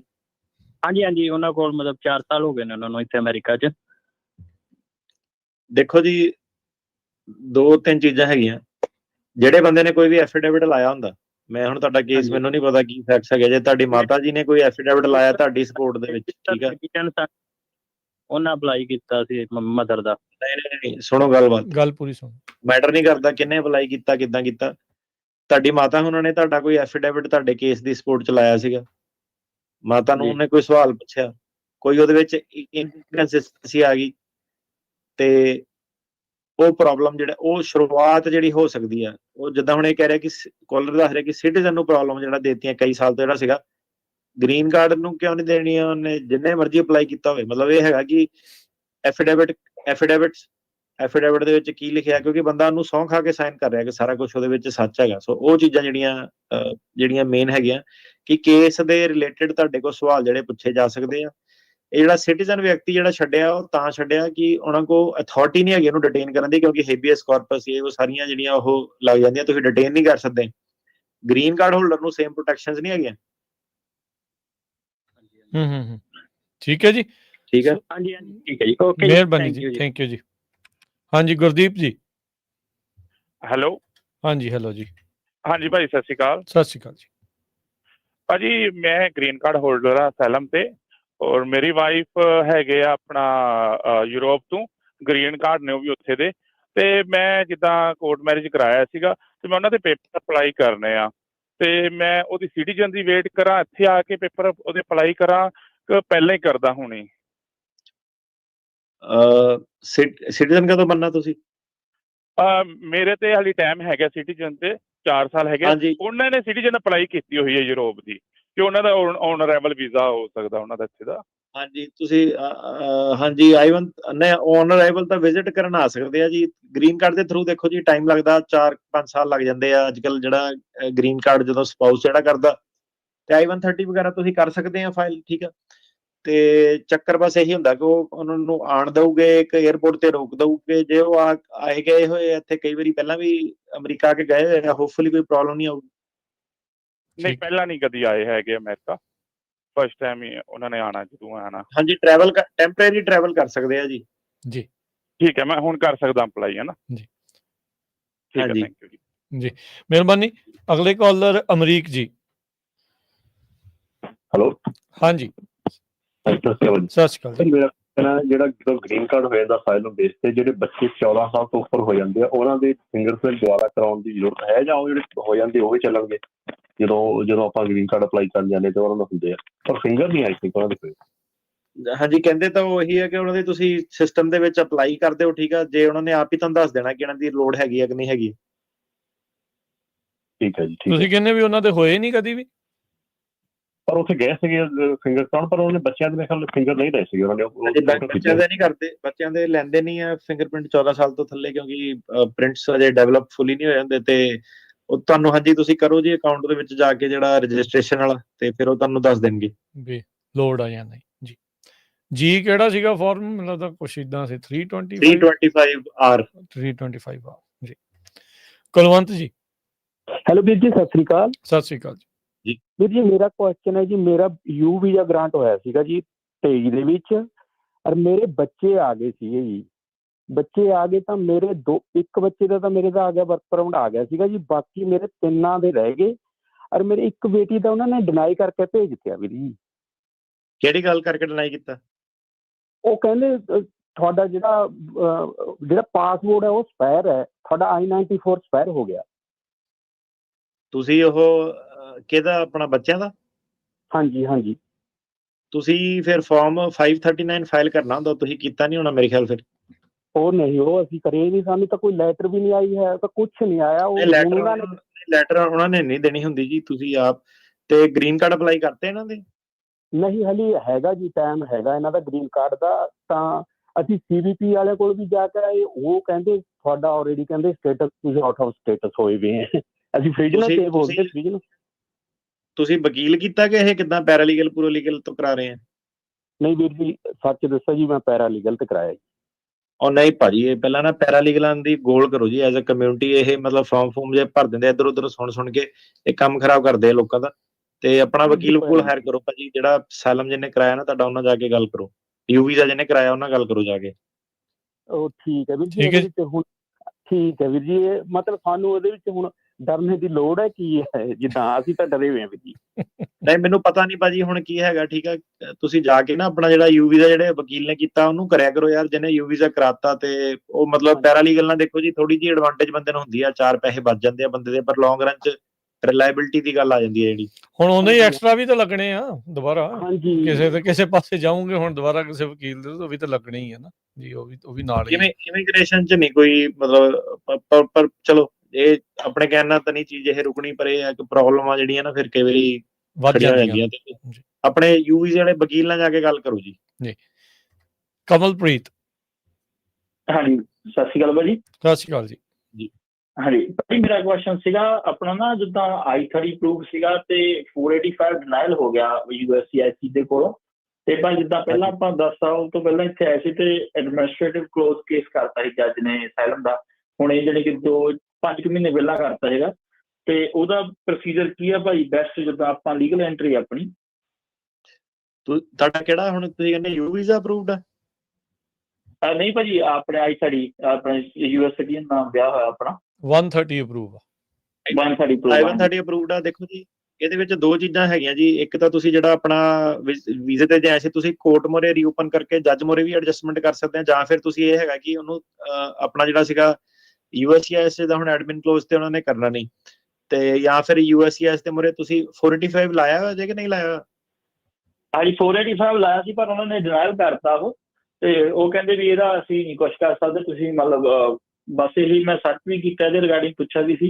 ਉਹ ਕਹਿੰਦੇ ਵੀ ਕੋਰਟ ਮੋਰੇ ਐਡਜਸਟਮੈਂਟ ਹੋਣਾ, ਕਿਉਂਕਿ ਕੋਰਟ ਨੇ ਜੱਜ ਨੇ ਉਹ ਜਿਹੜਾ ਆਪਣਾ ਅਸਾਈਲਮ ਕੇਸ ਸੀਗਾ ਉਹ ਮਤਲਬ ਕਲੋਜ਼ ਕਰਤਾ ਜੀ, ਐਡਮਿਨਿਸਟ੍ਰੇਟਿਵ ਕਲੋਜ਼ ਹੋ ਗਿਆ ਸੀਗਾ ਉਸ ਤੋਂ ਪਹਿਲਾਂ ਨਾ, ਕਿਉਂਕਿ ਉਹ ਰਿਕੁਐਸਟ ਪਾਈ ਸੀ ਆਪਣੇ ਲਾਇਰ। ਪਹਿਲਾਂ ਜੀ ਕੇਸ ਰੀਓਪਨ ਕਰਨਾ ਪੈਣਾ, ਠੀਕ ਹੈ। ਫਿਰ ਅੱਗੇ ਆ ਜਾਂਦਾ ਕਿ ਜੱਜ ਇਹਦੇ ਵਿੱਚ ਐਡਜਸਟਮੈਂਟ ਗ੍ਰਾਂਟ ਕਰ ਸਕਦਾ ਕਿ ਨਹੀਂ। ਕੋਰਟ ਮੋਰੇ ਤੁਸੀਂ ਕਰ ਸਕਦੇ ਆ, ਠੀਕ ਹੈ। ਜੇ ਨਹੀਂ ਕਰਨਾ ਤੇ ਤੁਸੀਂ ਜਿਹੜੀ ਆਪਣੀ ਡਿਸਮਿਸਲ ਪੂਰਾ ਕਰਾ ਸਕਦੇ ਆ, ਸਰਕਾਰੀ ਵਕੀਲ ਦੀ ਨਾਲ ਸਹਿਮਤੀ ਲੈ ਕੇ ਡਿਸਮਿਸਲ ਕਰਾ ਸਕਦੇ ਆ, ਤੇ ਫਿਰ ਤੁਸੀਂ USCIS ਦੇ ਮੋਰੇ ਜਾ ਸਕਦੇ ਆ ਦੁਬਾਰਾ। ਠੀਕ ਹੈ ਜੀ। ਤੇ ਉਹ ਮਤਲਬ ਰੀਓਪਨ ਕਰਵਾਉਣਾ ਹੀ ਪੈਣਾ ਕੇਸ ਨਾ ਕੋਰਟ ਵਾਲਾ?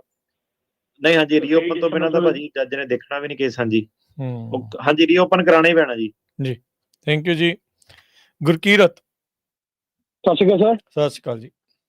ਸਰ ਮੇਰਾ ਨਾ ਅਸਾਈਲਮ ਆਫਿਸ ਸ਼ਿਕਾਗੋ 'ਚ ਕੇਸ ਲੱਗਾ ਹੈ ਤੇ ਮੈਂ ਜੇ ਸਾਰੀ ਨੇ ਮੇਰੇ ਵਕੀਲ। ਤੇ ਸਰ ਹਜੇ ਤੱਕ ਮੈਂ ਮਾਰਚ 2023 'ਚ ਆਇਆ ਸੀ ਤੇ ਜੁਲਾਈ 'ਚ ਕੇਸ ਲਾਤਾ ਸੀ। ਸਰ ਹਜੇ ਤੱਕ ਕੋਈ ਇੰਟਰਵਿਊ ਕੋਈ ਲੈਟਰ ਨਹੀਂ ਆਈ, ਤੇ ਸਿਰਫ ਆਹ $100 ਦੀ ਲੈਟਰ ਆਈ ਸੀ ਲਾਸਟ ਵੀਕ, ਤੇ ਸਰ ਉਹ ਪੇ ਕਰਤੀ। ਤੇ ਐਕਚੁਅਲੀ ਜੇ ਸਰ ਮੈਂ ਹੁਣ ਸੈਕਰਾਮੈਂਟੋ ਮੂਵ ਹੋਣਾ ਚਾਹੁੰਦਾ, ਤੇ ਜੇ ਮੈਂ ਮੂਵ ਕਰਾਉਣਾ ਤੇ ਸਰ ਮੇਰਾ ਕੇਸ ਆਟੋਮੈਟਿਕ ਕੋਰਟ 'ਚ ਜਾਏਗਾ ਕਿ ਅਸਾਈਲਮ ਆਫਿਸ ਹੀ ਰਹੇਗਾ? Asylum office. Okay sir. ਤੇ ਸਰ ਇੱਕ ਹੋਰ ਕੁਐਸਚਨ ਸੀ, ਤੇ ਮੈਂ ਨਾ ਆਪਣੀ ਫੈਮਿਲੀ ਨਾਲ ਰਹਿਣਾ ਇੱਥੇ, ਮੇਰੇ ਚਾਚਾ ਜੀ ਨੇ ਤੇ ਉਹਨਾਂ ਦੇ ਬੇਟਾ ਤੇ ਅੰਡਰ 40 ਨੇ, ਤੇ ਉਹ ਕਿਸੇ ਨਾਲ ਗਾਰਡੀਅਨਸ਼ਿਪ ਕਿਸੇ ਤੋਂ ਦਵਾ ਸਕਦੇ ਆ ਸਰ ਉਹਨਾਂ ਨੂੰ? ਅੰਡਰ ਨਹੀਂ, ਕਿਸ ਸਮਝਿਆ ਨਹੀਂ ਮੈਂ। ਜਿਹੜਾ 14 ਸਾਲ ਵਾਲਾ ਉਹ ਗਾਰਡੀਅਨਸ਼ਿਪ ਕਹਿ ਰਿਹਾ? ਹਾਂਜੀ ਹਾਂਜੀ ਸਰ, ਉਹਨਾਂ ਨੂੰ ਕੋਈ ਗੋਦ ਲੈ ਸਕਦਾ ਸਰ? ਪਰ ਉਹਨਾਂ ਦੀ ਫੈਮਿਲੀ ਵੀ ਇੱਥੇ ਹੈ ਜੀ। ਅਡਾਪਸ਼ਨ ਵਾਲੀ ਨਹੀਂ, ਮੈਨੂੰ ਸਵਾਲ ਸਮਝ ਨਹੀਂ ਆਇਆ ਭਾਜੀ। ਗਾਰਡੀਅਨਸ਼ਿਪ ਤੇ ਅਡਾਪਸ਼ਨ 'ਚ ਫਰਕ ਹੁੰਦਾ। ਅਡਾਪਸ਼ਨ ਤਾਂ 14 ਸਾਲ ਤੱਕ ਜਿਹੜੀ ਹੁੰਦੀ ਆ ਉਹ ਤਾਂ ਏਜ ਹੋ ਗਈ ਉਹਦੀ, ਤੇ ਜਿਹੜੀ ਗਾਰਡੀਅਨਸ਼ਿਪ ਆ ਉਹ ਤਾਂ ਡਿਫਰੈਂਟ ਚੀਜ਼ ਹੈ ਜੀ। ਜੋ ਤਾਂ ਉਹਨਾਂ ਦੀ ਆ ਜਿਹਨਾਂ ਦੇ ਘਰ ਦੇ ਟੇਕ ਕੇਅਰ ਨਹੀਂ ਕਰ ਪਾਉਂਦੇ, ਤੇ ਫਿਰ ਉਹ ਹੋਰ ਕੋਈ ਉਹਨਾਂ ਦਾ ਗਾਰਡੀਅਨ ਬਣਦਾ।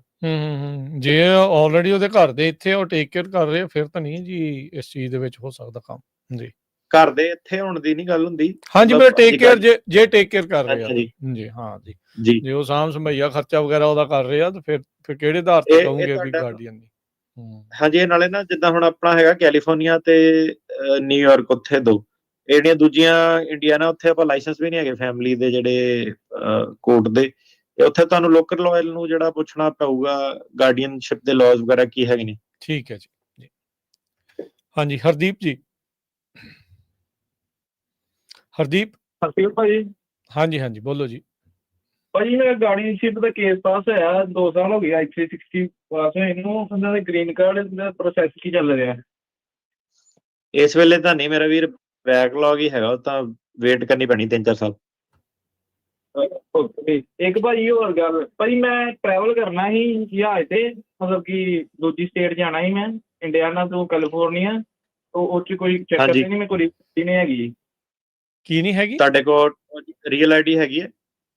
ਰੀਅਲ ਆਈਡੀ ਨਹੀਂ ਹੈਗੀ ਭਾਜੀ, ਪਾਸਪੋਰਟ ਹੈਗਾ, ਇੰਡੀਅਨ ਪਾਸਪੋਰਟ। ਨਹੀਂ ਮੇਰਾ ਵੀਰ, ਪਹਿਲਾਂ ਰੀਅਲ ਆਈਡੀ ਅਪਲਾਈ ਕਰੋ। ਪਾਸਪੋਰਟ ਜਿਹੜਾ ਆਪਣਾ ਸੀਗਾ ਉਹ ਫਲੈਗ ਹੋ ਜਾਏਗਾ। ਵੈਸੇ ਟੈਕਨੀਕਲੀ ਤਾਂ ਕੋਈ ਪ੍ਰੋਬਲਮ ਹੋਣੀ ਨਹੀਂ ਚਾਹੀਦੀ, ਤੁਹਾਡੇ ਕੋਲ ਡੈਫਰੈਕਸ਼ਨ ਹੈਗਾ ਤੇ ਤੁਹਾਨੂੰ ਕੋਈ ਹਾਰਡ ਟਾਈਮ ਤਾਂ ਨਹੀਂ ਦੇ ਸਕਦੇ, ਪਰ ਮੈਂ ਰეკਮੈਂਡ ਕਰੂੰਗਾ ਕਿ ਪਹਿਲਾਂ ਤੁਸੀਂ ਰੀਅਲ ਆਈਡੀ ਜਿਹੜਾ ਨਾ ਲੈ ਕੇ ਰੱਖੋ। ਭਾਜੀ ਰੀਅਲ ਆਈਡੀ ਮੈਂ ਗਿਆ ਹੀ ਅਪਲਾਈ ਕਰਨ, ਮੈਂ ਨਿਊਯਾਰਕ ਰਹਿਣ, ਮੇਰੇ ਡਾਕੂਮੈਂਟ ਇੰਡੀਆਨਾ ਉਹੀ ਲੈਣ ਜਾਣੇ ਮੈਂ, ਤੇ ਉਧਰ ਕੈਲੀਫੋਰਨੀਆ ਜਾਣਾ ਸੀ ਮੈਂ। ਉਹਨਾਂ ਨੇ ਕੀਤੀ ਨਹੀਂ ਅਪਲਾਈ ਮੇਰੀ ਰੀਅਲ ਆਈਡੀ। ਡਾਕੂਮੈਂਟ ਕੋਰੀਅਰ ਕਰਾ ਲਓ ਭਰਾਵਾ, ਫੈਡੈਕਸ ਕਰਾ ਲਾ, ਉਹਦੇ ਵਿੱਚ ਕੀ ਹੈ? ਉੱਥੇ ਬੰਦੇ ਨੂੰ ਥੋੜਾ ਲੈਣ ਜਾਣਾ, ਉਹ ਵੀ ਜਹਾਜ਼ 'ਚ ਆਏ ਨੇ ਆਪਣੇ ਕੋਲ ਹੀ। ਉਹ ਭਾਈ ਕਿੰਨਾ ਕੁ ਟਾਈਮ ਲੱਗਦਾ ਉਹ 'ਚ? ਫੈਡੈਕਸ ਨੂੰ ਪੁੱਛ ਯਾਰ। ਇਹ ਮੈਨੂੰ ਲੱਗਦਾ ਮੇਰਾ ਵੀਰ ਤੂੰ ਕਿਸੇ ਹੋਰ ਕੰਮ ਨੂੰ ਜਾਣਾ ਉੱਥੇ। ਇਹ ਤਾਂ ਅਗਲੇ ਦਿਨ ਹੀ ਪਹੁੰਚ ਜਾਣੀ ਆ, ਹਾਂ ਜੀ। ਇਹ ਤਾਂ ਫੈਡੈਕਸ ਵਾਲਿਆਂ ਨੂੰ ਸਵਾਲ ਪੁੱਛਣਾ ਚਾਹੀਦਾ, ਇੱਥੇ ਤਾਂ ਨਹੀਂ ਹੁਣ ਵਕੀਲ ਸਾਹਿਬ ਨੇ ਥੋੜੀ ਇਹ ਦੱਸਣਾ। ਲਈ ਉਹ ਇੱਕ ਦਿਨ 'ਚ ਪਹੁੰਚ ਜਾਂਦੀ ਭਰਾਵਾ, ਅੱਜ ਕੱਲ ਤਾਂ ਓਵਰਨਾਈਟ ਹੀ ਹੋ ਜਾਂਦੀਆਂ। ਸਹੀ ਗੱਲ ਆ। ਹਾਂਜੀ, ਗੁਰਜੀਤ ਜੀ। ਹਾਂਜੀ, ਦੋਨੋਂ ਵੀਰਾਂ ਸਤਿ ਸ਼੍ਰੀ ਅਕਾਲ ਜੀ। ਸਤਿ ਸ਼੍ਰੀ ਅਕਾਲ ਜੀ। ਹਾਂਜੀ ਵੀਰੇ, ਮੇਰਾ ਨਾ ਕੇਸ ਲੱਗਿਆ ਤਾਂ ਜੀ 2015 'ਚ। ਮੈਂ ਆਪਣਾ ਜੀ ਵਿਜ਼ਟਰ ਵੀਜ਼ੇ ਤੇ ਆਏ ਤੇ ਮੈਂ ਮੇਰੀ ਵਾਈਫ, ਤੇ ਮੇਰਾ ਨਾ ਜੀ ਕੋਰਟ 'ਚ ਕੇਸ ਗਏ ਨੂੰ ਹੋ ਗਏ 2 ਸਾਲ। ਤੇ ਪਿਛਲੇ 7 ਮਹੀਨੇ ਪਹਿਲਾਂ ਨਾ ਮੇਰਾ ਵਿਜ਼ਟਿੰਗ ਜੱਜ 1 ਦਿਖੀ ਜਾਂਦਾ। ਬਟਲਰ ਸਾਹਿਬ ਸੀਗੇ ਮੇਰੇ ਜੱਜ, ਤੇ ਹੁਣ ਅੱਗੇ ਕੀ ਹੋ ਸਕਦਾ ਜੀ? ਬਟਲਰ ਤਾਂ ਵਧੀਆ ਜੱਜ ਸੀਗਾ ਕਾਫੀ, ਤੇ ਆਪਣਾ ਵਿਜ਼ਿਟਿੰਗ ਜੱਜ ਜਿੱਦਾਂ ਹੁਣ ਕੋਈ ਨਵਾਂ ਲਾਊਗੇ, ਆਪਣਾ ਵਧੀਆ ਵੀ ਆ ਸਕਦਾ ਜਾਂ ਕਿੱਦਾਂ ਕਹਿਣਾ, ਮਾੜਾ ਵੀ ਆ ਸਕਦਾ, ਦੇਖਣਾ ਹੀ ਪੈਣਾ। ਹੁਣ ਭਾਜੀ ਇਹ ਤਰੀਕ ਇਹੀ ਰਹੂਗੀ ਜਾਂ ਕਿੱਦਾਂ ਜੀ, ਇਹ ਪੁੱਛਣਾ ਸੀ ਤੁਹਾਡੇ ਹਿਸਾਬ ਨਾਲ? ਚਲੋ ਪੱਕਾ ਤਾਂ ਨਹੀਂ ਦੱਸ ਸਕਦੇ ਮੈਨੂੰ, ਤਰੀਕ ਦਾ ਨਹੀਂ ਪਤਾ। ਜ਼ਿਆਦਾਤਰ ਜਿਹੜੀ ਤਰੀਕ ਆ ਉਹ ਚੇਂਜ ਹੋ ਜਾਂਦੀ ਭਾਜੀ, ਜਿਹੜਾ ਨਵਾਂ ਜੱਜ ਆ ਨਾ ਉਹਦਾ ਆਪਣਾ ਸਕੇਜੂਲ ਹੁੰਦਾ। ਅੱਛਾ ਜੀ, ਠੀਕ। ਰੈਡੀ ਰਹੋ, ਕੁਝ ਚੇਂਜ ਹੋਵੇ ਸੋ ਇਟ ਕੈਨ। ਠੀਕ ਹੈ, ਸਤਿ ਸ਼੍ਰੀ ਅਕਾਲ। ਸਤਿ ਸ਼੍ਰੀ ਅਕਾਲ ਜੀ। ਅਸ਼ਵਨੀ। ਸਤਿ ਸ਼੍ਰੀ ਅਕਾਲ ਭਾਜੀ। ਸਤਿ ਸ਼੍ਰੀ ਅਕਾਲ ਜੀ। ਹਾਂਜੀ ਭਾਜੀ, ਮੇਰਾ ਨਾ ਜੀ ਸ਼ਿਕਾਗੋ ਅਸਾਈਲਮ ਆਫਿਸ ਤੋਂ ਗ੍ਰਾਂਟ ਹੋਇਆ ਸੀ ਜੀ ਇਸੇ ਸਾਲ ਫਰਵਰੀ ਦੇ ਵਿੱਚ। ਅਸਾਈਲਮ ਗ੍ਰਾਂਟ ਹੋਇਆ ਸੀ ਅਫਰਮੇਟਿਵ, ਤੇ ਮੈਂ ਹਜੇ ਗ੍ਰੀਨ ਕਾਰਡ ਭਾਜੀ ਵੇਟ ਕਰ ਰਿਹਾ। ਮੈਂ ਵਕੀਲ ਨੂੰ ਪੁੱਛਿਆ ਸੀ, ਉਹ ਕਹਿੰਦਾ ਹਜੇ ਵੇਟ ਕਰ ਲਾਂ। ਵੀ ਕਰਨਾ ਚਾਹੀਦਾ ਜੀ? ਹੁਣ 8 ਮਹੀਨੇ ਹੋ ਗਏ ਭਾਜੀ। ਤੁਸੀਂ ਕਹਿ ਰਹੇ ਕਿ ਅਸਾਈਲਮ ਗ੍ਰਾਂਟ ਨੂੰ 8 ਮਹੀਨੇ ਹੋ ਗਏ ਤੇ ਹੁਣ 4 ਮਹੀਨੇ ਹੋਰ ਵੇਟ ਕਰੀਏ ਕਿ ਨਾ ਕਰੀਏ, ਇਹ ਸਵਾਲ ਆ? ਹਾਂਜੀ ਹਾਂਜੀ ਸਰ। ਹਾਂਜੀ, ਕਰ ਲਓ ਭਾਜੀ। ਹੁਣ ਤਾਂ ਹੱਥ ਹੀ ਲੰਘ ਗਿਆ, ਪੂਛ ਹੀ ਫਸੀ ਆ। ਓਕੇ ਜੀ, ਪਰ ਕਿੰਨੀ ਡਿਲੇ ਚੱਲਦੀ ਹੈ ਭਾਜੀ? ਮਤਲਬ ਕੋਈ ਜ਼ਿਆਦਾ ਵੈਟਿੰਗ, ਮਤਲਬ ਦੁਬਾਰਾ ਇੰਟਰਵਿਊ ਵੀ ਆ ਸਕਦੀ ਹੈ ਜਾਂ ਕੋਈ ਇੰਟਰਵਿਊ ਵੀ ਆ ਸਕਦੀ? ਹਾਂਜੀ ਠੀਕ ਹੈ ਜੀ। ਮਤਲਬ ਕੀ ਸਲਾਹ ਦਿੰਦੇ ਆ, ਸੁਜੈਸਟ ਕਰਦੇ ਹੋ? ਕੁਛ ਵੀ ਨਹੀਂ ਭਾਜੀ, ਆਪਣਾ 4 ਮਹੀਨੇ ਬਾਅਦ ਕਰੋ ਜੀ, ਰੱਬ ਦਾ ਨਾਮ ਲੈ ਕੇ file green card, that's it. ਠੀਕ ਹੈ ਭਾਜੀ। ਸਲਾਹ ਵਾਲਾ ਤਾਂ ਤੁਹਾਡਾ ਭਾਜੀ ਕੇਸ ਹੀ ਪਾਸ ਹੋ ਗਿਆ, ਹੁਣ ਕਾਹਦੀ ਸਲਾਹ? ਹੁਣ ਤਾਂ ਕਰੋ ਗ੍ਰੀਨ ਕਾਰਡ ਫਾਈਲ ਤੇ ਡਨ ਆ ਕੰਮ। ਹਾਂਜੀ, ਇੰਟਰਵਿਊ ਤੇ ਜੋ ਸਵਾਲ ਪੁੱਛਦੇ ਉਹਨਾਂ ਦੇ ਜਵਾਬ ਦਿਓ। ਚੜ੍ਹਦੇ ਸਾਲ ਆਉਂਦੀ ਬਸੰਤ ਨਾਲ ਹੀ ਕਰ ਦੇਣਾ ਤੁਸੀਂ ਅਪਲਾਈ ਫਰਵਰੀ ਦੇ ਵਿੱਚ। ਤੇ ਬਸ 4 ਮਹੀਨੇ ਰਹਿ ਗਏ ਆ, ਨਵੰਬਰ, ਦਸੰਬਰ, ਜਨਵਰੀ, ਫਰਵਰੀ, ਦੈਟਸ ਇਟ। ਤੇ ਕਰੋ ਪ੍ਰੋਸੈਸ ਦੇ ਵਿੱਚ, ਲੱਗੋ ਲਾਈਨ ਦੇ ਵਿੱਚ। ਬਾਕੀ ਜੋ ਹੋਊਗਾ ਉਹ ਪ੍ਰਮਾਤਮਾ ਹੱਥ, ਬਾਕੀ ਤੁਹਾਡੇ ਹੱਥ। ਤੇ ਕੁਛ ਕੁ ਜਿਹੜੇ ਕੁਐਸਚਨ ਇਹ ਆ, ਜਿਹੜੇ AAF ਦੇ ਨੋਟੀਫਿਕੇਸ਼ਨ ਜਿਨ੍ਹਾਂ ਨੂੰ ਨਹੀਂ ਆਏ, ਐਨੂਅਲ ਅਸਾਈਲਮ ਫੀਸ ਵਾਲੀ ਜਿਹੜੇ ਆ, ਉਹ ਵੇਟ ਕਰਨ ਪੇਮੈਂਟ ਕਰਨ ਦੇ ਲਈ, ਜਾਂ ਉਹ ਨੋਟਿਸ ਤੋਂ ਬਾਅਦ 'ਚ ਹੀ ਜਿਹੜਾ ਉਹ ਪੇ ਕੀਤੀ ਜਾ ਸਕਦੀ ਹੈ? ਜਿਹੜੇ ਕੋਰਟ ਵਾਲੇ ਕੇਸ ਆ ਉਹ ਤਾਂ ਦੇਖੋ ਜੀ ਹੁਣ ਅਪਡੇਟ ਹੋ ਜਾਣ ਦੇ, ਲਿੰਕ ਲੁੰਕ ਸਾਰੇ ਤੁਸੀਂ ਕਰੋ ਫਾਈਲ ਤੇ। ਜਿਹੜੇ USCIS ਵਾਲੇ ਆ, ਤੇ ਉਹਨਾਂ ਨੇ ਜਿਹੜਾ ਆਪਣਾ ਸੀਗਾ ਰਿਸੀਟ ਨੰਬਰ ਵੀ ਪਾ ਕੇ ਤੁਸੀਂ ਟਰਾਈ ਕਰ ਸਕਦੇ ਆ ਲਿੰਕ ਤੇ। ਕਈ ਵਾਰੀ ਰਸੀਦ ਨੰਬਰ ਪਾ ਕੇ ਵੀ ਜਿਹੜਾ ਸੀਗਾ ਉਹ ਅਲਾਓ ਕਰ ਦਿੰਦਾ ਤੁਹਾਨੂੰ। ਠੀਕ ਹੈ ਜੀ। I-360 ਕਹਿੰਦੇ ਵੀ ਅਪਰੂਵਡ ਆ। SIJ ਜਿਹੜੀ ਉਹਦੀ ਆਈਸ ਦੀ ਹੀਅਰਿੰਗ ਆ ਅਗਲੇ ਸਾਲ, ਤੇ ਅਸਾਈਲਮ ਟਰਮੀਨੇਟ ਜਿਹੜਾ ਉਹ ਹੋਇਆ ਆ, ਸੋ ਕੀ ਹੈ ਇਸ ਦੇ ਵਿੱਚ ਕੋਈ ਇਸ਼ੂ ਤਾਂ ਨਹੀਂ ਕਹਿੰਦੇ? SIJ ਦੀ ਹੀਅਰਿੰਗ ਹੈਗੀ। SIJ ਦੀ ਹੀਅਰਿੰਗ ਤਾਂ ਆਪਣਾ ਜਿਹੜਾ ਸੀਗਾ ਕੋਰਟ ਨੇ ਲੈਣੀ ਹੁੰਦੀ, ਫੈਮਿਲੀ ਕੋਰਟ ਨੇ ਉਹਨਾਂ ਦਾ SIJ ਮੈਨੂੰ ਲੱਗਦਾ ਜਿਹੜੀ I-360 ਉਹਦੇ ਥਰੂ ਅਪਰੂਵਡ ਆ, ਤੇ ਆਈਸ ਦੀ ਹੀਅਰਿੰਗ ਅਗਲੇ ਸਾਲ ਆ। ਹਾਂਜੀ, ਜਾਣਾ ਪੈਣਾ, ਉਹ ਫੜ ਸਕਦੇ ਆ ਜੇ ਡੈਫਰਡ ਐਕਸ਼ਨ ਨਹੀਂ ਮਿਲਿਆ ਬੰਦੇ ਨੂੰ। ਤੇ ਪਹਿਲਾਂ ਡੈਫਰਡ ਐਕਸ਼ਨ ਮਿਲਦਾ ਹੈਗਾ 316 ਨਾਲ SIJ ਵਾਲਿਆਂ ਨੂੰ, ਤੇ ਹੁਣ ਇਹਨਾਂ ਨੇ ਬੰਦ ਕਰਤਾ। ਜੇ ਨਹੀਂ ਮਿਲਿਆ ਤੇ ਫਿਰ ਹਾਂਜੀ ਰਿਸਕ ਰਹਿੰਦਾ ਡਿਟੈਂਸ਼ਨ ਵਗੈਰਾ ਦਾ, ਜੇ ਬੰਦਾ 2 ਨੰਬਰ ਚ ਆਇਆ ਤਾਂ।